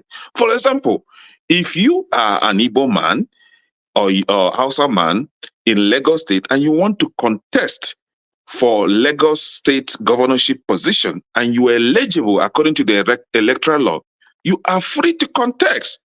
But the question is, are you going to win? If you win, so be it. You become the governor. After all, Tinubu isn't indigent of Lagos State. He wasn't even an indigent of Lagos State, but he won an election in Lagos State. The current governor of Lagos State now, Sanwo-Olu, is not even an indigent of Lagos State. Talk more of an Igbo person or Hausa person that is an indigent. Indigent means you were born there, you've lived your life for 20 years in that state. You become an indigent. That is what the Constitution said. Unless if they've changed it of recent, because I still have my indigenship certificate of Plateau State. Now, so he now said that in Lagos State, the people, the Yorubas in Lagos State don't actually respect the Constitution. I say, okay, what do you want us to do that since they don't want to respect the Constitution? Do you want us to throw the Constitution away? He say, yes, that the Constitution should be thrown away. So you are now running a state without a Constitution. If that is the solution, then some of us don't want to live in a country that don't have a Constitution. We'd rather be on our own. And then you can run a country without a Constitution. We want to have something that guides us. We want to have social policies that shape our society. And if you don't want to have that, so be it. You can have your country. We can go our separate ways peacefully. So you are calling for a solution in Nigeria. The honest truth is, which is actually bitter, there is no solution. We've missed that opportunity of fixing Nigeria when the Nigerians collectively kick out Goodluck Jonathan. That was the point where you missed the opportunity of fixing that country. Somebody is calling for saying that the governors should come together or the government should come together and initiate national conversation that will trigger dialogue. How can you do that? You are calling for a government that force itself into that position, that you and I know that they have their own interest. We are forcing them to organize who? They made the governors, they appointed the traditional rulers, and you are calling them to make what laws or to make make what conversation that will usher in peace or dialogue. It would always be for their own selfish interest. Whatever they are going to do will be for their interest first, the interest of their children and their family second. You, as the citizens, you are nobody before them. So your interest is being relegated on the other side. So you are calling for solution in that country. The honest truth is that there is no solution and there is nothing anyone can do about it, because this current government will always appoint their own boy that will run the electoral process. that will make sure they stay in power. So you've missed it. The honest truth is, if you ask me how to fix that country, is for the people to come together with full force and kick them out. If you are waiting, or you are speaking English, or you are trying to follow electoral laws, or that laws that they can change at will, at any given time they can change it. You go to court will tell you that it wasn't phrased that way. They will paraphrase it for you in the way that will suit them. So if you are here dreaming that you can ever fix that country, then you need to check yourself very well, because that country has no solution as it is now. You've missed that opportunity. They use men of God, pastors and imams, to kick Jonathan out, and that was where you miss it. They are holding that country to ransom, and there's nothing anybody can do about Thank it. you so You much. must Thank help you them so out much, with Ekene. force, Can I not come peace. next because of Go ahead. Huh? can I come next because of Ekene Yes, narrative? go ahead, a man of prestige. Yeah, Ekene, I hear you. So I differ with you a little bit. Because I'm the one that proposed any kind of national dialogue, and the masses can't do it. So when I say the leadership, it doesn't necessarily have to be this particular leadership we have right now, which I perceive to be very corrupt. You know, so I'm talking about we have to have a good leadership that can negotiate that national dialogue, because a nation cannot prosper without that. And the part you propose for people to come together, that's not possible. We are very tribalistic people. I mean, the Igbo will initiate say, okay, let's go protest or push the government out. The outside will say no, or the South where Yoruba will say no. So we are very tribalistic people. There's no unity. So that we are idea. It cannot work in that space we have. So that's the way I see that country. It's not. It has to come from top to bottom. It can't come from bottom to the top. And if it decide to come from the bottom, they have the ammunition, they have everything. They will destroy you. You and I Thank from you. that country. We know how that country, function. That's not going to happen. Look at the last protest that happened. Did you know that Nigeria has that much military people? Look at the forces that was brought up for just people protesting for their own rightful place. And you see army, weapons everywhere like they're going to war. And you from southeast, look at the military. From one place to one place, it's taking point everything. And look at what happened. Look at what's happening, right now in Imo State. You know, because of it Man of might be some prestige. that Man make of some prestige. I share your sentiment. Olumide, you can't keep interjecting. You have to wait. Let that it's person just like land, some that please. make some utterly nonsense statement that that I think they should sit at home for the whole month. For Igbo, the whole government apparatus should sit at home. Then the government, the chief police in that state, Concord County, said it was a threat coming from IPOB. I'm mobilized. Every part of Imo right now is militarized. I'm not talking about the military that was before. Go and look what's going on in Imo State as of yesterday. Every part of they say because they receive a threat, but IPOB has denied it. They didn't, that they didn't issue any threat. They say if you have a threat, show us the evidence. They don't have any evidence that that IPOB is threatening the people in Imo. That they have, that the whole federal workers has to sit at home for is that about a month? But that's just a typical example of the kind of government we have. So, nobody's moving around in Imo State right now, around the Owerri area, because the whole federal apparatus has pretty much been guided. Say military marching like they're in war zone right now. So go figure. So sometimes I don't know if that country is salvable. I don't know. I guess I'm fortunate to be in a different country. Thank you. Thank you, sir. Thank you.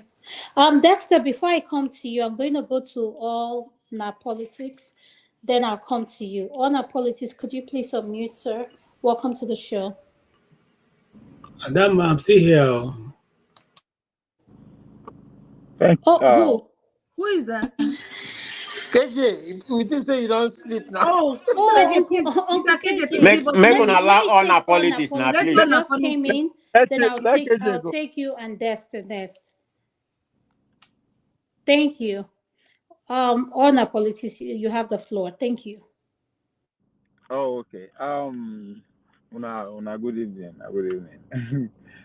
I don't know, for some reason I got I tuned in late, but even at that I was pretty much off and on. But I got the part of a little bit of two Nigeria submission, and my brother from Canada, and I would like to just make one or two statements based on what they say, and that would be my submission. First of all, Tunanja, I don't know what you are up to these days. I don't know whatever it is that you are doing. Man, keep it on, man. You put a question before the nation, if there's anything like that today, that can you or can we defend our land? That question hits from so many levels, especially if you are following what is going on in the world today, the change that is taking place. But most importantly, you went ahead to actually pinpoint some history about America and every other thing. I mean, you are spot on. That's a very, very potent question. So can we actually defend the land that everybody is claiming? Because nobody is entitled to, according to. So thank you for that. I really, really appreciate that submission. I'm my brother from Canada. I for the past almost how many minutes I'm trying to look for words to actually put together how to describe what I want to say without sounding off point or anyhow. But my brother, I will just advise you, bros, go read. You have no clue what you talk about pretty much all the time. Go start reading about the history of the country that you live in currently, Canada. And I will recommend you to start with the Trudeau's family first, before you even come and talk about if there's democracy or not, because you have no clue. Everything what you talk about now, garbage. I'm sorry to put it. I'm sorry for my language, but people don't check you or ask your own.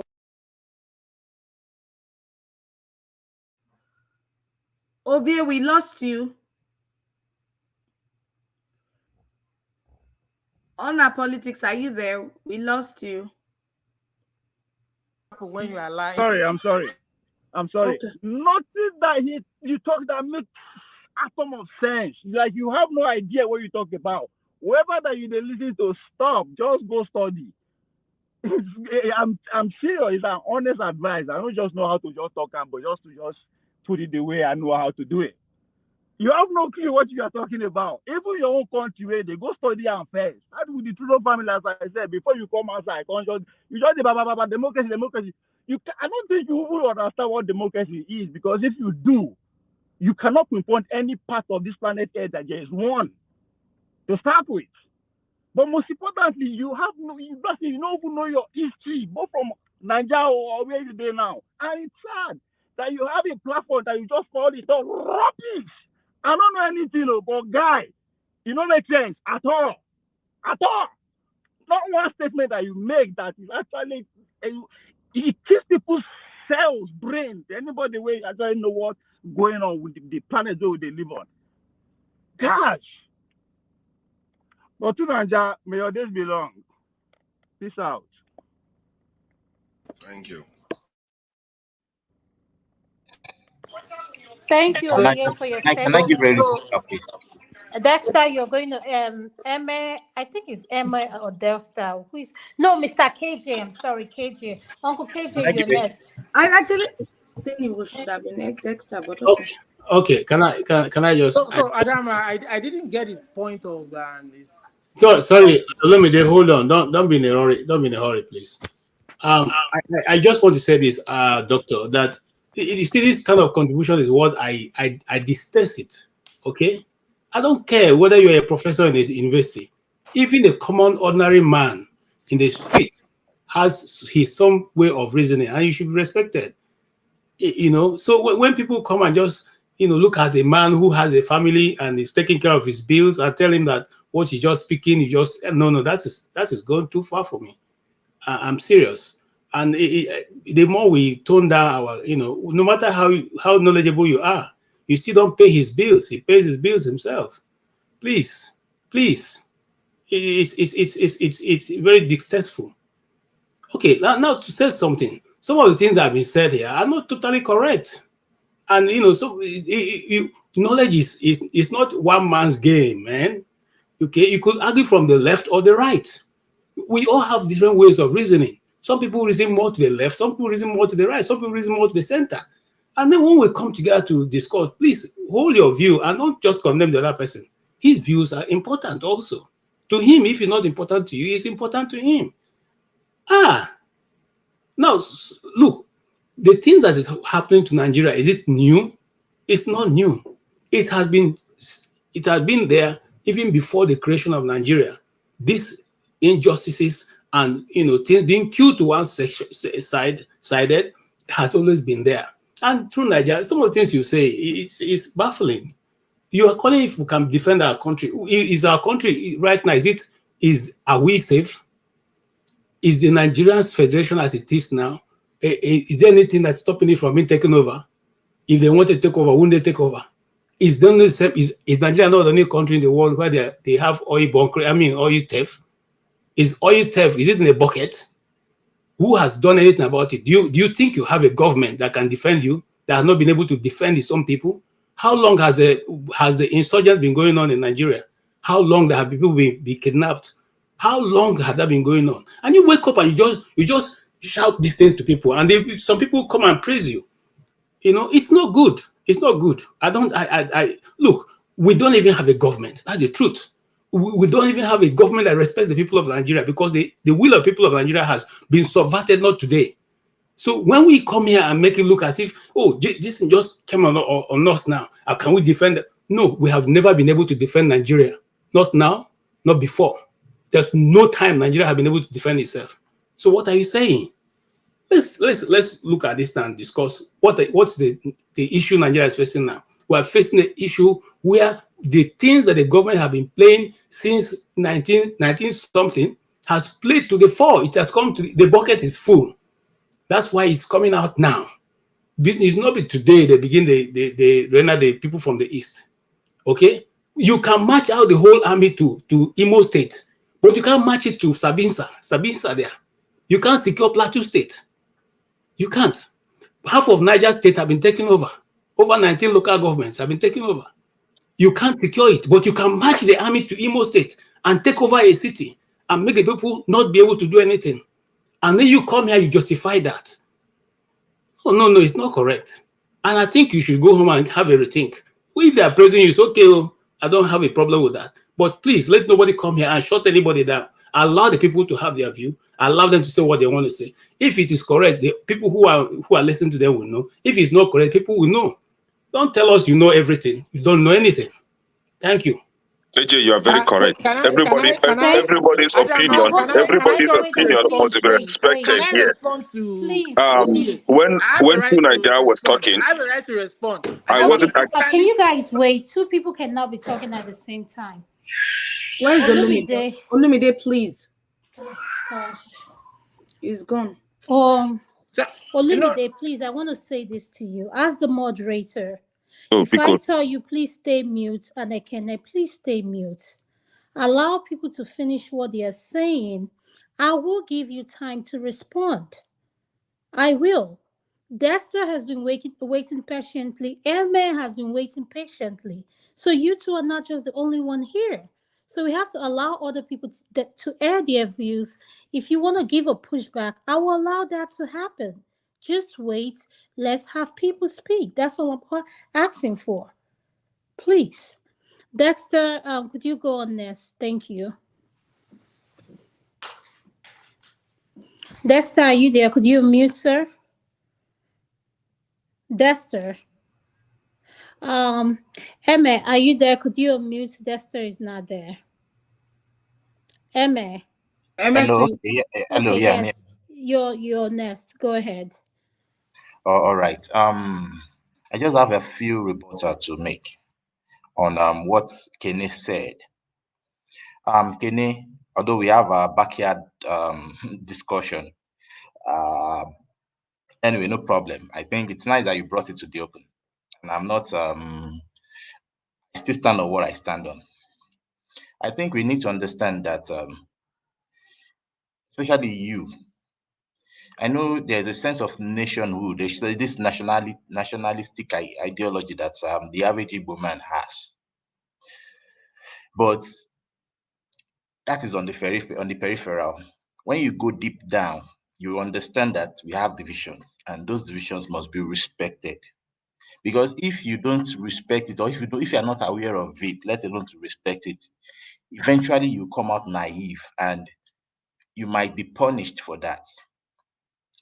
And I think that is what the average Igbo person is suffering from at this moment. There are a lot of punishment for an Igbo man. Look, an Igbo man has a business in Lagos. Some nefarious guys will just go and burn it down, but nobody will want to speak out on that. These are just the silent reasons. I'm not supporting it. I'm only just being fair in my judgment. And that's why I've made my statement. Now, you are saying something that if you are an indigent, you are an indigent by birth, and because you are born there, you are eligible to contest any election there. I beg to differ. I don't think that is right. I think maybe you need to go and revisit the constitution again, and Oh, maybe really? we'll come back. Because, yes, I am not certain that is correct. But with what I found, I think you have to belong to a member of that community indigenous to that state.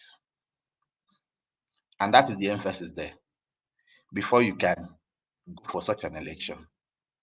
So if you are not indigenous to that state, well, maybe they let it fly and it happens. But I don't think it's going to happen in every places like that. Some states or some group of people, some communities will go against it, and they might be right to do that. So I would advise that you go and revisit it, and then maybe you come back. So is Tinubu an indigenous of Lagos State? Now, Ekene, you cannot ask him a question. Let him have community, his submission, please. a community, we have a Yoruba community. You need to know that.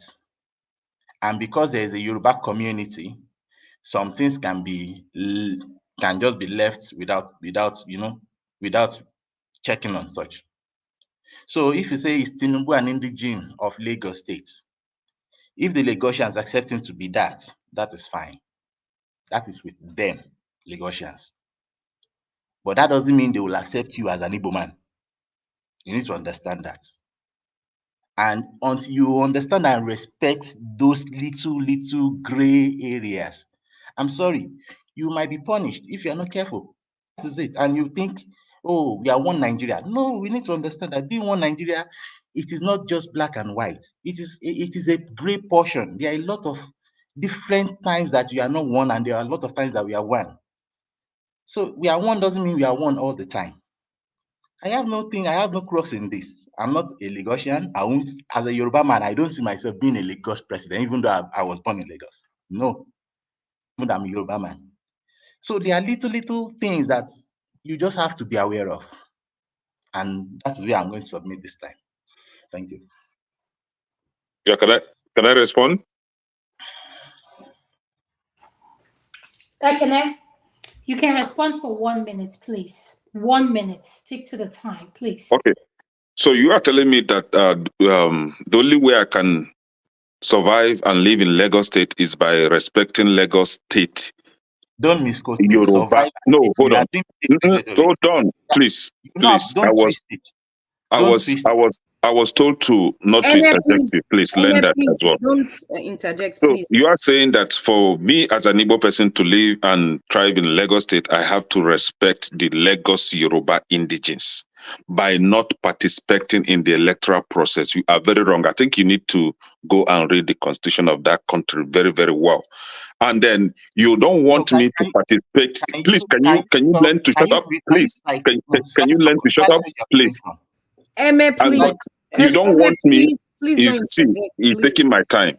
Please, I would need my time back. Okay, go ahead. You don't want me to participate in the Lagos State electoral processes, but you counted me as a population in Lagos State.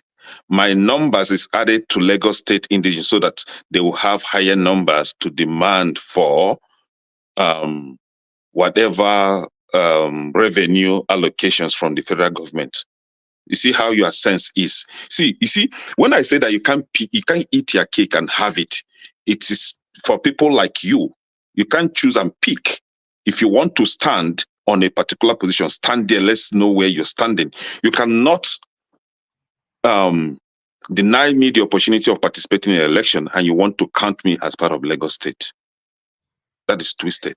And again, let me tell you, you must not be a citizen by tribe. You can be a citizen by birth. In Texas, for example, I become a citizen by naturalization. So I have the right to contest as a governor of Texas. I have a right to contest for a Yeah, governor okay, of any Emeka, state thank you that I so become a much. citizen. Thank you. So don't come here and twist education. You Yeah, need to go and read the Constitution very well and yeah, thank you, understand it. thank you. So Adam, Can I I say haven't something made my before any own. other I person haven't made speaks? my own rebuttal to. Yes, hold on. I know you have your Olumide, chill, pushback. please. Before you say it, I want us to be mindful of something. You do not have to like what someone else's opinion is, but allow them to have their own. Let them say how they feel about that subject. Whatever we are talking about, allow them to voice how they feel. Yes, if there's something you don't agree with, you want to push back, wait when it comes to your turn. Then you can push back. Olumide, I'm giving you 1 minute and I'm going to go to Mama Hachel, please. Dexter, I'm Okay. taking the permission from you because Mama Hatre is here. She's an elderly and I want to recognize her.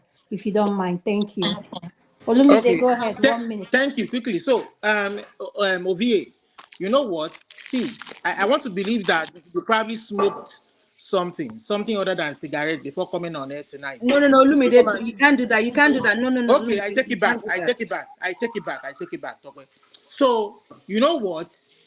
When you want to speak to an issue, you know, I don't know how to describe what you just did. You want to come on here and attack my person, and you know what? I'm not going to take prisoners myself. If you try that shit next time, I'm not going to take prisoners myself. I'm going to give it to you very hard because when I spoke to Nigeria's point, I didn't tell him he doesn't know anything. I didn't tell him he lacks sense. I attacked his issue. I said what you said about this English law or ordinance is wrong. What you said about this constitution is wrong. I took the issues and I gave my own view of what it should be. So come and give your own view. It'd be like saying you don't go read about Justin Trudeau tonight before you come on air.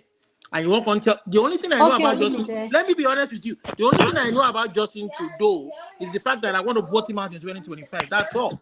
All That's right, all I thank care you. about. Okay? Thank you. Thank you. Thank you. Mannerless human being. Oh, no. Olumide, you can't do that. Please. Olumide, You don't do can't that. do that. We cannot reduce ourselves where grown men are insulting another grown man. Is this the level we are now? We Adama, can't. first did it to me. He attacked my person, telling me that I don't know anything. He attacked my person. He should have addressed the issues. If there was anything about the issues that he wanted to address that I said to Nigeria, he should have addressed that issue. He shouldn't All come here right. and say I don't know Okay, anything. All I right. Take it. apologize, Now you Olumide. know something. Not smoke banner. No. Thank you. Okay. Thank you. Welcome, Mama Hachel. Adana, thank you. Greetings to everybody. Again, I don't notice your temper don't cool small. Thank you. I appreciate. I make all of us begin to cool temper. Because what we have on ground is something we need unity to be able to address and find a lasting solution. So when we are coming to space or when we are meeting with our fellow Nigeria around physically or on the net, please, let's come in with a mindset. Let's go into discussion with a mindset of change, changing the narrative that has destroyed us. I'm begging, Most of us in this online space, we've known ourselves for a very long time now on this space, as if we've known each other. But physically, we have not met each other. We may not even meet each other in a lifetime before we go. Or opportunity will come that will take this online space meeting, the opportunity for us to probably have a conference or a vacation that will bring all of us together. And all of this will happen. So this okay, he said it this way. Since he didn't say it the way he would have to me, then we will begin to try to want to prove a point. Because some of this argument, we are just trying to prove a point. No need to prove point. And see, let's say things to one another with a mindset that this thing when I want to talk or want to say, is it on the issue or on the person?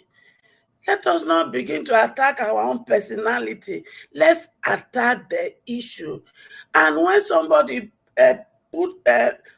bring you out or refer to something you said that has hurt the person, please, using the word "I'm sorry" does not take anything from us.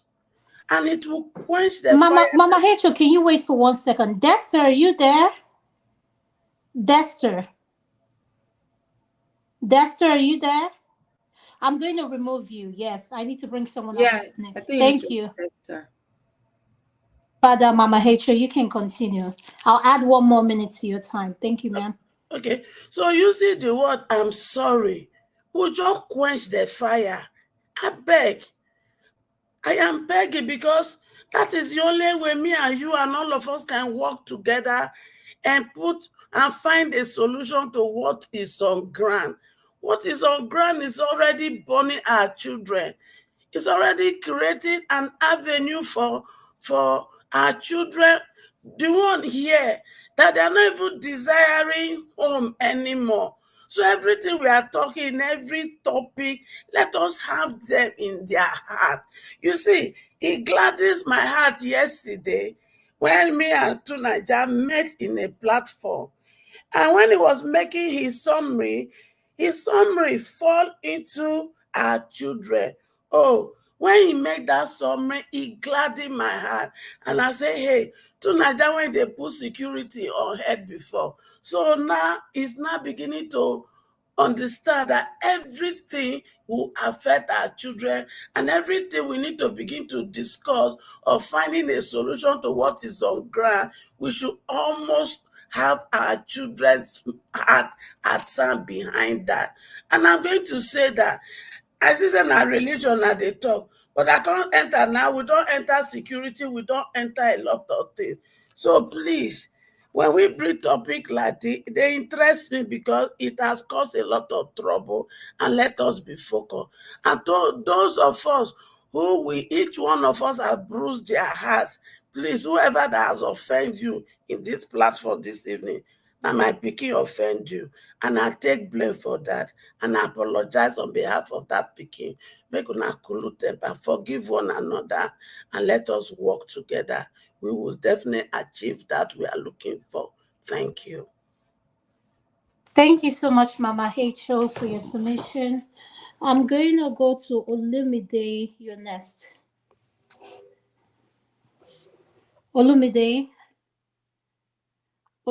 can you hear me? Olumide is not there now.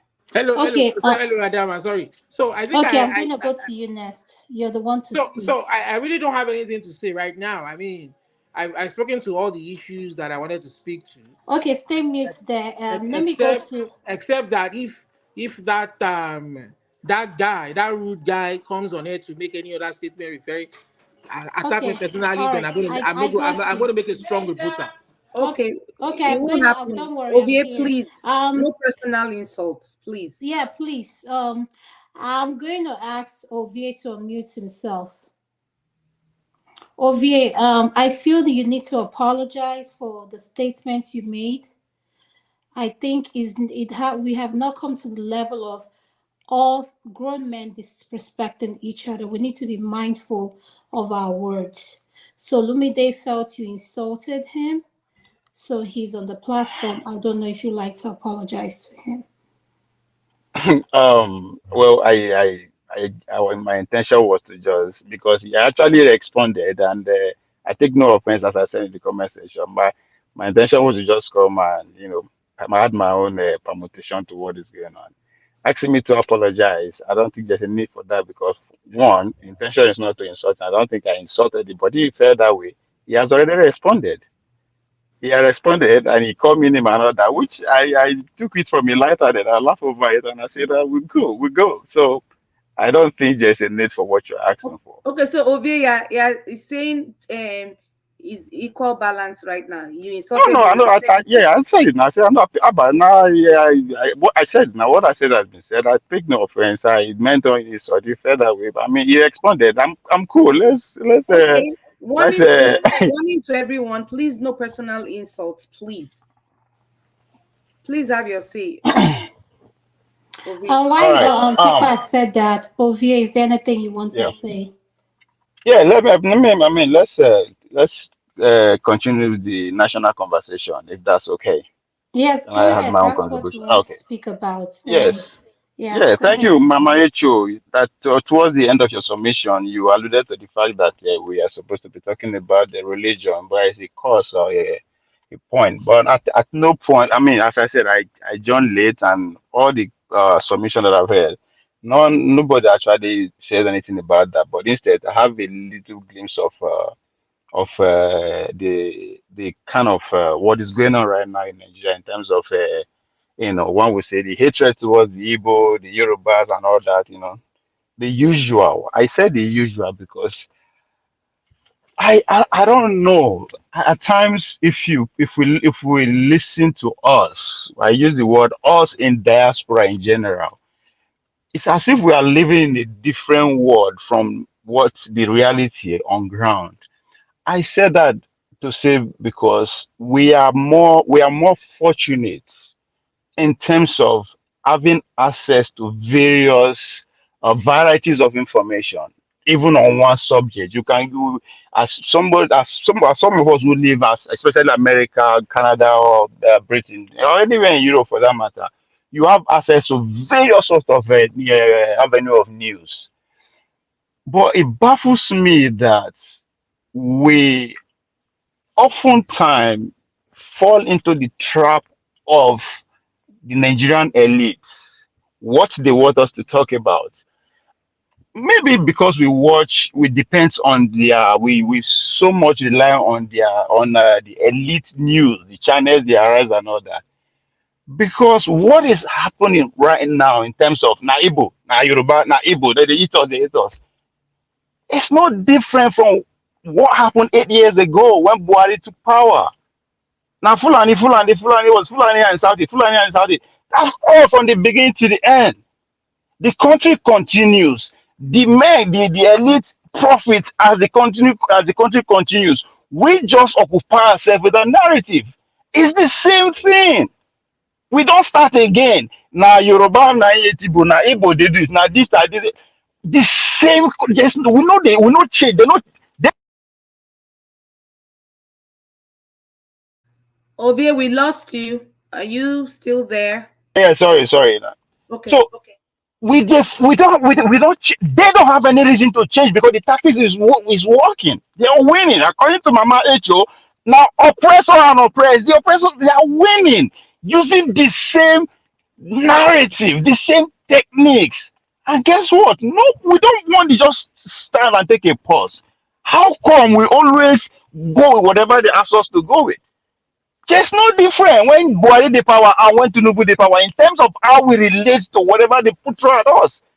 We go Yoruba Igbo, Yoruba Igbo, Yoruba Igbo, campaign go start, election will come, we go. The same thing. What is wrong with us? I am focused on in diaspora because we have opportunity to actually filter out all through all these things. Unlike when we see the Nigeria, now only their news now that's the only option we have. It's the same thing. They just they change the actors and the label. Now Fulani and Southeast before. Now Yoruba and Southeast. It's the same thing. So even if not somebody from Southeast become president, will become president, guess what? It will now be the same Igbo and some other tribe again. Because it works. So if we don't change the conversation, if we keep following their own conversation, nothing is going to happen. As I said, they don't have any reason to change because it's working. Now we will change. Again, now they say they won't protest again. The last one they said there was a victory that I cannot record. It was a campaign. Another one is about to take place again. The same thing all over again. So what is wrong with us in diaspora? That we can't just actually sit down and just see through this nonsense. That is the same thing. Thank you. That's my submission. Okay, thank you. Before I say anything, I want to go to Niger. Then we'll have our final submission. Then we'll go 5. That's going to be our final. To Niger, I'll go to you. Thank you. Thank you. Thank you for having me. I think the argument I was making was very simple. If it's basic deductive reasoning. If you have the same problem with other people and yet they are functional, why is your own not functional? Why is it that we think the tribal divisions is what is the core of our issue? To divide people is so easy. I've played a video when I was hosting a show here to let people know that dividing people is so easy. You can divide the people just by one paragraph in a letter. And human beings don't understand their mind. They don't even know the mind that they have. How easy it is to divide. Haven't you guys seen families fight to the death? Haven't you seen people, even friends, fight to the death because of one disagreement? Human beings are easy to divide. But with all that, you can still function. The ones that believe in the right things should come together and do what needs to be done. All these people that are arguing for division as the reason why is for paralysis. I even had somebody say there's no solution. How can you think there's no solution? There is a solution, it's clear. Other people are divided, they are functional. Even Asians, if you look at Asians, even within the nations, they are divided. China hates India. Japan hates China. They hate each other. But yet, look at how advanced they are. What does that tell you? It tells you that what truly matters is what the ones that have common sense decide to do for their people. And the ones that have common sense right now haven't had the space in Nigeria. Hasn't had the space in most African countries. Because the ones that they handed power over to are the collaborators of the British or the French or colonizers. They are collaborators. These are the people that were working on behalf of these people for generations. When they handed power over to them, what do you think they will carry on doing? They will oppose them. They didn't fight them. They never fought for any freedom. And they never had any reason to fight. Hence, they think division is our biggest problem. That is a luxury. Other nations are divided, but they have bigger issues and they confront it. Europeans, they went to a Second World War where they slaughtered more than 60-something million people. And they went straight ahead to create the European NATO, ECOWAS, and all the rest. Look at what they managed to accomplish. You think they don't have division? They literally remember the people that were responsible for destruction of their families, their towns, and all the rest. And yet they are still functioning together. You know how many people died in Dresden? Hundreds of thousands destroyed, lives destroyed, just out of the West decided that they want to flatten it. Japan, that is an ally with the West today, America killed almost 1 million before they even dropped the nuclear weapon in Japan. And yet they are functional.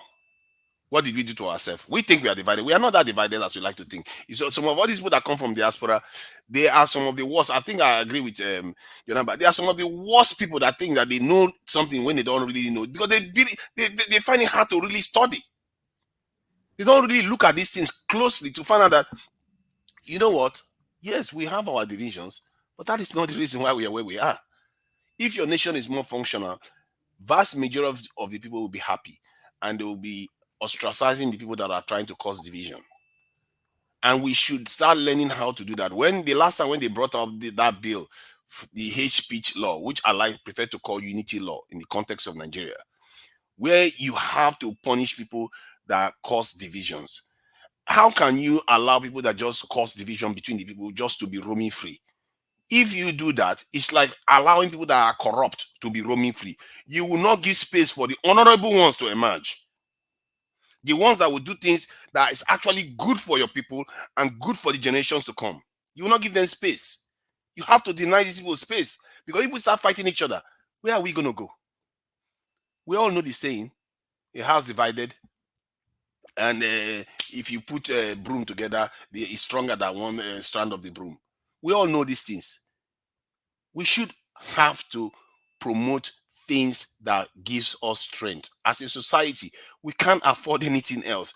There are consequences to this waste of time that we are wasting. We think this thing doesn't have consequences. It does. When the day of reckoning comes, there will be no mercy then. Personally, I will stop talking then because it's over. The judgment has come and we have been found wanting. Every day you live in this world, you are building onto a day when you are going to face challenge. And if you don't have enough in reserve to face that challenge, your generation to come will pay. We have paid this before already, and we still refuse to learn. We still keep acting as if division is the first issue. You can divide people just because of football. Arsenal versus this in Chelsea. People get divided very easily. It's the way our mind works, because it helped us survive. But right now, it's paralyzed Nigerians to think that is the way it's supposed to be. And I blame some of our people, because our leaders are part of us, isn't it? Because they go on, when you see something happen, they wait 78 hours. Some of them wait a week before they even condemn it. As if they don't know what is happening in the country. If they don't know, then why are they even there as leadership? You see something bad happening, you don't condemn it. I was here, we were hosting a channel here when they were attacking Southeasterners in Lagos. Did you see people come out the leaders come out on TV? Did you see Sorinka? Did you see the president? Even Buhari, none of them came out. They remain quiet.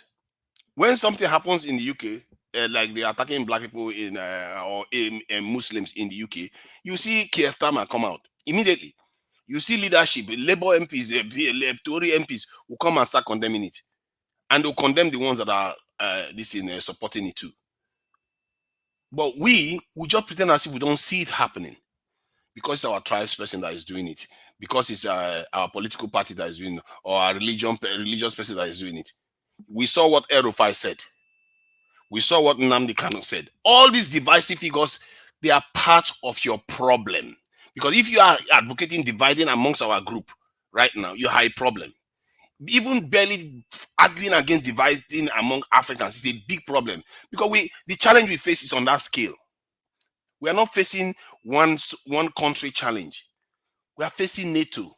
We are facing Asian nations that number into billions. Can you compete with that? Have you ever gone to Olympics when you find that the people you are competing against, they are 20 times stronger than you? That's not a competition. That's a massacre.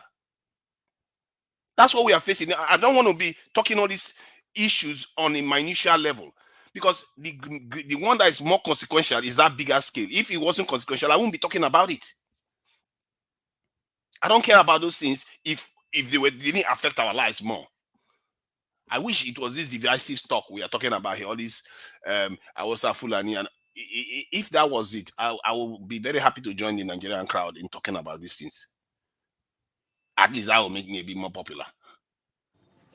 Thank you so much to Nigeria. I appreciate your views. Now we're going to have our final submission, and I'm going to start. Let me finish what I was saying, please. I'm just going to round up. So, go ahead.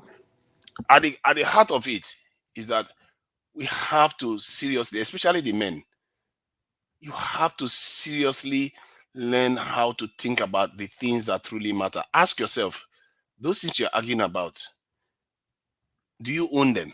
The land that you are fighting for right now, do you control it? Maybe you should take control from the people that are controlling it first before you start arguing whether you own it or not. Because right now, none of them we own.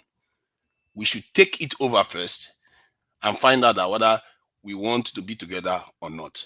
And you find out at that time, it wouldn't even matter, because the UK had the same experience.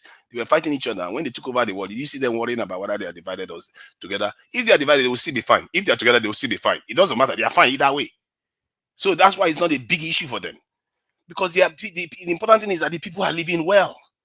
You give the people good quality of life, give them security, give them a future, something that they see light at the end of the tunnel. That is what you should be aspiring for your people.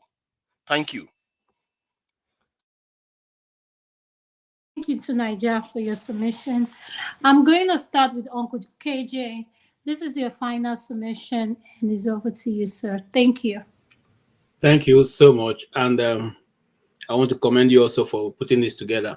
Well, now I just want to say something. You see, it's difficult for me to imagine, a presumed enemy that I'm going to be fighting with or for. Nigeria has never been a world power, so it wasn't like we are a world power before and then we lost it, and so now we are being afraid that we're going to be attacked from all angles, and so we have to put things in place to checkmate our enemies or presumed enemy. We are the enemies of ourselves. The more we understand that, the earlier we understand that, the better for every one of us. Nobody, no external whatever. In fact, let me tell you something. I had it, and I'm not going to mention the person's name, a discussion with him, and I said, look, why are you people wasting time not coming to Nigerians rescue? I said, what do you have that we don't have, but we cannot get? Why do we need to put boots on ground? Why do we need to even come to your country? Everything one can get. And it was a shock to me. I said, look, if people really want to, if you think if you want to develop your nation, it has to come from within you. Your leaders they are, sorry to say, I don't want to use the word he used, but it simply means your leaders do not care about you. So it's not the people who are presuming our enemy. Those people, if they wanted all of the land, they will get it, and we will all still be enslaved the second time. They're not interested in the land because it will cost them money to put the people there to control you. So they rather use your so-called leaders to get their things, whatever they want. So let's go talk to ourselves. Talk to those people who have decided that and I'm saying this, I say it again, those who have decided that the Igbos are their problem. As long as they continuously to see the Igbo man as a problem for them, and they go about, whether they call it bigotry, whatever. You see, the only time it becomes bigotry or the time it becomes trivial is when the Igbo man responds. If he doesn't respond, we will continue to do it. But whenever he responds to the so-called injustice being done to him, then everybody draws out their knife and they come for his head. Until we come to that point where we now look inward and change that action or whatever it will call it, that hatred that becomes so much, we ain't going nowhere.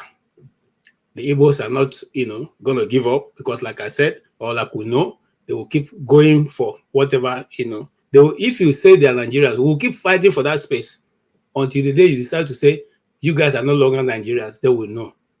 I mean, that's the truth. And I don't know if that's my opinion. Now, secondly, just quickly conclude. The more we see that we are trying to build a nation and we have laws that applies to A, B, or C, irrespective of where they are coming from, and the simple rule of law is applied across board, irrespective of whose earth is God, we aren't going anywhere. Nations are built on righteousness and justice. The America will talk about, every other people, they do not compromise on the standard they've set for themselves. If you come short of it, you will pay for it. And that is the reason why the nation is still standing. No nation who decides to flout its own law at every bend and twist, that will come to something. It doesn't happen. If there is anyone, show me the example. And Nigeria cannot be an exception. So my appeal to everybody is that since we said that we should all be one, then let us act as one. Let the law be applied amicably across board, and then we'll all be happy. But if we're failing to do that, I'm sorry, we are still very far away from our point of from taking off. We're not even a departure hall yet, so I don't even know where we're taking off to. Thank you so much for the opportunity to talk. Thank you, Uncle KJ, for your submission. Pastor Andrew, you're next. Could you please unmute? Thank you. Your final submission. Thank you very much. Bye, everyone, and thank you a lot for your contribution. We have to see how we will push for unity rather than division. The Igbo man is not our problem. Neither is the Hausa man or the Yoruba man is our problem.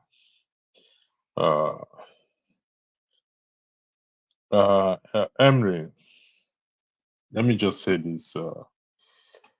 Everyone have a right to vote, regardless of where they are. So that argument that certain individuals should not vote while in Lagos State, that's absolutely not right. Nowhere in the world that happens. As long as they're living there and they are registered to vote, they have a right to vote. And that's how it happens all over the world. So that is not the message we preach here. The message we preach here is unity. So I hope you will take that back, because it's not in any book, no matter how you want to defend that. It doesn't promote unity. It's a word I use for it is discriminatory in nature. So that's not correct anyway. In terms of not preaching divisiveness, we will go forward in that subsequent ladies segment. I will preach, bring up topics that will unify us, that will change our mindset, and our forefather said, what really matters to us. That is what we will have to be now talking about, not this. How we reorient ourselves from this tribal and ethnic issue, and going forward. So I have nothing more than that to say. Thank you. Thank you so much, Electricity. I'm going to go to Mazi Prince. Your final submission, sir. Thank you. Could you please unmute?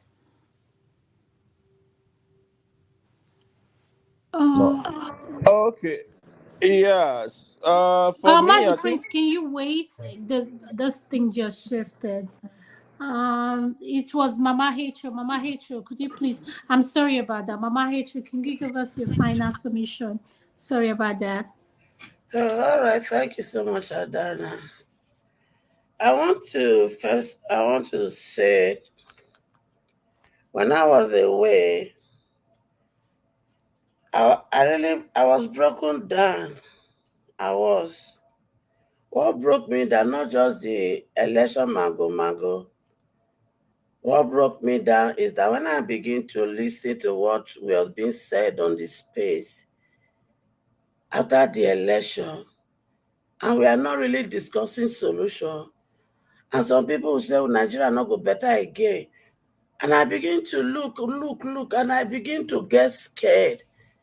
And I was like, so does it mean we are in a hopeless situation and we can't come out of it? And in the midst of all this, we are seeing all the buy up and down, the hunger that is taking place, the burdens on us who are in diaspora, the demands we are getting, and every day I ask myself, so there's not going to be a solution. So there's not going to be a solution. Is it what we are going to leave behind? I'm telling you, that really took me down to the pit. But I now noticed one thing, that especially in this space, I realized that there is no time, no single time that you people will be online, I will be there. That when I look through the comment section, at least one person will say, where is Mama H.O.? We miss her. That really begin to bring healing, that my voice has an impact, whether negatively or positively, in the heart of a lot of people. Then to those of you who reach out to me in person, I say thank you. Some of you went to the extent of going to look for my phone number from Dr. Dameji to reach out. I appreciate all that, because those were the things that I was beginning to think over. And I knew there is power in my voice. And I said to myself, wake up, wake up. They want to silence you. Your children are perishing. There's need for you to wake up. But the waking up wasn't easy. So I'm taking time to explain this to us today, because I know there are many of us out there that still need to wake up. because a lot has not really woken up from the election palaver. Then if you say something, the people that are after us, they want to continue to cause division, and they want us to begin to speak their language of division. And as long as we are going to speak the language of division, there is no time we are going to begin to think and plan concerning if we are going to take it through election, for us to begin to plan our strategy 2027. So please, we have a nation to rescue. Let us begin to think of it. Let us begin to think of it. And please, to our men, I know so now ego day up. Like, let's put those ego aside. Anything any person say to you, yeah, as long as you don't remove that cloth when you wear, as long as you don't remove food for your table, as long as you don't turn you to homeless person, please, let's remove it. We have a job to fight. Let us see ourselves as that bunch of broom that is only when we are together that they cannot break us. And it is only in unity of purpose that we can achieve this. Like I said, you see, before, I used to be so mad with my children that are with the APC. But recently, in my trying to prepare myself to come back, and I realized that I have three group of children: the one that belongs to Showore, the one that belongs to Obi, and even the one that are going with APC and PDP. These are my children. So what am I going to do? It is how I can win them together so that we can achieve this goal. So while we are trying to do all this, I want to beg all of you, home and abroad, you are intelligent, you are smart. And those of us, personally, if I have not come to this Western world, the things I have come to understand today that is making me to take this stand to say, you know what, we have to fight to put power in the hands of my children. I wouldn't have learned and know it. I'm telling you the truth. I would have still be behaving like those at home. So it is a privilege for me and you to come here to learn all these things we have learned. Having learned this, let us begin to see how we can join fully, hold it together, and use it to get what we are looking for at home. Righteous man used to say something: diaspora, we are waiting for you. He's right, because we have the opportunity to have learned all this, and we've known that our country can become better if only we have good leader. And good leader cannot be there when the good people have refused or choose not to go in and participate in politics. So therefore, in order to achieve this, let good people begin to get ready. Get ready. Anyway, anyone you choose for yourself, which area you want to participate. Is it mobilization, or you want to contest for this? You want to contest for this? You want to contest for this? These are the things we should begin. Talk to our brothers and sisters out there. Begin to feature good people, because we will need them in House of Reps, in House of Senate, in the House of Assembly, in governorship, in councilor. In all this, begin to fish out those people now while we prepare. As for this, I want to also beg you, if I reach out to you and I need a phone number of somebody, please, these are my way of wanting to start working behind the scene. Do everything possible. Reach out and find that phone number for me, because I have a role why I am needing that phone number. I beg you. And if you know, you know, and you know another person that will help me behind the scene on how to address all these issues on ground, please reach out. We need to work together, because all these people, they will apologize. Or those that needs to be call back will be call back, because this Amaka, they are using to set example, and that example, it will be applicable to all those that have been said in the past, and it will stop people from talking on this area. Thank you so much, and God bless all of us. Thank you so much, Mama Rachel. Mazi Prince, you're going to be next. Thank you so much for your wonderful submission. Mazi Oh, Prince, you're next, oh, sir. Thank you. yeah, okay. Thanks, Adam. And even thanks, Mama Hecho, for taking over, because my son was already pushing me for disturbing his whatever he's watching. I think it's called Bluey or whatever. He was already pushing me. Yeah, he just said, I gotta go. Okay. So for me, there's nothing much to say other than the fact that I've already said it. If you love yourself, you will love others. You know, uh, forefathers, thank you for ruining my evening by bringing the thoughts of Asians coming to Nigeria. Eh? That right there is kind of like something that will give someone a nightmare. But I don't. It's not gonna happen. And for now, I don't even support anyone being recruited. Okay, those ones that have been recruited, let them fight the fight. That's all. That's all I can say on that part. But good to see you back. Where have you been? I haven't seen you in a while. It's been quite a time that we've seen you make submissions and all that stuff. But it's good to see you.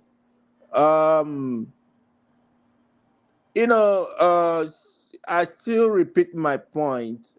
Nobody have a right to stop another person from voting where they want to vote. Voting is an obligation. If you are a citizen of that country, you can exercise your right to vote or to be voted for and participate in general. We're all free to support whoever we want to support. It does not matter.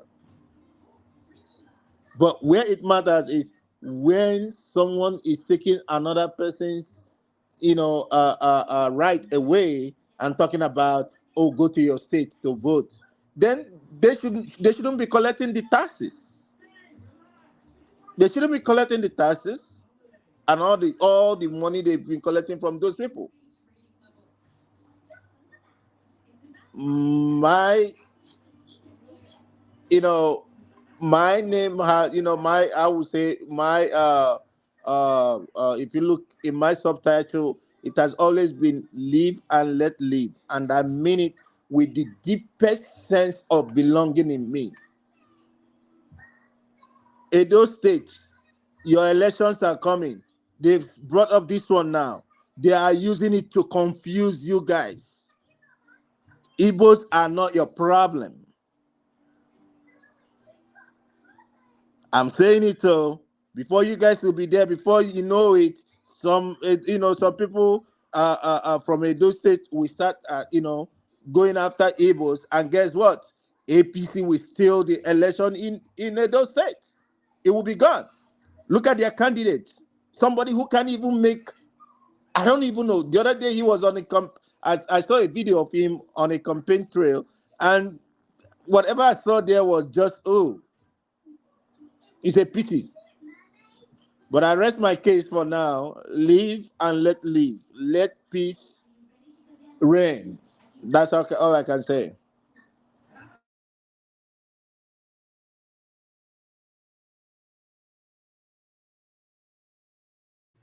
Mazi Prince, thank you so much. Amen, you're next. Could you please unmute, sir? Thank you. All right, thank you. Um, it was a wonderful discourse we had. I respect everybody's opinion, and I'm going to give it a thought again.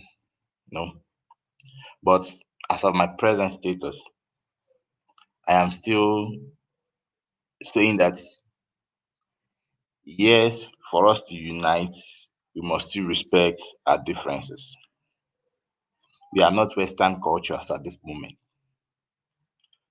So we must grow to that point. For me, I don't have a personal Sorry problem if I with that. interject, Emma. Let me ask you a question, please, if you do. Emma, hold on 1 second. When you say respect our differences, would you mind shedding some light? What is this different? What is or are these differences that you want us to respect? Is voting considered as our differences or a right of everybody? Yeah, by constitution, it is your right. I understand. So I wouldn't say it is not your right to vote. It is your right to vote. But the thing is that you can't, anyway, I think it is my own assumption though. And I have seen it play out. That is why I am sitting on that stand here. That you can't decide for the landowners the way they want to rule their land. Let me put it that way. A group, for example, now, a group of Yoruba can't go to Edo and decide for them how to rule their land. We would rather just let their own equilibrium that is local to that place take over. And for me as a person, I prefer that. I wouldn't want to rock their boats, especially if I'm a business person for that matter again. And it is an advice. It's not that maybe I have any ulterior motive. No. And that's why I say respect their differences. You see, it might take 10 years for them to learn to know that we need to grow above this shenanigan of locality or ethnicity. And it might take 6 months, but they have to grow their way and learn it. I have learned it as a person, but I can't influence a community decision if the community as a whole haven't come to that consciousness yet. And there's no way you can expedite that, maybe by numbers or anything, because it is their land. One way or the other, they will find a reason to fight against you. And this is to my Igbo brothers. I'm not saying you shouldn't do whatever you want to do, but I'm only just saying apply wisdom. I have nothing against anybody. I have nothing against any tribe. But I'm just looking at things on a surface level and thinking deeply, because when you continue to talk about nationality and there's this problem all the time, before you know it, some persons would have used the agency of government to punish, to wicked, to do nefarious things against a set of people. Then you just have to question yourself, when will this stop? Or what strategy should be employed again? That is where I'm coming from. So if you think, I urge people not to see that I am a bigot. No, I do not support the present president. I supported Peter Obi. In fact, on One Man's Meant to Most show, on several shows, this is my stand. Everybody knows that. The name Imiloko is not because of Tinubu. It's because I am not the person that I want to fight to ask for my turn. So I use my name to say, hey, me. This is me. And it also means Emiloko truly. But that people should not forget that I'm here too. That is why I use the name Emiloko.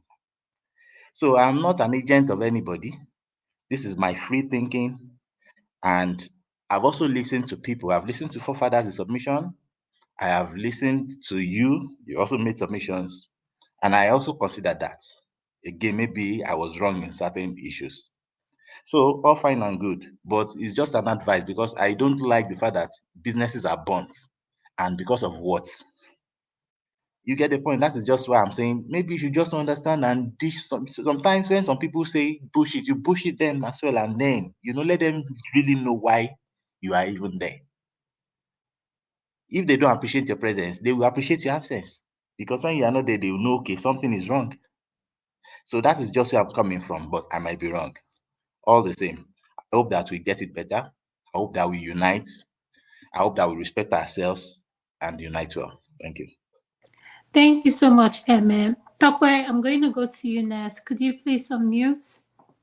Your final submission. Adama, please, before talk, I just There's want to one make man. just one statement. Yeah, go I'm a, ahead. Otope, no, you are hold on. not from Lagos State.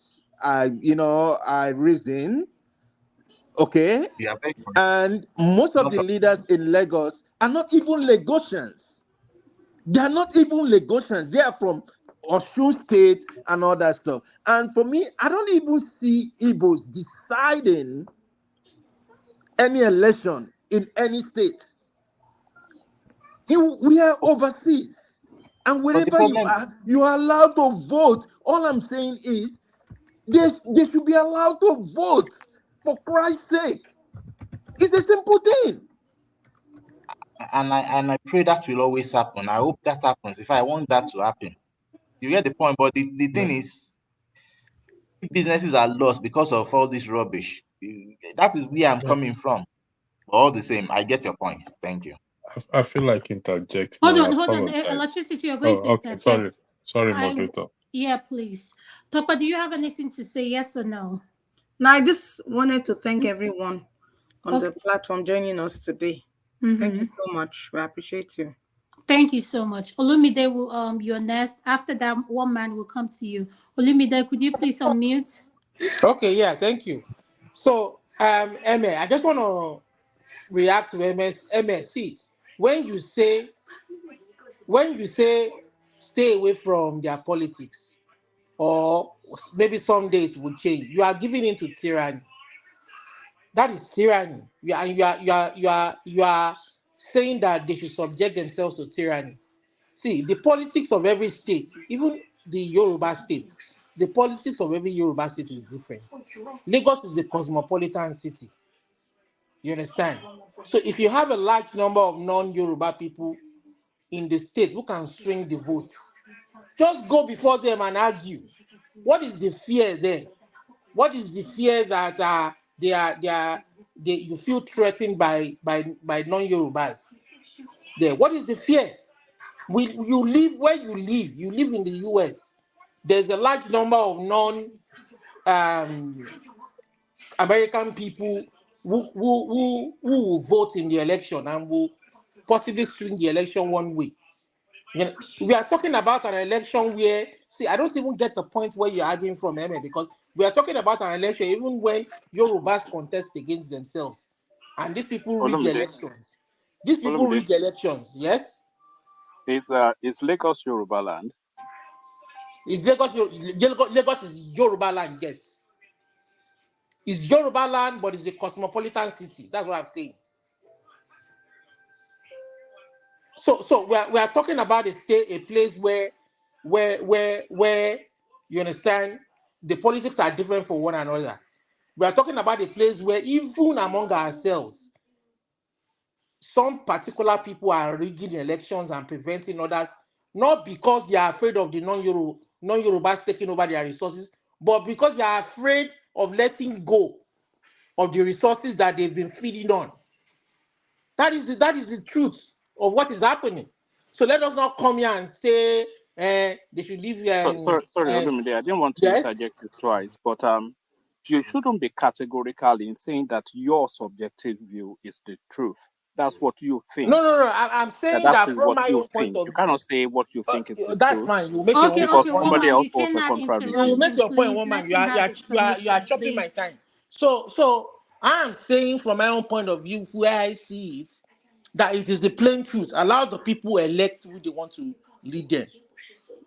The way Lagos is a cosmopolitan city. There's a lot of non-Yoruba people living in Lagos that will swing the votes one way or the other. But unfortunately, some people want to still hold on to the jugular of the people of Lagos, where there's no water, where there's no electricity, where there's no free health, where there's no free qualitative health, where there's no, everything is just all nonsense. You understand? How do we want to develop our country when we can't have a free? We are saying that the constitution, we are not happy with it. Okay, fine. They handed it over to us. Even that same constitution, they won't allow it to operate the way it should operate. They won't allow hold a free and fair election. You understand? They will put people there that will do their bidding in all of our institutions. They've corrupted it, they've crashed all our institutions. from the judiciary to the health to the educational sector to the, and then people who have better ideas are saying they want to come in and implement those ideas, and we want to vote them in. And some people are saying no, you can't get there because they are more interested in their own pockets, and maybe they are being influenced by our former colonial masters. I mean, the truth is not far. It's not far-fetched. It's possible. These people are the real traitors. They can't look the colonial masters in the face and say, you know what? My people confess. Our people confess. We live in this part of the world. Will you will any Igbo man or any British or American or anywhere in the world, would they ever listen to any influence from any African that will not favor their country, that will not favor their people? Can that ever happen? We need to be objective when we the fact that Lagos is a cosmopolitan city and some people will swing the vote one way doesn't mean they are taking Yoruba land away from us. It doesn't mean they are taking our state away from us. We've seen it happen in this part of the world. I know Schwarzenegger was German. He was governor of California. Did he take California away from California? Did Obama take America to Kenya? Yeah, I don't understand how we reason. No. Eme, and you are coming here, and I mean, I'm disappointed. Eme, I respect you, but this your opinion that you hold. I just hope that you change it very, very fast. And don't let some people feed you with some irrational thinking. Let's not think that way at all. Let's not think that way at all. Don't Yorubas taking over our traditional institutions? We still have our traditional Obas, we still have our traditional institutions, we still have every. I mean, if anybody, if for any reason, even if these non-Yorubas are buying Yoruba lands, who is selling it to them? As selling it to them, and they are making money from it. Okay, thank you so much, Olumide. Thank you, I appreciate it. One man, welcome to the show. Could you please unmute your nest, sir? Thank you. One man, can you hear me? Yes, I can. All right, welcome to the show. Thank you. Yes, thank you, Adama. Thank you for having me. I'm coming half blind into the conversation because obviously for reasons of being otherwise busy. But I only really came in really just because you and Tokwe I thought you were talking about more lifestyle stuff. But sorry, where are you? Because I only came in really. We're talking about the religion. Then we went. We're talking about the video in regards to the lady that was threatening to kill people. You know, the Canadian lady. The Otapia woman. Yes, the Otapia. But first, our topic was on religion and what it does to our people, and how the religion has, blinded a lot of our people. So that was the first topic, and now we are talking about the Otapia lady. Yes. All right. Let me just whiz through. And by the way, I don't know the backdrop of the conversation so far. So if I'm talking off piste, I'm really just talking, just freestyling it. So on the religion, I think somebody says it's the opium of the masses. I think that's the quotation. Religion to me really has always really been. It's always been just and it's a mass manipulation tool.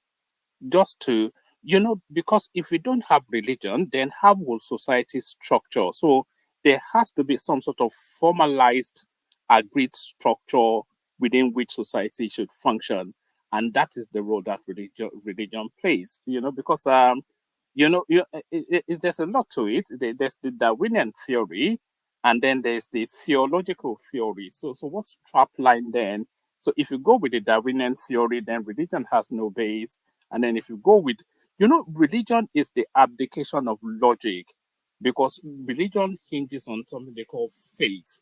And you can't have faith and logic coexist in the same paradigm. So you have to abdicate one for the other. And with religion, because it's faith-based, then you have to abdicate logic. And once you abdicate logic, then you coalesce behind some sort of... So religion really, I see it as a tool just to, not so much to manipulate, but to structure some sort of society. So that's just the broad strokes on that. But to this Otapia woman, so I see this Otapia woman as an offshoot of elections lost that has not yet been let go of. Because that's the narrative. We cannot say it's not, but we all know that that's the narrative around which it wraps around. So it's starting to crescendo, and the way this thing is propelling, it could lead to spaces that a lot of us might not be able to pull back. So I think those sort of rhetorics now needs to be pulled back. They will say, "Oh, did Tinubu wife not say X, Y, Z?" We actually went to dig out the clip of Tinubu's wife saying whatever it is that she was saying, and it was patently obvious that it was banter between two people that knew each other deeply, and there wasn't anything that was excessively over the top with that. So, but is it acceptable? Maybe not, but certainly not in the same parameters as somebody, a healthcare professional, invite. You heard what she said, and I think the authorities wherever she is are already on her case now. So, but it does have to stop. And there's only really one person that can pull it back, and I think we all know who that is. But that narrative now needs to be caged, card. We're only 2.5 years next to the next election, so it can be tested again. But all this drum beating, ethnic jingoism, excessive use of language, now crescendoing into this sort of putting a tapia in people's food. That is not form, and it's not acceptable. So it must stop. The rhetorics needs to be dialed back, because a lot of these platforms, you hop from one to the other, and they ratchet it up and they ratchet it up, and then the propaganda dies. And then when you want to bring a contrary view, they beat you down, they howl you down, they screech and squeal. So it just needs to be toned down. So that's just broad strokes of it. Like I said, I'm coming blind into your conversation, and I don't know how you've crafted it so far, but that's just my little insight. Thank you so much, One Man. I appreciate your input. Thank you for joining us. I'm going to go to Niger for your final submission, sir. To Niger, are you there? Could you please unmute? Thank you. Yeah, thank you. I agree. I think I agree to an extent with what One Man said, and a few other people, and we are beginning to realize that people that are causing this type of division should be called out and ostracized.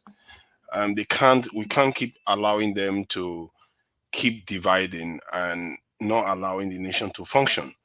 And some of all these elements are actually given spaces to do these things, and you find that some of them are overseas, and to be fair, some of them are in positions of power in Nigeria. And the leaders we have in Nigeria, they buy into this narrative because they too use it to get away with whatever nefarious activity they are up to. And societally, the people have to realize that these people are a problem. And I think the diaspora, because they contribute to some of this discourse, they too have to understand it. You can't say, oh, this is Igbo, Yoruba, Hausa. They are in all societies where they show up. We have to condemn them and ideally have a kind of hate speech law or unity law to curtail these people, their comments, because they inject divisive discourse into the state, and they weaken the state. They cause instability. That's what they do. And when we learn to start ostracizing our voices, then the voices that are there to build will start emerging, and those ones are the ones you want to start emerging, and especially the ones that are advocating for the security of your people, because without security, all you are working for is for naught. And when I talked about some people coming to, all the other parts of the world, they are very, very alert to this. They don't play around. And the idea that because they are not knocking at your door, they are not a threat, that is not an excuse to ignore them, because we did think that the British didn't exist once, and it didn't stop them from coming to Africa and do whatever they liked with us. They are there now. And we can see them now. Not like before where we didn't see them. They were just in England and Scotland doing their own business. Nobody knew. Now we know they are there. And now we know what they are capable of doing. We all know it. How can you see these things and pretend as if they don't exist? And you rest your people's future on the fact that maybe it might be too painful for them to come for you. These are people that want to go to Mars. How can it be too hard for them to come to Africa? See, there was this discussion that they were having. There was this report that came through that the world, ocean currents might change and it might affect the living standard and the survivability of certain regions of the world. What if that changes? What if they decide that Africa is the one that they need now? Then we don't have any say. This is the problem. Our people don't seem to be paying attention to what is going on out there. Most of the tensions you see going on in the world today, it's not because somebody went and attacked somebody. China didn't attack America. Russia didn't attack America. But yet they have wars going on. That should tell you that people know when another country is advancing, that is a threat to them. It's a threat to their power. It's a threat to their survivability.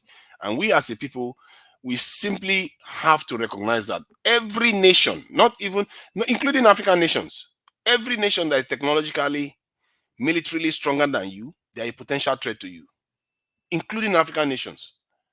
You can't completely eliminate that possibility that one of them could come for you, because resources is the whole battle of the entire world. In short, it's the whole battle of living and creatures. They fight for resources all the time. Religion is not a good judge of how people behave. Politics is not a good judge of how people behave. It's about resources. People want more resources all the time. And if you don't learn how to protect yours for your future generations, you're going to face the same problem. As a matter of fact, you will invite it then. You know how they say, if you want to avoid war, prepare. If you want peace, prepare for war. And our people simply ignore that part of the equation. They don't. In other words, we are preparing for war all the time because we keep not preparing for it. By the fact that you are not preparing for it, you have made it possible that it's going to happen to you. And that kind of weakness, I cannot sit here in good conscience and say our people should not do something about it. I'm sick and tired of our children, women, and society getting ravaged left and right. I just watched a video of an Indian lady beating another Indian, but the difference is that one of them is lighter skin and the other one is darker. And the cruelty that I saw there is just, they finished beating the son and they started beating the mother. Another woman was beating another woman with stick, pulling her hair all over. This is a police station. But you people don't know the cruelty that is out there in the world because you are just a little bit darker. You can even, if you go further, the darker the nation, the poorer they are. It tends to even correlate. If you look at race and color, it tends to correlate. Even within nations that are supposed to be successful, like in America now, the darkest people are the ones that tend to do worse. And if you don't know yourself, if you don't understand how you exist in that space, the expansion in the world of the Caucasians and the other light landscape people is almost a kind of, if you look at it from an anthropologist, that where anthropologists look at these things, it's almost an extermination-sized event, that where they expanded from Europe to all over the world, is completely displacing the local populations. And we watch it and we see these things happening. If you see from the eyes that I see, you know that you are supposed to be, that all these Yorubas stuff goes away completely. Because you are worried. You start thinking, oh my God, what is this, the world my children are going to come into? Is this the competition they are going to come and face? Are we even talking about these things? In the end, that is all that matters. If your children don't have a future, what is the point? You hate them so much that you don't want to prepare for them. You prefer to talk about division. Is that what you're going to tell your children, that you want to talk about that was Fulani and all that, while other people come and take everything? Look at South Africans. They are foolishness. I don't know what is happening to black people. Their foolishness is that they were going after a Nigerian. That Nigerian have our parents generation just 50 or 40 years ago were taking pay cut in Nigeria to support the parents of those black South Africans.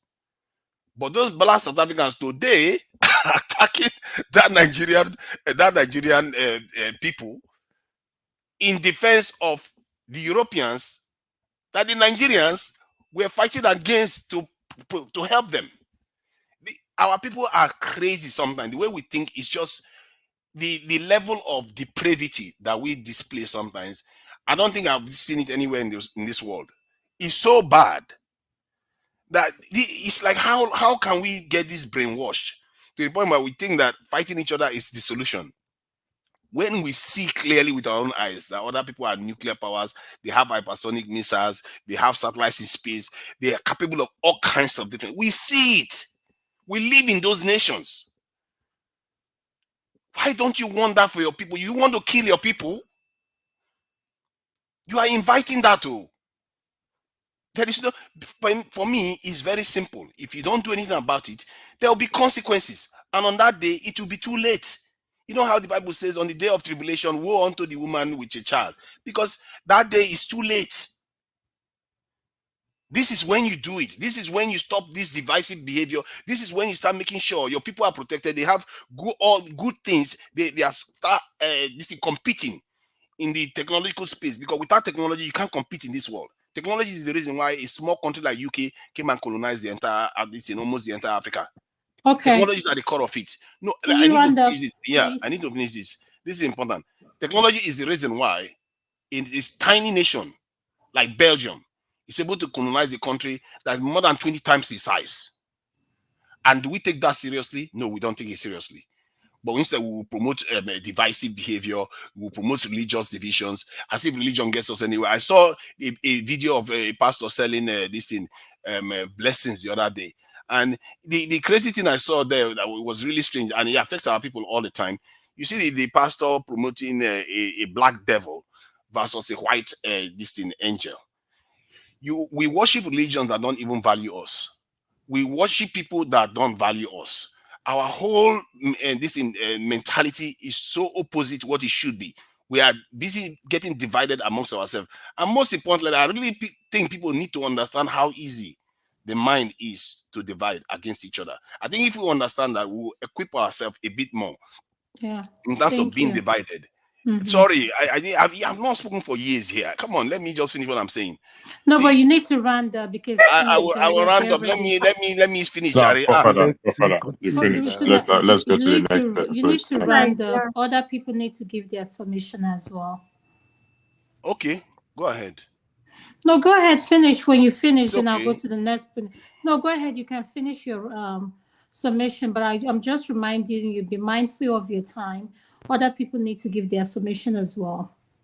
Yeah, I'm mindful of my time. I'm mindful of my time. If you have a specific time, you can let me know. Then I will stick to it. I'm giving you extra 3 minutes now. So after the 3 minutes, I will. So the point I was making was that I will give him my time. Adama, I will give him my time. I would like him to continue. Let him speak, please. Thank you. No, but I will speak before you triumph. So you can't just jump me. That's fine. Triumph said he's giving him his time. But he can't jump me. So let's Nigeria. So he has to wait for his time. Submission. Please, let's not interrupt him, please. Thank you. So when you have a pastor that is promoting a black Jesus and a white angel, and you have our people advocating divisions amongst our people. Our women, they want to look like Oyibo people and Arabic. I've spoken to Nigerian men that they admitted that they prefer they see other people as looking more beautiful and all the rest. If you don't value yourself, I don't know. Maybe we are already dead, but we just don't realize it. Maybe we just are going through the motion right now. Because I feel like sometimes our people don't realize the consequences of what they are doing. When you promote other people over your own people, what do you think you are doing? You are advocating the demise of your own people. When you refuse to defend your own people, some people say, I think what somebody said something about, we don't need to recruit one more person. Okay, let's not recruit now. Let other people come and take whatever they like from us. Don't complain. Why are we complaining that life is hard for us? Life keep getting harder because other people are doing what we refuse to do. I don't understand it. You can't eat your cake and have it. If you want to prosper in this world, why are you not ready to defend yourself? If you say you value your people's life so much, why don't you value life? Why don't you defend that every single strand of hair on every Nigerian's head? Why don't you defend it?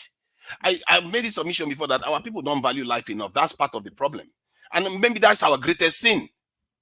We don't value life. We treat life as if it's just something you can just use anyhow, while other people use it to enrich themselves. They value every single human being that they create, and they use it to create great nations. Look at this thing. It's in the way we traded our people as slaves. Till today, we are willing to have our people travel overseas to go and settle there, never to return again, because we think we are playing a numbers game. A numbers game that we never win. Look at the result we have right now. All over the world, we are the poorest. The top poorest 40 countries in the world are almost exclusively black. Even if they are not in Africa, you go to Haiti and other parts of the world, it's black people. What is it with us that we refuse? What else do we need to see the truth of the situation we are in? Things are really bad.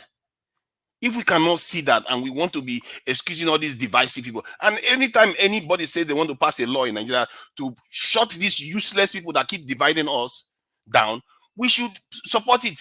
I think what Nigerians tend to do is that when they see a law, they think it's always about shutting their freedom of speech down. Sometimes some people's freedom of speech need to be curtailed because it's easy to divide people. You can divide people on this panel. Even you give them a piece of paper to read up about the new rule, you will divide them immediately.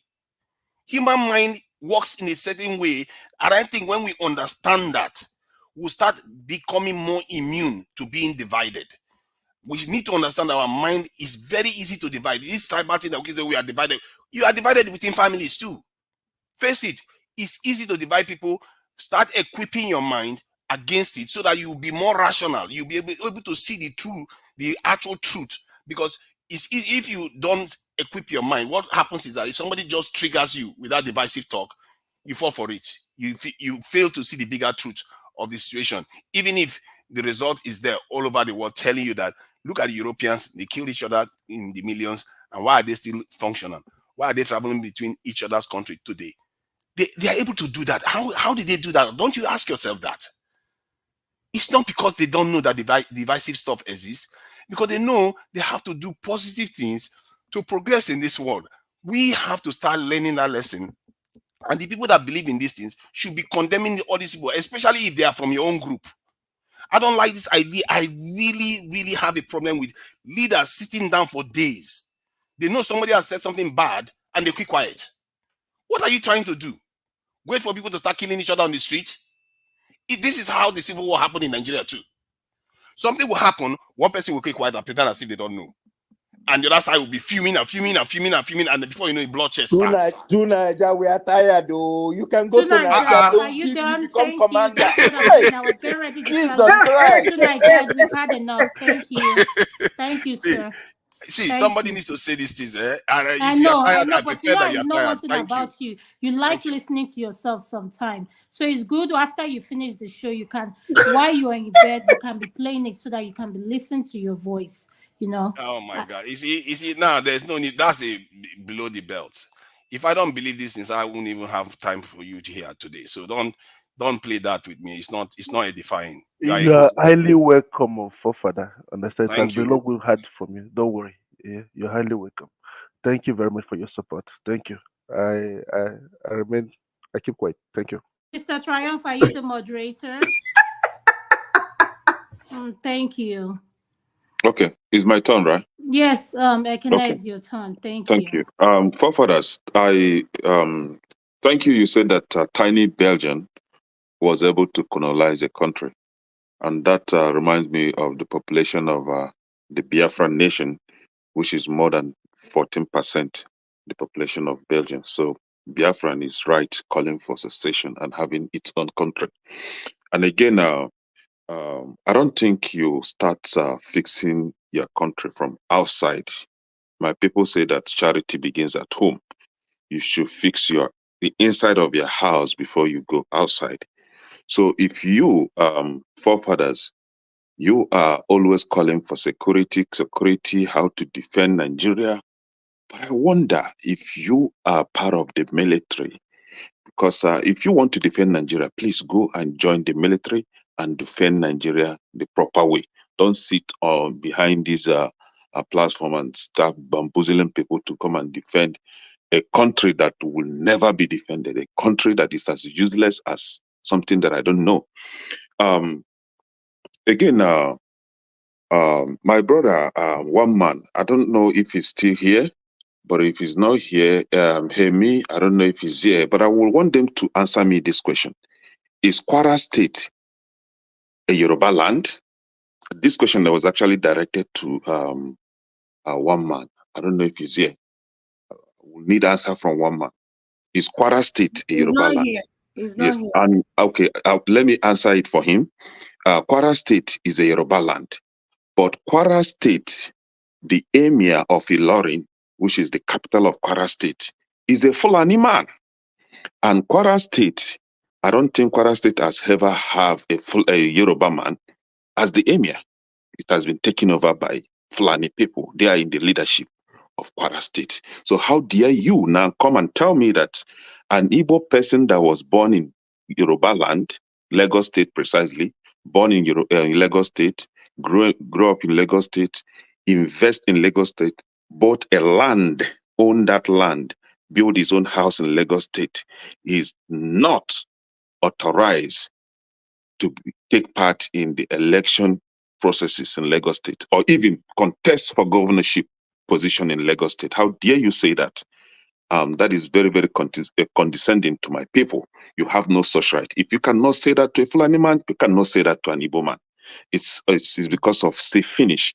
So for an Igbo man that have purchased the land in Lagos State, you don't come back and tell me that they don't dictate for the landowners. Who are the landowners? The owner of the land. That Igbo man that owns that land is the owner of the land. How dare you tell me that my own house, I bought the house, I bought the land, I built house, and my own land that I bought and paid for belong to Yoruba man? How dare you say that?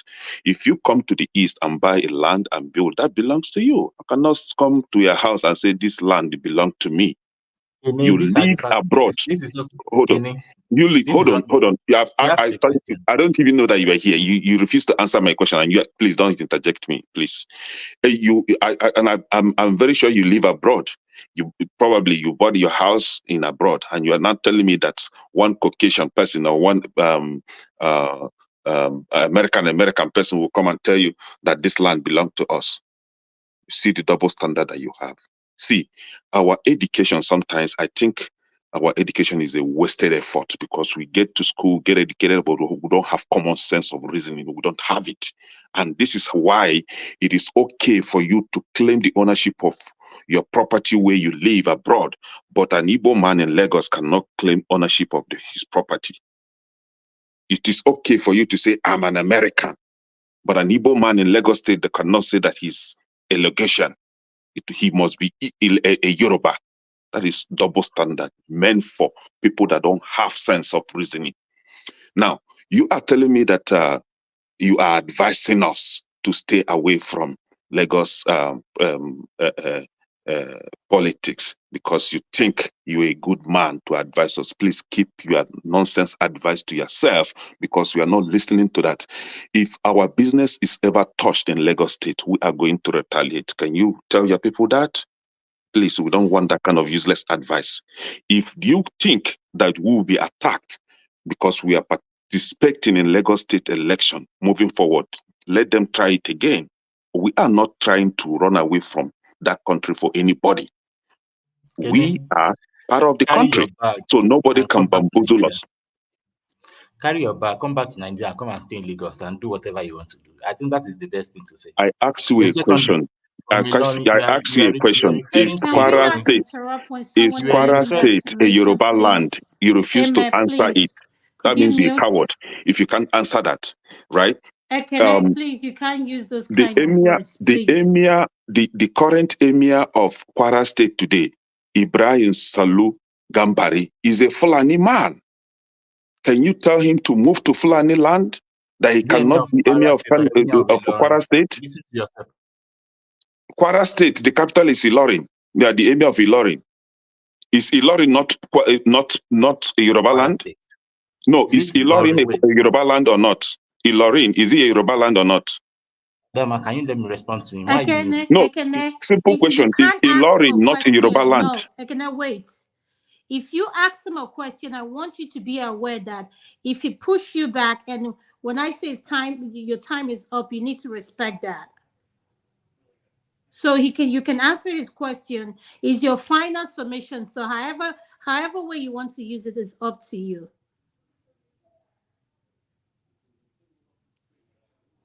So what do you want to do, Ekene? Ekene, you're mute. We can't hear you. Okay, sorry, I was muted. For one man that said that he came here blindly, and that reminds me, he came here blindly and he ended up speaking blindly because he has no knowledge of what he was talking about. If you are saying that what Amaka said was due to the offshoot of the election that she couldn't let go, are you not telling us that what Bayo Ononiga said against the Igbo people was also an offshoot of the election? Are you not saying that what Remi Tinubu said against Indibo was offshoot of the election? Are you saying that what two Yoruba guys in Austria said was also offshoot of the election?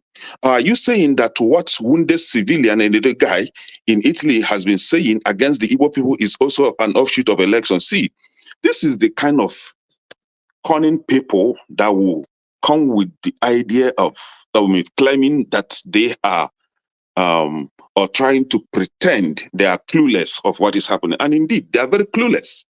Clueless and at the same time wicked and tribal haters. I don't even know how to equate this kind of people, especially that one man. If you are talking about Otapiapia, you've never seen Otapiapia before. More Otapiapia is coming for people like you that don't want to speak and stand for the truth. For people, for a tribal bigot like you that always want to defend your people when they're spewing nonsense to other people. Please, Ekene, wait. You need to be mindful of the words you use. That You I was just cannot be reciting calling so please. Listen to me, please. one man used here. No, I'm you just putting can't. it back You to did him. not He say. used it You here. did not use any curse word, please. He used Otapiapia.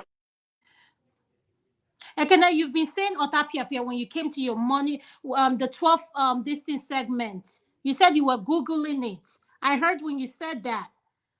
That I was doing please, what? let's be mindful of our words. Listen, we are all adults here, so we need to be mindful of how we speak to each other. We're not kids.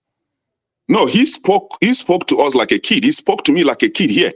And I'm putting it back to him. I'm Forefathers, sorry, but especially. just don't. One I don't man want especially. you to disrespect Eme, and I don't want Eme to feel disrespected. I did not disrespect Emir. I asked him a question. Who is the emir of Ilorin? I'm not going personal to these people. They know what I'm saying. If I say that somebody is cunning, that person is cunning. If I say that somebody is deceitful, that means he's deceitful. There's no two ways that I can't put it in a different way. That is what they're doing. And they know themselves. I know these people here for a very long time. I know them on this platform, especially one man. I know him. So he cannot come here and deny the fact that he did not know or he has never heard of what Bayo Ononiga said, or Remi Tinubu, or the two guys from Austria, or wounded civilian that they said against the Igbo people. But he's now trying to play clueless of all these things, thereby condemning Amaka, what Amaka said, and then pushing it to aftermath of the election. That is trying to play on my intelligence. I'm not stupid. So that is why I'm saying that he's a deceitful man that will never stand for the truth. How that a personal attack? This is his kind. So if we want to move that country forward, we need to be honest to ourselves and stop playing games. If we continue to play games, there are people that can play that games better than you can, than you. So the best thing for you is to know that you are not a game player. People play that game better than you do. So respect one another, respect Igbo people. Igbo people have never seen any Igbo person that has come up on any platform to threaten any tribe in that country. But we are always on the receiving end. And just a few days ago, Amaka responded, and you want to come here to play smart. Who are you trying to deceive? Your child? No. Thank Can we please move on, please? Thank you. Electricity, can you wait 1 second? Are you done? Yes, I'm done. All right, thank you so much. I want to go to I believe Ovie is next. Electricity, I want you to speak last. So Ovie is next. After Ovie, we'll go to Eme. I believe some people have some questions here for you. So I'll let Ovie go. Then anyone that has anything to say to Eme will address it as soon as Ovie finishes with his final submission. Thank you, Adana. If not because in Kamara to be presidential candidate, I would say you and the Tope should be stopped. Why not collect our job? Anyway. Ovie. Anyway, yeah, my final submission. To my people from Edo, I beg when they hear me. The candidate now Monday, Bahu na be a candidate of APC. The reason be say he knows how to speak English. That's the reason we want him. You get why? I don't know more why. When I come on politics. So that's the guy. The pure reason he don't know how to speak English, which is good for us. Anyway, to Niger, once again, thank you. I think the reason why what you always paranoid about, I mean that in the good way anyway. Only the paranoid survive. So that's why I use that word. The reason we always that your paranoians always fly over our head like tail by moonlight is because we Nigerians in generally we are all under this illusion of freedom. We think we are free, We think we are independent, That's why what you are alluding to all the time is hard for a lot of us to actually digest and because they don't teach us history. And our way to those people who actually are interested in going deeper to what Tunaja is already talking about, all you need to, we need to go back to 18th century or that. Just go back to 40s and 50s, a country called North Korea, what they experienced within that decades of 1940s and 1950s. He's talking about Japan. There's an island, almost a country called Timor. Go read about Timor between them and Indonesia, right? Go read about the real reason. We talking about the massacre. Talking about the current one that's actually going about in Gaza or even our Rwanda country. Examples are all over the place, and most of these things, all the whatever they went through, all the atrocities, all the slaughter, all the extinction, they have one thing in common. Anytime a leader or a movement rise, just try to be free. If they just try, say they won't be free, just to be free to think their own, live their own way. Go ask what they did before them across the world, not just the continent of Africa. Cuba, right there. Cuba, you see they feel today. All they wanted to do is just be free. All these countries, they just wanted to be free. Nobody saying nothing else. So the illusion that we are under and that we are off here, that's why tonight your message is very hard to call across. But you rightly said it. With time, when it don't happen, you will keep quiet. I think it will happen because by the time the majority of us realize that we are not free and we try to be free, or we have a leader who's trying to keep freedom, people like our Murtala Muhammad, which is pretty much the last patriot that I can think of. And we all know what happened, right? So that's on that. On religion, I think Adana and Tokwe, when I asked me about religion, this same question, either it's good or bad for Nigeria, maybe 2 years ago, I will give you direct straight answer. I say either yes, it's good or bad, it's not good, and I'll give you a reason. But over time, I begin to carry the experiments. And one thing stick out for me. I look at the doctrine of the Catholic Church, right? What they have as God the Father, the Son, and the Holy Spirit. 3 in 1. Right? Just use that to look at Nigeria when it comes to religion, right? We have the religion, we have Nigeria, we have the religion, then we have politics. What do I mean by that? I say a Muslim in the north or any part of Nigeria is a Nigerian. A Christian in any part of Nigeria in the south is a Nigerian. So now one person be that. And this same person, if they feel the good and bad of politics. That means the way we coexist. That's what politics is all about. How do we coexist as humans? It's what politics is about. It's about give and take, persuasion, and all whatever you want to put it. Like my brother from Canada always like to allude to, the bastardize and they corrupt the process and all that. But the cocoa be say now one person be now just one Nigeria, you as a person. Now be all these three. You are a Nigerian, you're either a Muslim or a Christian, but politics will affect you. So when we begin to see from that angle, we will learn how to take advantage of the structure that the religions have. I say structure because the most organized sector or group of people in Nigeria as we speak today are the political elite and the religious group, whether we like it or not. The religious group are tight. They are organized in their hundreds, thousands, and millions. They have structure from, I mean, just take a look at Redeem. If you are from America, if you look at Redeem vision, mission, just look at McDonald's mission and vision of doing business. It's the same thing. Every 5 meters, every 5 hours, you see McDonald's. You see Redeem Christians of God. The same thing in Nigeria. Actually, it's in their mission that every 5 hours also you should see a Redeem Christian Church of God. Then when you look at that of Winners Chapel, right? Just look at Walmart in America. Every major town or city in America has Walmart. The same thing, Winners in Nigeria. Every major town in Nigeria, local government village, just Winners. So they are organized. So we should learn how to take advantage of those structures. Let's organize along those structures. Because some successful movement across the world came from that angle. The civil rights revolution is the one typical example, right? The supreme leader there is what? Martin Luther King is a reverend.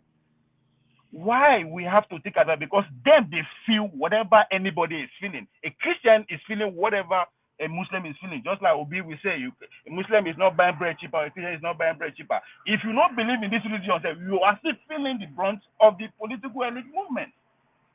So for the fact that we have religious structure organized in every local government, state, everywhere, even in our offices, we have group of fellowship. How do we start talking about the real thing that actually affects us, which is our daily life, which is our security, which has nothing to do with religion, either Muslim or Christian? So I'm coming from the angle of, instead of either condemning them now, how do we, who understand the importance of policy that is all over, because the idea of the elite is to make sure that these things they coexist. Yeah, the difference between a state and religion, as America will always say. But if you go into the coming of Trump, the second coming of Trump, religion is going to be announced as a national religion in America. I'm not saying it's a good thing or bad thing, but what am I trying to say?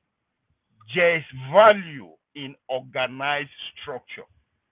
That's why the elite, no one will show. If you think these people how they hate us being together rich, make somebody just organize happiness movement. Say we won't just gather for one day in our own day, we'll just be happy. And see how long they will allow us, make we just be happy they go. But so since it's becoming difficult for us to come together physically and all that, let's take advantage of the structure that is already existing, which is the churches, in their offices, whatever. Let's start preaching along what we believe. But most importantly, as far as I'm concerned, is freedom. And again, these our leaders understand that. If we go back to history, we call what it calls war and every other time. There is no point in Nigerian history that they agree, the three regions agree to stay together. There's always no, yes, no, yes. But at some point, they were able to get people who say yes, yes, yes, yes, and that's what we call as freedom. So, religion is good if we really want to use it to achieve our goal. Because politicians, they use them. APC will quickly to tell you that, yes, daddy tape. Right? Even though there's nothing wrong with that. Because the people where they say, yes, we go down, they are all Nigerians too, that they have to participate in the election. So, we should formulate a way, or even know where they put on now, but how do you take advantage of the structure that the religion has built for you? Either you go in there, convince people, preach them what is necessary, because this division along that line is very profitable to the few, for the elite. When we are divided along that line, they have their way. Nigerian cannot people who don't will be no carry Christian running mates. So that means however they want to do this thing will always be with us. We cannot talk it away, we cannot wish it away, but let's take advantage of it. And hopefully we'll get to our promised land. On that note, please, move on, not forget. Monday, Pablo of APC, Edo State, because he knows how to speak English. That's our one time. Thank you so much. Thank you so much, Ovie. Electricity, you're going to be next. You said you had a pushback, and I believe you said whoever had a question for Emmy, this is the time to ask the question right now. Yes, Thank I have you. a question for him. 1 minute. Adama, did KJ have his say? KJ has given his final submission. Yes. Oh, okay. All right. So I have a question for Hemi. Can I go ahead?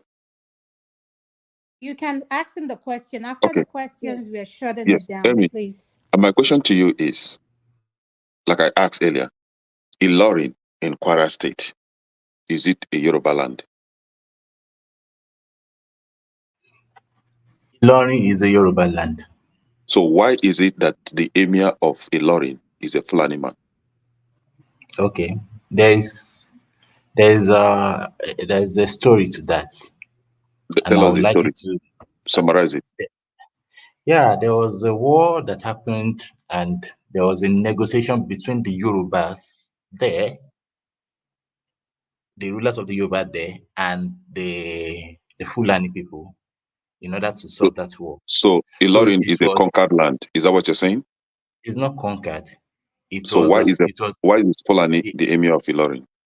Now, it is a kind of what do you call it now? How do you call that? Is it sold to Fulani people? No. I don't want to So use the right word. Why is I it want the to emir? use the right word. Yeah, but I think I would love you to go and read about it. I don't have No, that details. Tell us. I have said I don't have that details, but the So you don't summary know. is that it is not that it was conquered, but all the same, I think later Is we it can sold? discuss that. Maybe. Is it given to Fulani people? Okay, so what's the point? No, is it sold? Is Ilorin sold to Fulani people? What is the point, please? No, the point is, if you can allow a Fulani man to be an emir in Yoruba land, okay, why would you then kick against an Igbo man that came to Yoruba land, purchased land from you, gave you money, you used the money to enjoy yourself and sold the land to him, and he basically have his children there, and his children are basically Lagosians by birth. All right. And then the children grow up tomorrow and say they want to contest for governorship in Lagos State, and you say they don't have the right to do that because Lagos State Yoruba people do not respect constitution of the land. Okay, no problem. Ekene, I want you to answer it. Why will you say that to such an Igbo person? Is it because you hate them? I have already submitted I've given my submissions. I don't hate anybody. I am just an observer. I am not from Lagos, and I can never, as a Yoruba man, I can never be the governor of Lagos State. I don't even have. I can't see myself. If you want to observe something, you observe both the positive and the negative. Hold on. You have asked me a question. I think I deserve to talk now. Okay. You see, you need to understand something. That you can speak strongly or you think you know what you're saying doesn't necessarily mean that you are right. But it is none of my business to do that. I think you can just go and observe. I have given my own advice. Okay. Although you might think it is foolish, no problem. No. But now wait. Wait. When the people in their land say this is how they want to do it, let them, your people too are part of those people in that land. Let them contribute the way they can contribute. Let the nature of the people there take charge. Okay, why did you now ask Igbo people to go back to Igbo land and vote instead of Lagos State? If that is the way you could comprehend my statement, all fine and good. I don't think I can explain more than that to you. But I believe some persons here understand what I was saying. They could think deeply and pick my nuances. which I am sorry to say I can't explain beyond that to you as a person, because I see I don't your know. mind is already made up. No, So, no, but all the same, that is my submission. no. My That mind is is fine. not already made up. I was asking you a question so that I will understand where you're coming from, but you said you have no answer. Yeah, You that's see fine. now. So I why have will you no then reason. say that I've made up my mind while I'm trying to interrogate to know I what have. you know, I and don't think you couldn't tell me? that's fine. I am not. I don't have any obligation to answer you So beyond now, the way I feel. basically, you've resorted to be an observer. Please continue to be an observer and leave us alone. We know that we have every right to participate in Lagos State election, and nobody can deprive of such right. But All if the anybody best. thinks they did it Go ahead. last year, they will do it again. We had Hausa people then that always go against the Igbos. Whenever there is maybe they made caricature of Muhammad in the Europe, Western country, they will invade Igbo traders and begin to slaughter them in Hausa land. Ekene, all the In best. 2006, Eh, 2007, until we you, retaliated. yeah, That didn't stop. But in 2006 and 2007, we yes. put that to an end. But if any Yoruba person think that Mm. Igbos are that tiny that they can be bullying around, see, we can only endure for some time, You see, but at the a fact that you point still we can't couldn't have it any longer. the fact that you Please, can't seem like to understand my statement, it is surprising because you're you say, making you it don't look have like anything to say. Look I at am me. the one fighting I you. gave you time No, to respond. You say you don't have anything. You don't Mr. have the Man, answer. I don't have business with you, sincerely speaking. In Me too. fact, I don't have business with you. Do I look like I have business with you? go and fight whatever you Okay, want to fight. can I have you Enjoy yourself. Emma, Hmm? have you answered his Enjoy question? your observation, please. Enjoy yourself. Oh, So please, have you I guys think finished with the question? I'm I Adama, done think with I him. He has no my answer sub for Okay, me. thank you. Mr. I Adama, Triumph, think I'm going to come to you for your final submission, I sir. Adama, think I have made my submissions, and Adana, I You didn't talk believe for me that No, too. no, no, not for you. I'm saying Mr. for Triumph. for Adana, please, can I just put in something here, Yes, please? yes, ma. You can, ma. Yes, ma. And I am listening to you and Ekene behind the stage, and I'm shaking my head. Ekene ask you a question. I can tell you are not truthful to yourself. If you do not have the information to provide, I want to ask you, go and get the information because me, I want to learn. So get the information and bring it to us so that we can learn. Because there's Mama. only one way. Please, let me Thank be you. done. Let me be done, my dear. There is only one way for us to come out of this we are in. Truth. Standing for the truth. Whether it is from my tribe or not my tribe, truth must prevail. We have lived too long with lies. We have been built with lies. And the only way out of this is truth. So if you don't have the information, say you don't have it. I do not want us to continue to send a wrong narrative and run with it, which is what this elite want us to continue to do. So if you don't have it, you don't have it. Because if Fulani can rule in Kwara State, which is Yoruba land, as an Igbo child of mine that is born and raised in Lagos, and his parents has been paying tax, and you are telling me they don't have right to vote in Lagos, I want to say no. It won't happen again. It will not. What happened in 2022-23, that is the end. And that is what we want to fight to put a full stop. Thank you, and God bless. Thank you, Mama H.O. Mr. Triumph, your Mama final Echo, submission.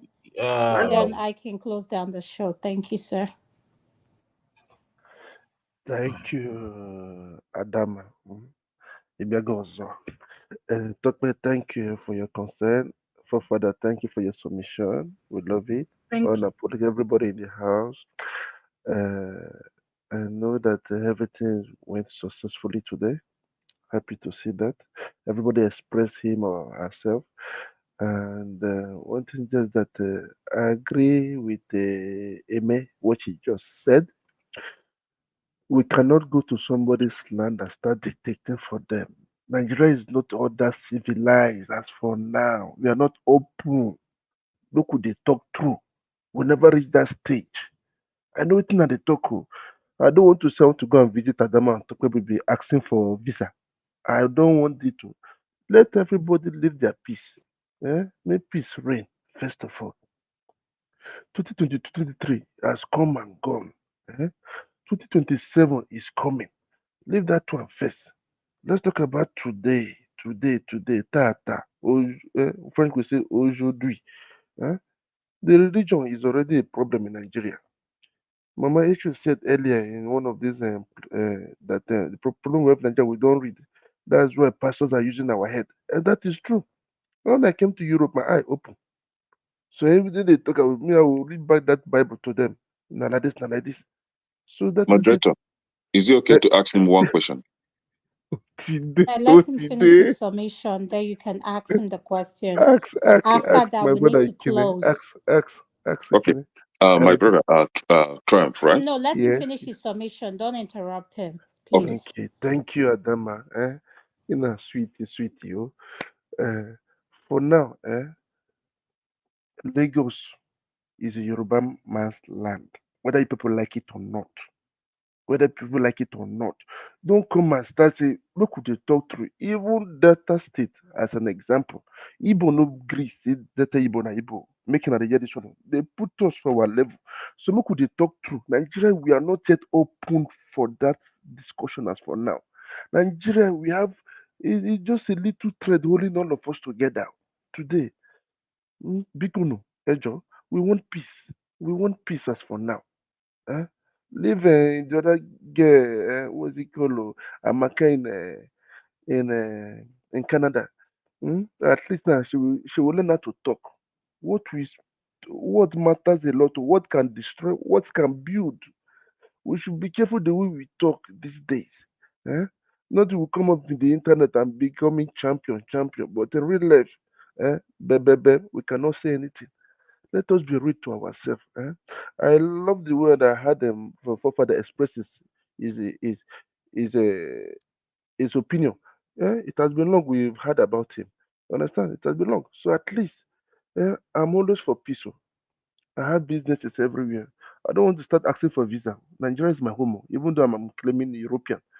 I'm a born Nigerian. Thank make I say make una dey recruit now.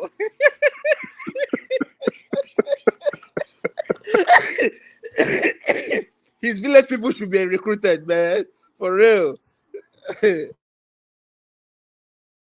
So can I ask you now? Second, now you can go ahead with your question. Okay, Mr. Triumph. So you are not telling us that Lagos is a remote village, a village that is not ready to accept civilization. So if Lagos is not ready to accept civilization and gives residency right to whom is due, why is Lagos State busy collecting taxes from these people that are not Yorubas? Why is Lagos State counting them into their own population census, since they are not ready to also obey the constitution by giving them the constitutional right of contesting and even be voted, vote and be voted for in an election? Why do you want to choose and pick? Are you being honest to yourself? You want me to reply you? Yes. Even in America, you live today. What could they talk through? Even the black American, no even accept black African. Yes or no? It's not true. It's not true. Why will you say that black Americans don't accept black Africans? No, he asked me a question. Yes, let him answer, please. Let us be real.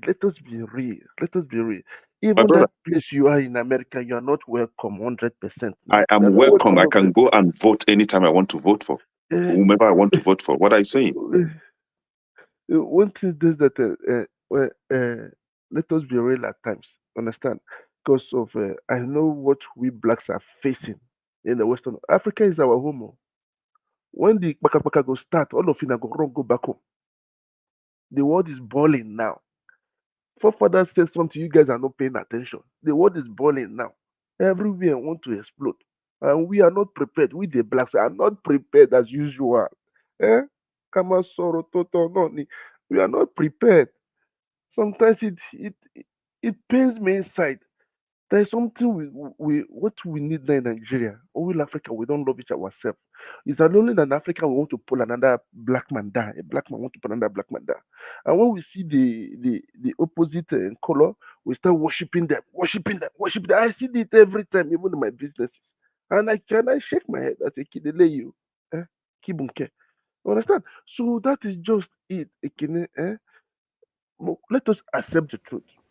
In your place in the southeast, if a Yoruba man comes now, say he wants to be a governor, will you people accept it? Like, Can I answer him?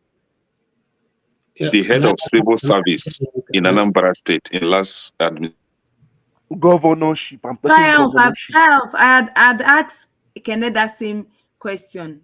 If you read my comments in the private chat, it's the same.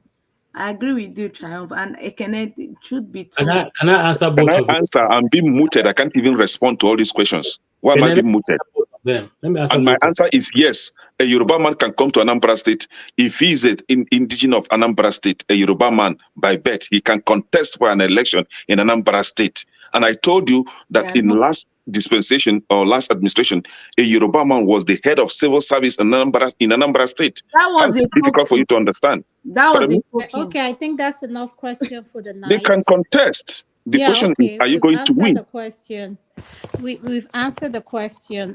We may not be okay with whatever response we got, but I think Ekene, we are going to go deep on this further. This is not the last time we're going to talk about this. Before I say anything, Uncle KJ, are you there? Yes. Uncle KJ, do you have anything to say, sir? Yes, I just feel that Mr. Trumpet is being disingenuous, because what you have said doesn't hold any water anywhere. You know why I say that? You are living in a Western world, and I'm sure you own a house there, and I'm sure you are free to participate in the election and the governance process. And I'm sure you also make contribution in either the county or the local government in which you belong. And nobody has ever said, no, you cannot speak because you're a black man. Let us tell ourselves the truth. If you do not want Igbos to participate, because I don't see these things happening to a Hausa man, I don't see it happening to a Juku man, I don't see it happening to a German or any other ones outside of their states when they go to other places.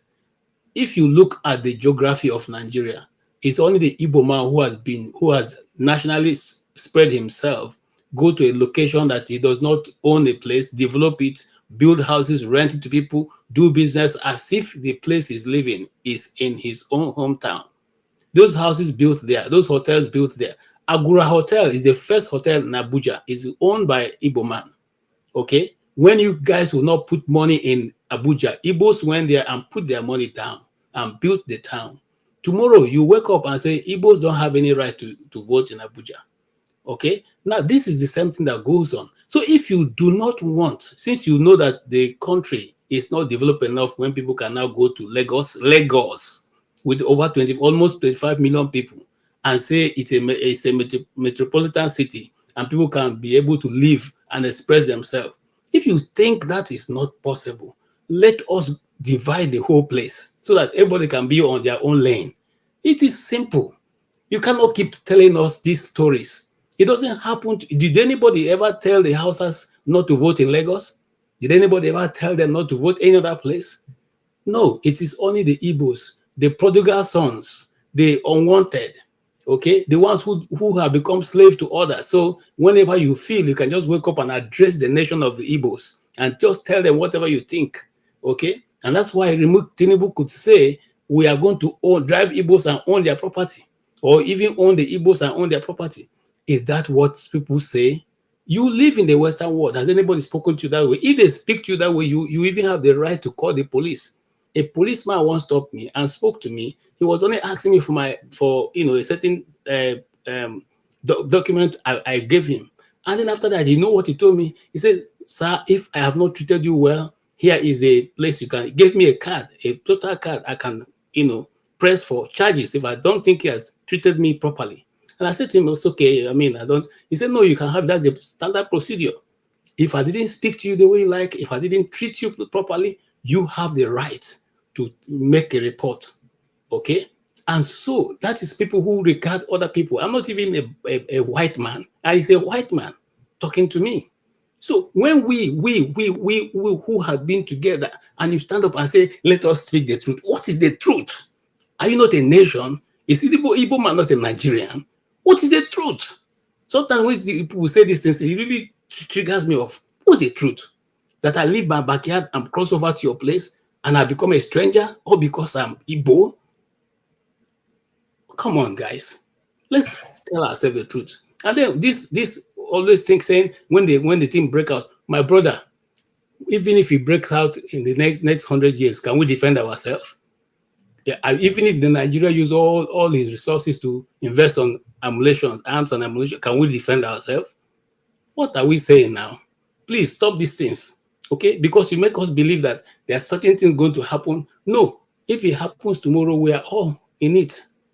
There's nobody who can defend us, not even the whole Nigeria, if we all become the army of Nigeria. So please, what I'm simply appealing is, let's tell ourselves the truth. And if you guys who are talking on behalf of government, if you feel that the Igbos have become such a canker worm that cannot be contained, allow them be on their own. That's all we're asking. Thank you, thank you for the time given to me. All right, thank you, sir. Upon considering still seeing people here in the platform, I'm going to give my final submission. Then after that, I'll open it up for a free show. I mean, a free flow where people can say, interject, ask, like, let's have a real conversation, but let's have respectful conversation. My final submission is this. For me, the earlier we realize and start seeing each other's as Nigerians first and as human, let's look at each other as human beings and one Nigeria, the better is going to be for every one of us.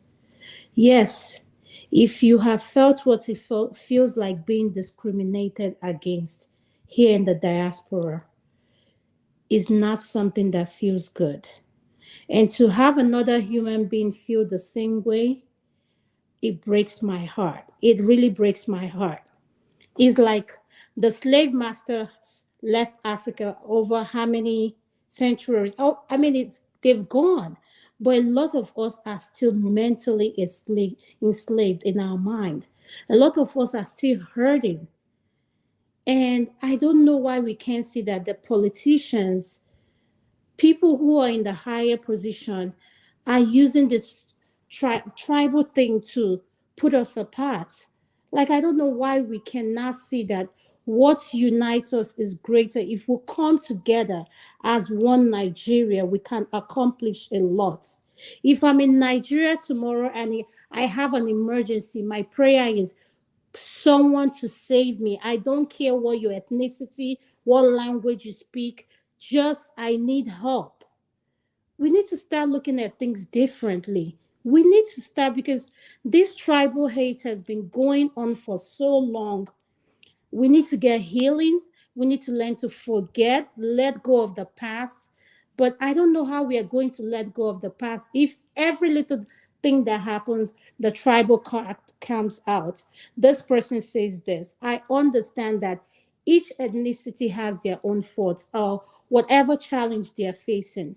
But here in the diaspora, as we come to this platform, let's learn to acknowledge one another and look at one another as Nigerian and not look at this person as your Igbo, your Yoruba, your this, your this. I mean, I cannot function like that. That's just me personally. I cannot function like that. We need to start healing. We need to move forward. At the end of the day, the elites are getting richer. Our resources are being transported all over the world. Look at where our economy is. And to add on top of that, we are so divided. And I mean, I can't get it. It's one thing on the other. So let us start with a change from us. Let's look at ourselves and say, what can we do differently moving forward? How can I make a Yoruba or a Hausa person feel comfortable. Because I have friends, colleagues who, Nigerians who are just good people. I don't care where they come from, and these are people, if anything happened in my life, they will show up. So please, we need to be so mindful because when we die, trust me, we came naked, we're going home naked. All of this will not matter. So, but the legacy you leave for your family or for those loved one, it is what that will carry on. So tonight, I'm going to start with you. This is a free flow. Let's say it or get it off, whatever we have to say. But for now, I'm done. So go Yeah, ahead, tonight. we're gonna end the Yeah, show. I will start with the 45 minutes We're not submission. ending it. Is a free flow. Yes. Okay. Yeah, let me start with the 45 minutes submission since I'd like to hear my voice. So yeah, but uh, that has to. So yeah, I don't know why did KJ just say that after 100 years we cannot defend ourselves? Then why do you bother with tribalism or discrimination? Might as well dig a hole and bury ourselves now and call it a day. Other people have had the same problems we have had, and they stood up in about 10 years on average. Most of them rose back up. China rose back up, India rose back up, Singapore rose back up, North Korea rose back up. North Korea, if you think we have suffered, North Korea, all their structures were destroyed, 80%. When you know what it means for a whole country, 80% of its structure being destroyed, it means some towns, nothing was left standing by the Americans. They destroyed everything and they built it back up today that America won't even mess with them. So you can stand up if you choose to stand up as a man. All those people are men. They are actually smaller men than we are. We like to think that we are bigger and we are this and women love us, but we can't even stand to defend our own heritage. We should be able to do that. And we can't lie down and die. What is the point? If that is the case, then if we just say we can't defend ourselves, let's call it a day. There's no point. Let's just wait for it. And the idea that we have to be careful some of the language we use, calling other people masters. There are young people watching. If your young children are watching you calling other men masters, what are they going to think? The moment they start looking at other people, they think, oh, this boy are our masters, eh? Oh, okay. How do you compete with that? When you are watching your own parents calling other people masters, they were your colonizers. They invaded you. They destroyed your heritage. You should remember that. We have ancestors lying under the ground, that have suffered, but you just were not around when they had the chance to have this colonization end. So their children became collaborators with the colonizers. Until today, we are Tonight, still can under I that spell. interrupt you for 1 second? I'm Yeah, yeah. sorry, I didn't mean to cut you off. It's free flow now. Oh, yes. No, I don't mean to cut you off. I just wanted to say something. I don't want you to feel I was interrupting you. Sorry. I just want to say, can we move past this Amaka thing? We've spoken for it for 4 hours or 5 hours. So please, let's not go back to it. I'll appreciate it if we don't. I don't want us to go back to it. Please, guys. Please. Thank you, I sir. was just responding to what KJ Yeah, said. go ahead. It's a free flow, but let's avoid this Amaka of a thing. Oh, We've been I'm not. discussing it for I it. barely even spoke about her. I Yeah, just thank you. my Thank you, position sir. is I ostracizing appreciate people you. that just create division Thank because you. it doesn't Thank you. matter. They are Thank all you. part of our society. So I'm just saying, from my point of view, that we have to be preparing for the world that is actually in front of us, and we we really need to start having those discussions strongly. These things are coming fast, thick and fast. And even the UK now is now already looking to recruit people from the Commonwealth to go and fight their war again. We just did that in the Second World War. What did you get for it? They barely even recognize us that we fought for them. They use us as cannon fodder whenever they need us. And then when they are done, they put us in poverty. Our children, when you go to Nigeria, people are living like animals compared to the rest of the world. The way we've accepted it. That is even worse. That we now think it's a way of life to live like that. How dangerous is that? Because if your people live like that, and other people are living in a totally different this paradigm, you're asking for trouble. I really feel bad for our people, how we have become conditioned to accept this level and standard of living. You will see people living in literally sewers, and then they will go there and they will make food in that area and people will eat.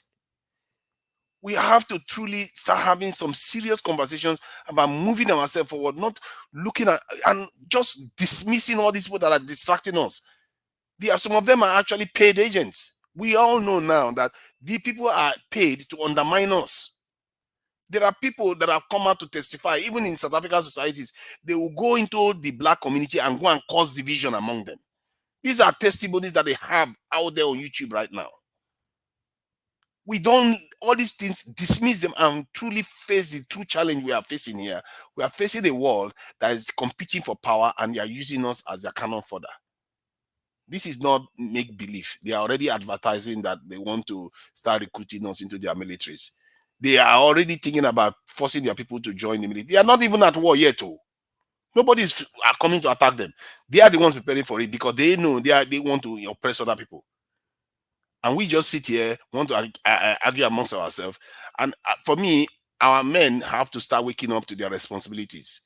Because we can't, personally, I can't bear to watch our people suffer. Father, I don't want anymore. to interrupt you again. No, that's the more You are reason free. you You are go free back to to interrupt. No. Nigeria. You are free to interrupt. This is not the Go back to monologue anymore. Nigeria and become a major commandant. I sincerely, saying it. Go back to Nigeria, you become a commandant. That would be so nice. And then your village people, let them be recruited. And then by the time you do that, I will encourage my village people to join you. Why not? Why not? Okay. We have only one life to live. You see, what can I life just am I trying to preserve? I'm going to die anyway. I Can I would just like KJ to reply for further, please. I would like KJ to reply for further. no, Yeah, hold yeah, on, because you mentioned my name. Let me just talk, and after that I'll sign off. Look, forefather, one time Tunde Bakari was preaching, and he said God told him something. God asked him a simple question: do you know what the golden rule is? And he said, yes, love your neighbor as yourself, do unto others as you want them to do unto you. And God said to him, no, the golden rule is those who have the gold make the rule. Now listen to me. Those who have the gold make the rule. If you don't have a gold, how can you be in a meeting of people making the rules for gold owners? I don't know if you understand what I'm saying. If you're not a landlord, how can you be in a meeting where there are landlords? Landlords are meeting. You don't have a land, you don't have anything. You go and sit in a meeting of landlords. You will not even be invited. So what am I trying to say in essence? Right now, we can't even feed because the government is stealing everything that the people own. The people are struggling to eat, and you are asking the same people to begin to prepare for what you see coming ahead. That thing you see coming ahead is inconsequential to anybody living right now in Nigeria, because what is the most consequential thing right now for people in Nigeria is how to eat 1 square meal a day. You see, I'm a realist. I like to look at things the way it is and analyze it and take my chances. So what is the chance open to Nigerian people right now? Everything has been stolen dry. Whether we like it or not, we are part of those who have stated that the man who is there or the government should move in the direction that move. I'm not trying to blame anybody. I'm simply saying what you are saying is coming. Even though if it's going to come, we cannot do anything about it. The little bird, what's it called now? The chick was carried by a kite, and the chicken was shouting and shouting as the kite was flying into the air. Okay, and he said to the people, I'm not shouting because people are going to help me, but so that you see how my own world ended. So what we are simply saying now is that we are like that small chicken. Okay, we eat. Look, if you like, quote from now till tomorrow, what happened in North Korea. The only difference I can see, and juxtapose what is going on in Nigeria, is that I hate to say this, but I need to say it. They destroyed almost everything in Igbo land, and we started from our scratch. That is what the world fear. That mentality of being able to stand your ground, and we're still speaking. So, with no apology, that is the history we have. We grew up looking at our cities and our towns that will be broken down. Okay, but now, if we are going to fight together as Nigeria, you need to recognize that there's no one tribe that is more Nigerian than the other. And the laws have to be respected. If we are going to live by law, let it apply to everybody. If we're not going to live by law, if it's now dog eat dog, then tell us so that we can prepare adequately to take our position. You see, we can't keep bantering back and forth. The thing we are looking for is how to fortify our own nation. But are we even a nation before we can do that? We are not a nation. Okay? Look, how do you how now? Let me say this. If sometimes when we talk, people think maybe I don't have I grew up in the north. I went to all my schooling days were all in the north. All my friends, majority, I don't even have Igbo friends. Now, but so as long as we can remember, they have always been what the Northerners call the Arewa group. Okay, they formed the company, they kept meeting. It was never seen as any problem until the Southern governors, just like 7 years ago, decided to start meeting. Then it became a problem in Nigeria. So what am I saying? This segregation has been going on. This division of tribes into regions and tribes have been going on, and it only have been played to the fore right now. If we want to build a nation, you're citing examples of other nations. Those nations that was, like North Korea. After they finished that, did they divide themselves and say, okay, you are Qing, you shouldn't behave like this. You are Chong, don't behave. No, the other nations that have survived this kind of trials, did they divide their people into this thing and say one side is supposed to be more of the nation than the other, and they got to where they got to? Okay, let me ask you another question, forefather. What is the technological development that is in this world now that couldn't have been achieved in the East? For 3 consecutive years, those guys had their own fear. They produce their own fuel, they produce their own vehicles, they produce their own ammunitions. Okay, and you are able to hold that war for 3 years. The Biafran currency still remains one of the best currencies in the world. And those people live amongst you, but greed and self-preservation of yourself to keep those people from coming to the fore or making use of those technology. And you still sit down and say these things are normal. These things are okay. No, the Igbos are this. It is not. If we tell ourselves the truth, Nigeria will move forward. If we refuse to do that, we'll keep doing the same thing. The next 70 years, we'll still be doing the same thing. It's already 60-something years since we have been independent, and we're still talking about the same thing. We have no electricity. We have no good road. We have no water. What are we saying? And then we're talking about nuclear weapons. We're talking about nuclear weapons. They're talking about fighting nations that have eaten belly food. My brother. Yes, because you know when by the Bible says a man shall not live by bread alone. All these other nations I referred to, they were going through worse things. What I'm literally worse things than what you can imagine now. Far worse. And yet they made it through all that while they were going through all these things. And the idea that you asked the question, does nations have people that they don't dominate, another group dominate? Yes, they do. Nations have that all the time. In America, most of the people that dominate American politics, they tend to be from the coastal regions. The coastal regions generate most of the wealth in America. In the UK right now, most of the leaders come from the south, like almost universally from the south of the UK. You don't see them losing their mind. The nations have these peculiarities. We just like to think that. I think the problem we're having is that because we are emerging into a different paradigm, we are struggling to understand it. And because all these foreign actors and people, nefarious actors within the country too, try to play on this division and tell us that this is our problem, we fall for it. This is the nature of nations by default. You can't have, even in families, you can't have equality. It doesn't exist.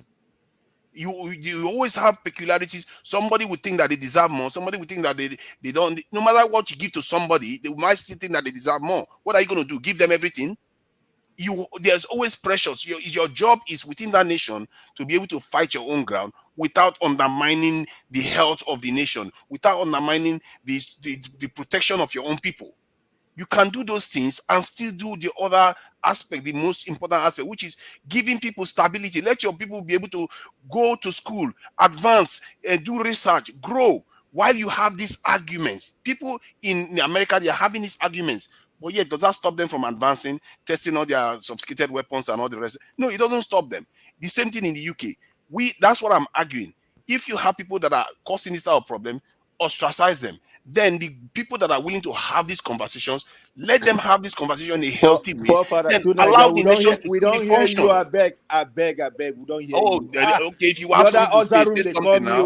Mbok. We don't hear you. I I'm beg, responding nobody should directly argue to with what he him. said. He win. He's winner. Yeah, we'll recruit another person, please.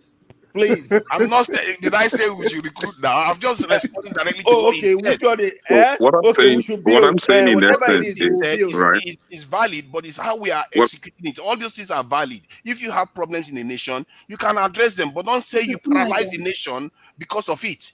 Okay, tonight, John. So what I'm saying in essence is that you cannot Amen. fix a problem of a nation from outside.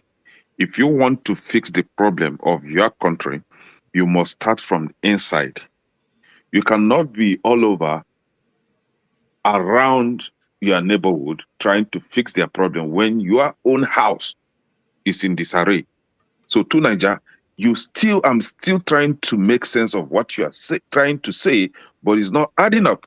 Because if Nigeria is all about trying to fix their problem abroad, trying to fix their problem with neighboring countries, or being fearful of unforeseen war and all that, when internally Nigeria is waging war against itself. Go to the north. The Fulani herdsmen, the terrorists in the north, have sacked the indigenous owners of the land, especially the farmers. There is no food as we are talking right now. There's no farmers to cultivate the land in Nigeria. Come to the south, the same thing, the same terrorism. There is no peace everywhere in Nigeria. Go to the west, the Yorubas are suffering it as well. And you are living all these things. All your problem is China and all those countries. It doesn't make sense. You have to fix the country first internally. Then you now begin to talk about outside. Because it is the rat in the home that invited a strange rat to come and enjoy the fish. So you have to deal with the rat at home so that the strange rat will not find his way in, because the rat at home will be the one to show him the way in. But I agree. that I agree with that that. that But is that's what that is what we are trying to resolve. And especially if we want to start fixing this country, right? We have to begin to call them out. We shouldn't be blanketing everything. Oh, because they may come against us.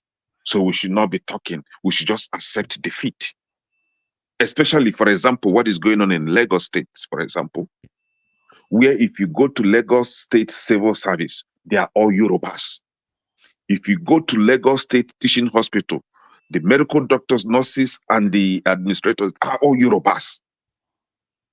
But it is not the same in my state. When I make comparison of my state and Lagos State, I'll be asking, what is so special about this Lagos that everybody is glorifying? Lagos is just a glorified village.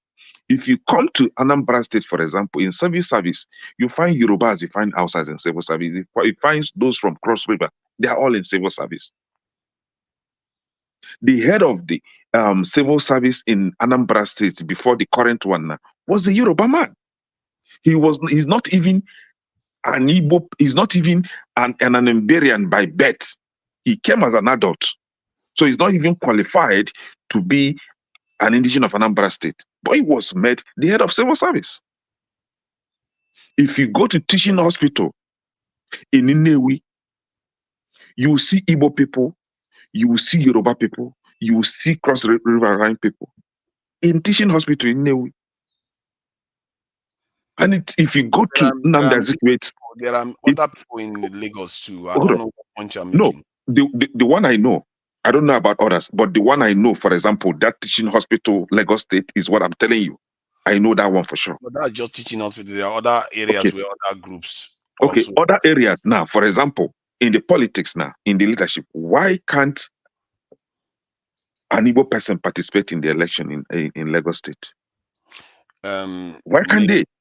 And then somebody will now come and tell me that is because the Lagos State Yorubas do not respect constitution of the land.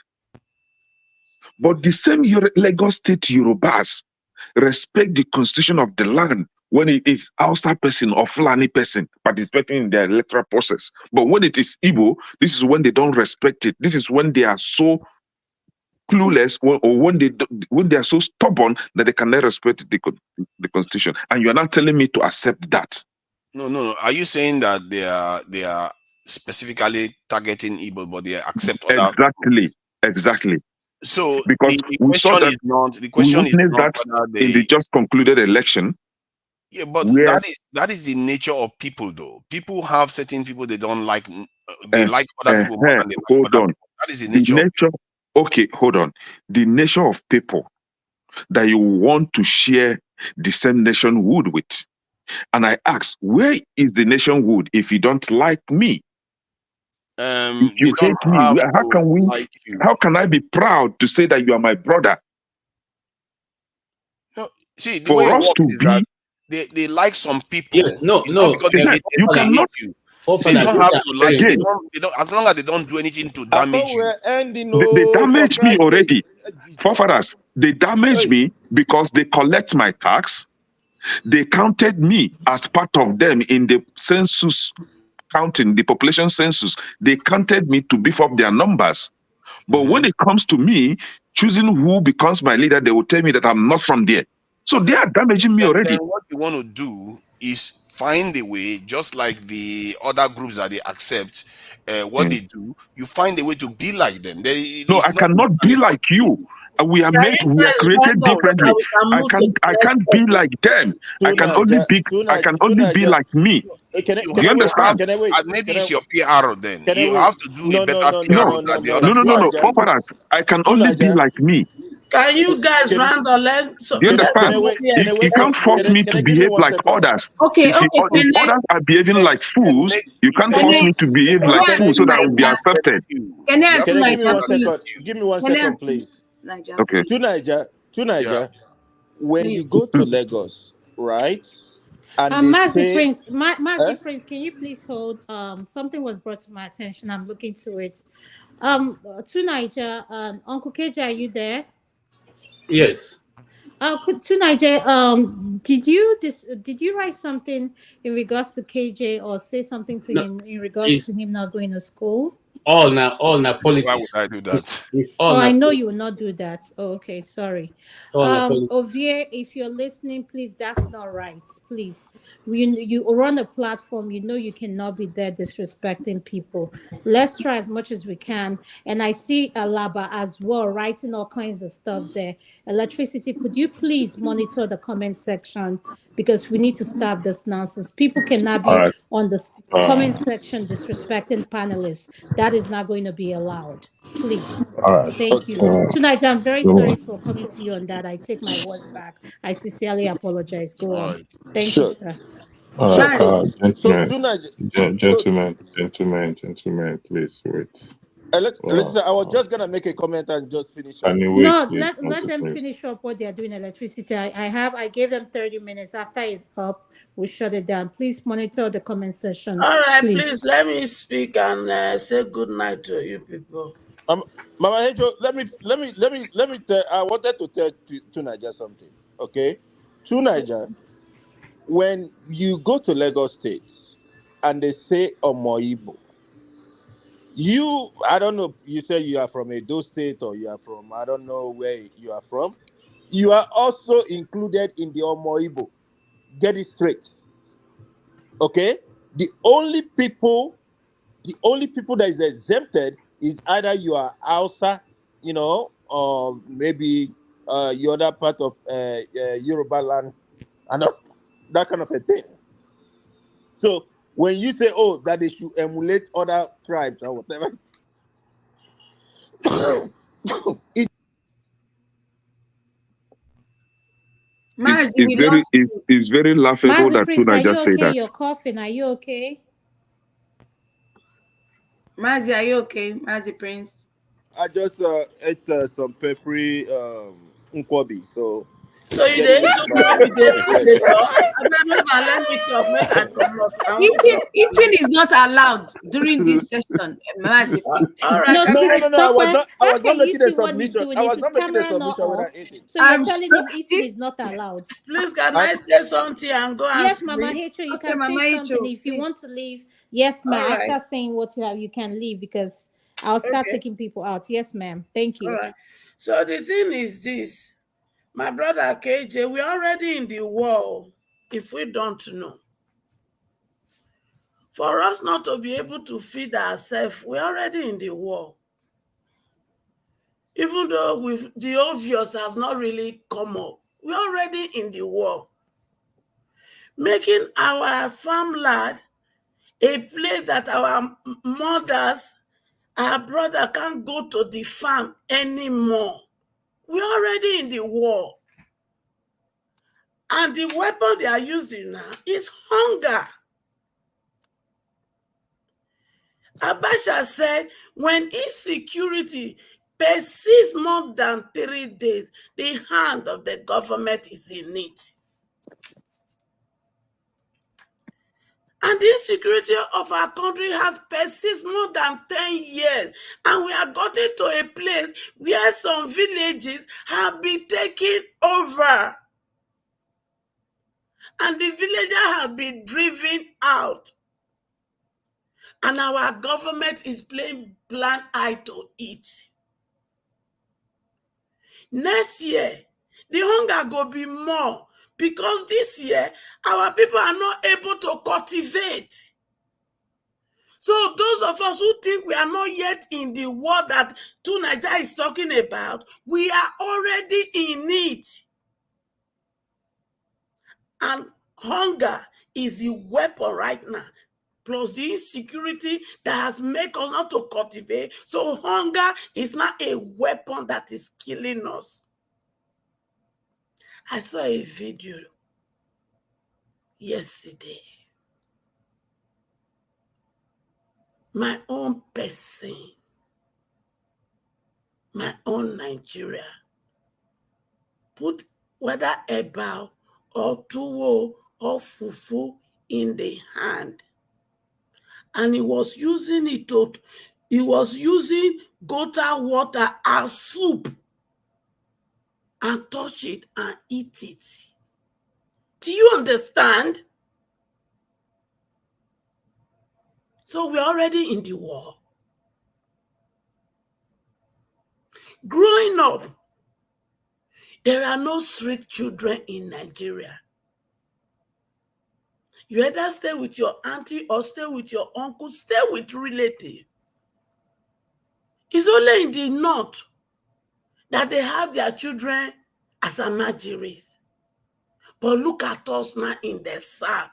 Did you see our children on the street? There was a video I also saw. Children 10 years below to the essence of age 6 when they were on the street. They interviewed them. Do you know where they were coming from? The east. They came all the way from the east to Lagos. And what did they came to do? They come hustle. Are we not sad? So we are already in the war. Our children that were supposed to be in school, they're on the street now, hustling. So when they now become teenager, they become youth. What do you think they will become? They will become kidnappers. Have you not heard story of some of us who traveled to Nigeria and they didn't come back because of kidnapping? They end their life there. So we are already in the war. So this one, when they come here, come begin they narrate the story over and over again, thinking we are not in the war. Make we stop them. Let unity. Let's see ourselves as broom that must stay together and fight. And the fight that I talk about here, not be physical fight. And let us come into space with an open mind to learn, and let us begin to unlearn those things that is inside us, that is making us to argue and fight ourselves. Those are the things we have to unlearn and begin to learn new things that will make us to stick together as a broom. I am begging. Don't do it for yourself. Do it because of my children, your children. Thank you so much. If peradventure I've offended you one way or the other with my submission, please forgive me. I Good forgive night, you. and God And bless I you. true. And finally, Edo people. Hey, I don't forgive Mama Ichu. Edo people. Mr. Chayo. Hey, they bring person like Tinubu for APC when no one talk to na. And now one vote for her. Those when they promote her. Congratulations. No. Let me tell you one thing. Three of una candidate one at the project, none of it will fit Edo. I can tell you that. But then, shine your eye and choose well. If not, what did they happen for the central? Now they can't happen for Edo. And those who are thinking Akpata, LP, I want to tell you now one thing. No.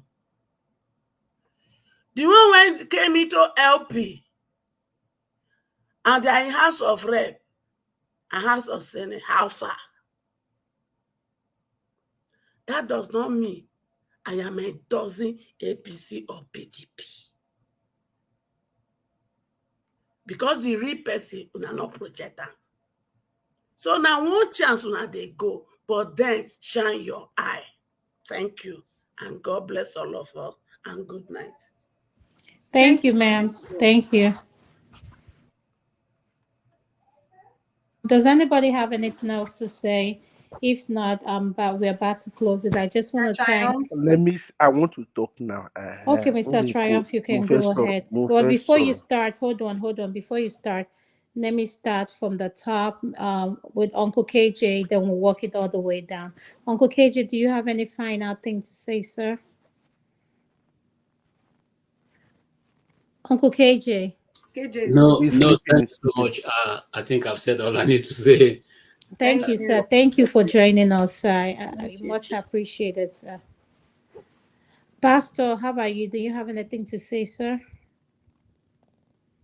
No, nothing. Thanks for everyone that attended. Much appreciated. You're welcome. This one Tope, have how dead about voice you? too. I already said thanks to everyone for joining us. I just want to thank all the panelists that came. Uncle KJ, Pastor, thank you for all the good work you do for us. Kenna You is didn't always ask me. here. Is it because I'm not a panelist? I wanted to preach to our people here. Some word of God. Just few lines. I know you come to your turn. You come to Okay. your turn. I mean, you guys are disrupting my vacation. I'm here still hosting. Zoe Keke Gabulam. You threw me off. And then I really appreciate you always joining us every week. Mazi Prince, thank you, sir. I really appreciate you. Emmett, thank you and welcome to our show. I really appreciate you joining us. Mr. Triumph, thank you for your unlimited support, even though sometimes I don't want to bring you in. I guess I have no choice. Oh my God. Kene, you're next. Do you have anything to say, sir? Yes, I want to encourage our brothers and sisters that are hurting. Our brothers and sisters that have hatred in their hearts. Our brothers and sisters that don't love their neighbor as they should love themselves. Our brothers and sisters that are afraid, that are scared of someone else's progress or success, or jealous let me put it that way, to please seek the face of God and begin to repent from your evil thoughts and ways, so that this small world that we are into, that this small world that we are in, will be able to accommodate all of us. One day, will not be here any longer.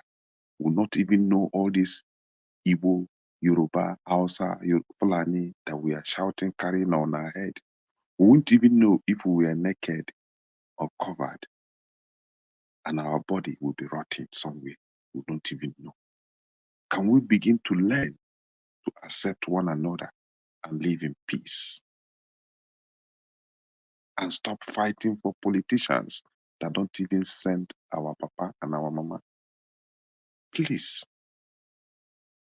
it's a small world.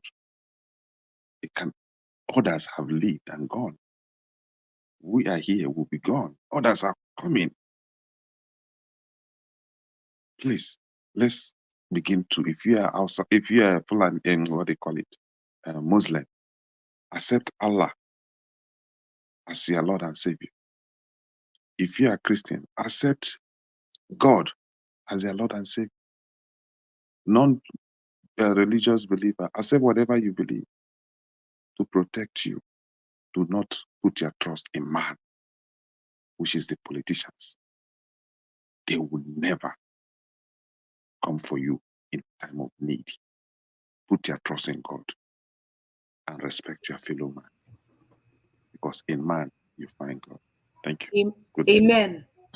Can you call all this other name? You know, call us we the Jewish people. Eh? I really feel slighted. You did not call us the Jewish people. No, Mazi, please know don't where listen the to Jewish people are Ekene. coming from. Ekene is sounding this way because So with all what you've Olabawago done, is going to bed. He with knows all what what he's you've said, planning. So he's trying to, his tone has changed. Oh my exactly. own. So, Ekene, you know I know you will. Huh? And then for 6 hours, Yes. with all the fire cracking in you, you now ended with the grace. No, what we are doing is the word of God. It's all charity. It's all gospel.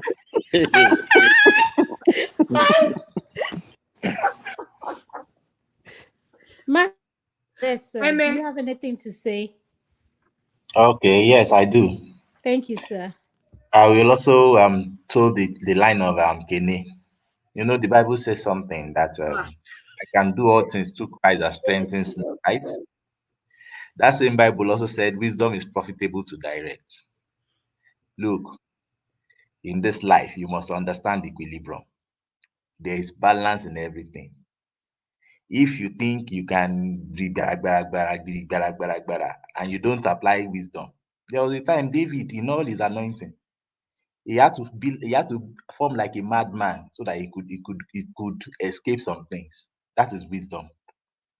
He didn't say, "Oh, I have the anointing of God, then I will go and fight that war." Then he used wisdom.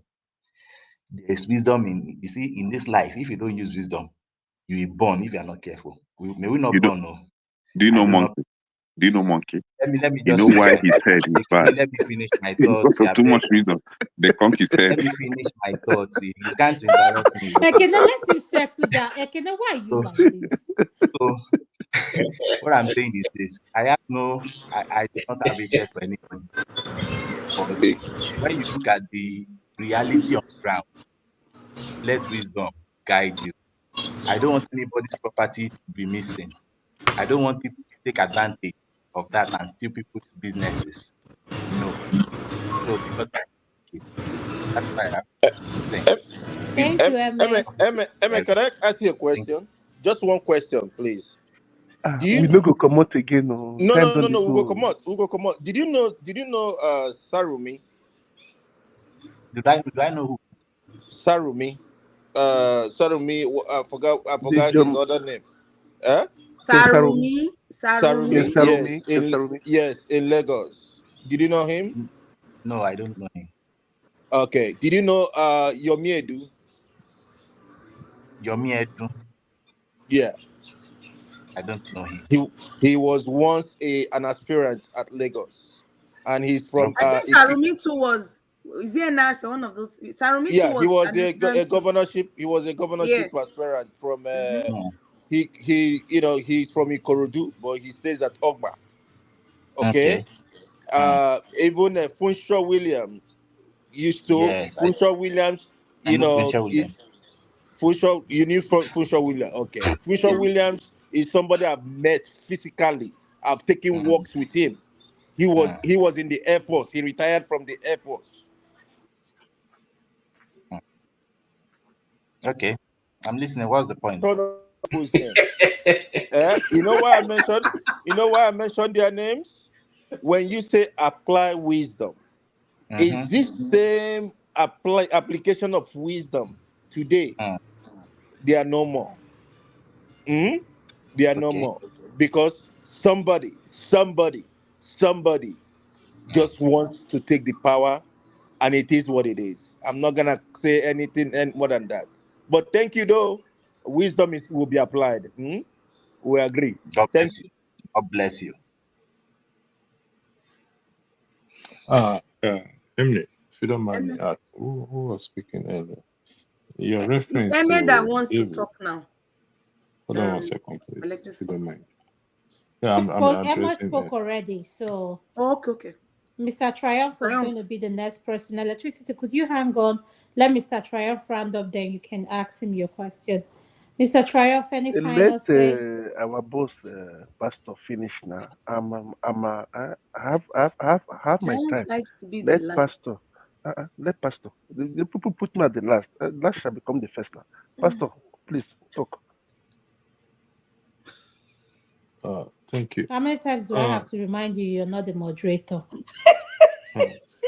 I apologize until No, I'm I'm given the remind. No, floor. it's not It's you, not Pastor. you. I It's have to Mr. remind some Triumph people talking, here, she's like talking I about. know Triumph. it's He Mr. knows Trump. himself. Until I'm given the floor, I'll speak. Do I have the floor? Yes. Yes, so Pastor. Pastor, No. talk. Adama and Tope, do I have? Yes, electricity is okay, please. No, Ah, electricity. Go ahead. It's some people here. He knows himself. He doesn't like following the rule, so he likes giving me a hard time. I have to keep reminding him. okay. Emery, you said wisdom is profitable to direct. And you reference David behaving like a mad person. Do you understand the circumstances David behaved in that way? I do. That's why I quoted it. What was the circumstances, if you don't mind me asking? It was meant to be killed, isn't it? Or I think if I get the story right again, but I know that he wanted to evade killing. That's why he had to behave like a madman. I think it was past. He was chased by Saul, so he had to go through the enemy's gates.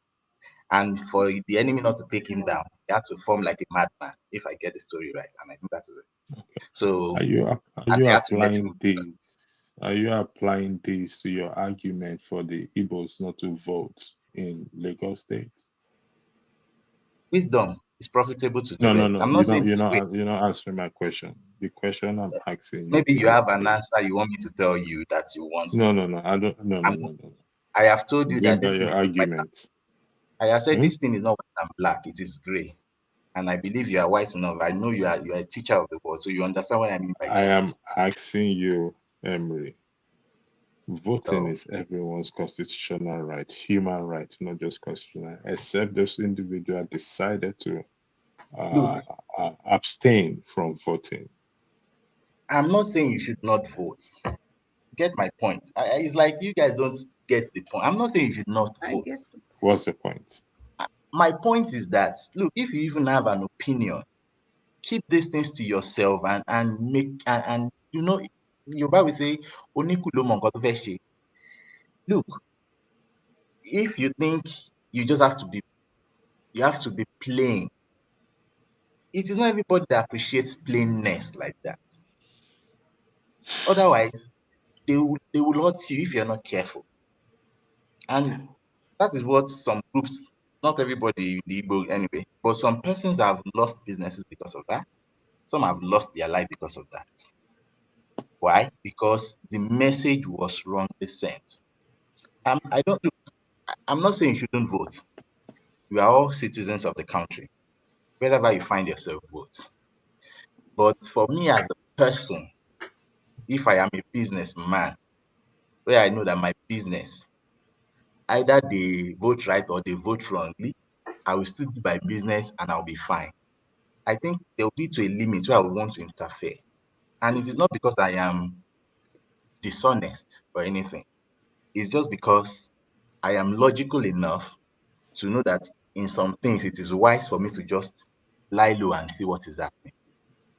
That is my own opinion. You see, So I grew up if in if if Lagos. you Uh, if you hold on think one that second. you can Hold make on your one opinion second. known as a group of people I and grew up in decide, Lagos. all fine and good. I grew up in Lagos, and there were several elections held in Lagos that people went to vote. This issue of bigotry wasn't Yeah. there. Would you agree with me on that? I will agree with you, and that is what I want for a nation. That is what I want. Okay. You know, So it is certain individuals, minority, perpetuating this bigotry. So your suggestion comes across, I mean, your argument comes across to me as let's walk away from this problem. Don't let us address it because people, certain individuals, are there preaching bigotry rather than look, facing that problem headlong. now that might look like that, but when you go deep down, you have to ask yourself that what is the real crux of this matter? And I'm just being fair enough to look at it and say, okay, I think this is it. Look, what do you call linen and cotton? They are not the same. If you are going to join them together, you must follow a particular rule. And once a linen thinks he's a cotton, that is deceit. He's not being truthful to himself. Once a cotton thinks he's linen, even if you like, put the law there and say we want to make one single clothes, it won't work. And it is not, look, I have no crux in this. I'm only just telling you what I think, Okay. the way I would. Thank God for you to say it's your thinking and not a set of rules. And let the record reflect that voting is everyone's human and constitutional right and God-given right, Absolutely. except the Absolutely. individual has decided to abstain from voting. They have Yeah, the well, right to vote because their vote counts, their vote matters. That is how we'll get things fixed. If we keep checking out, we ain't going to solve this problem. I yield the floor back to you, Triumph. I mean, to the moderator. Thank you. yeah, that is I know it's a joke, Pastor. Mo fẹ́ sọ̀rọ̀ nísìnyí o, ẹ jọ̀ọ́, my women, let me talk now. So I leave the floor for Adama and Tope. I wrote something in the private chat for me not to forget. You know that everything going on in Nigeria now is all about politics. When an Fulani man was there, we were complaining Fulani, oh, Fulani, oh, Fulani. Oh. Today is a Yoruba man there. Everybody now complaining Yoruba, oh, Yoruba, oh, Yoruba. I bet it with you. If an Igbo man comes in there, it will be Igbo ni, oh, Igbo ni, oti gbogbo owó yẹn sálọ. You don't carry our money, run away. And that is it. They are just using it. All these guys, all these politicians, they are I playing don't the think game. anybody is calling Yoruba man, please. Let me land now. Ekene, Biko, Biko. You have the whole day now. And I talk little by little. Ejo, it's like this. In this world, we must learn something. I agree with Amy, Mr. Amy. He said something. Even I wrote in the private comment that even in money during that election crisis, he went to go and even video it and give somebody gift. He used wisdom. He doesn't want anything to affect his business and his money. He knows what he's gaining. Triumph, that kind of business is a different thing entirely. Bros, You Biko, know that. It's a different Biko, thing. Biko. It shall not, it's a topic for another day. Okay, you understand now. Hey, Joe, let me land now. And you can see, you guys doesn't let me tell that's I like giving you guys to talk. Understand? Everything wisdom on. I don't want to say that I want to go to Anambra State, start asking for visa, or go to Kaduna, start asking for visa. I still repeat it to you, even to I'm a born Lagosian. but I respect the rules and regulations of that land. Even here, my business, they called me privately in a board meeting. I was one of the board meeting in a certain group here. They told me that they see you, I'm in their land. They are taking our money, our women. They told me, oh, I've never seen them say. Then I humbled myself. I used wisdom, resign from my position. Then went to another sector. Just my life is more important to me. When you die, you don't finish. You guy go, you don't finish. It will be closed chapter. So enjoy yourself now. Okay, this problem. Enjoy your life when you are still alive. So that's it. That's what I tell people. My sister is in vacation, holidays. She's enjoying her holidays. So my brother too, Mazi, is eating Nkwobi. I no guy ate Nkwobi. Or I don't know how we'll get it in France. But the part I have to travel back to Nigeria and eat it again, as usual. So for me, Go let to us leave African that store peace. nearby and get Isiewu and make Nkwobi. We don't have it here. We don't have it here. Honestly speaking, No, don't worry. When we go backstage, I will show you. I'll show you trial. Okay. They say no backstage today. Tokpe don't tell me. That's why I have to speak out my mind. So let us live at peace. I'm for one united Nigeria. I still stand my ground. Let us be love. What we need in Nigeria today is love, love. Not that artificial love or profit. And they say profit love. The real love. When you love your Okay, neighbor, you will Triumph. do more to protect. They say love your neighbor as yourself. Gentlemen, thank you very much. Okay, I thank would you. like to say appreciation to everyone who have participated, those who have given super chat. Let me highlight your super chat again, starting with Mama More. Thank you very much. Our own person. Thank you for your super chat. Twice you give a super chat. Timajek. Thank you, Sally. I appreciate it. And who is this? Timajek again. Thank you for your super chat. Timajek again. Also, thank you for your super chat 4 times. Thank you for your super chat. This is highly appreciated. We shall see you again and have a lovely Sunday. Some people are in Saturday, but I'm already in Sunday. So thank you very much, and God bless you. Have a lovely day. Thank you so much for watching. Thank you. Have you subscribed? Yes, you. Have you subscribed? You. Yeah, before you go, click. It's free. Click. Just that's it. Have you subscribed? You are laughing. Have you subscribed? Have you subscribed? Thank you. Thank you. Thank you. Hey, madam. Thank you so much. I can see you. We have to get to 100,000 subscribers. This by the end of the year. How are we going to do that if you don't subscribe? Yes, you. Yes, you're about to click off. Why? Have you subscribed? It's free. If you don't, ask your son, ask your daughter how to. Just one click. Thank you. I see you. Aha. Thank you very much. I'll see you tomorrow.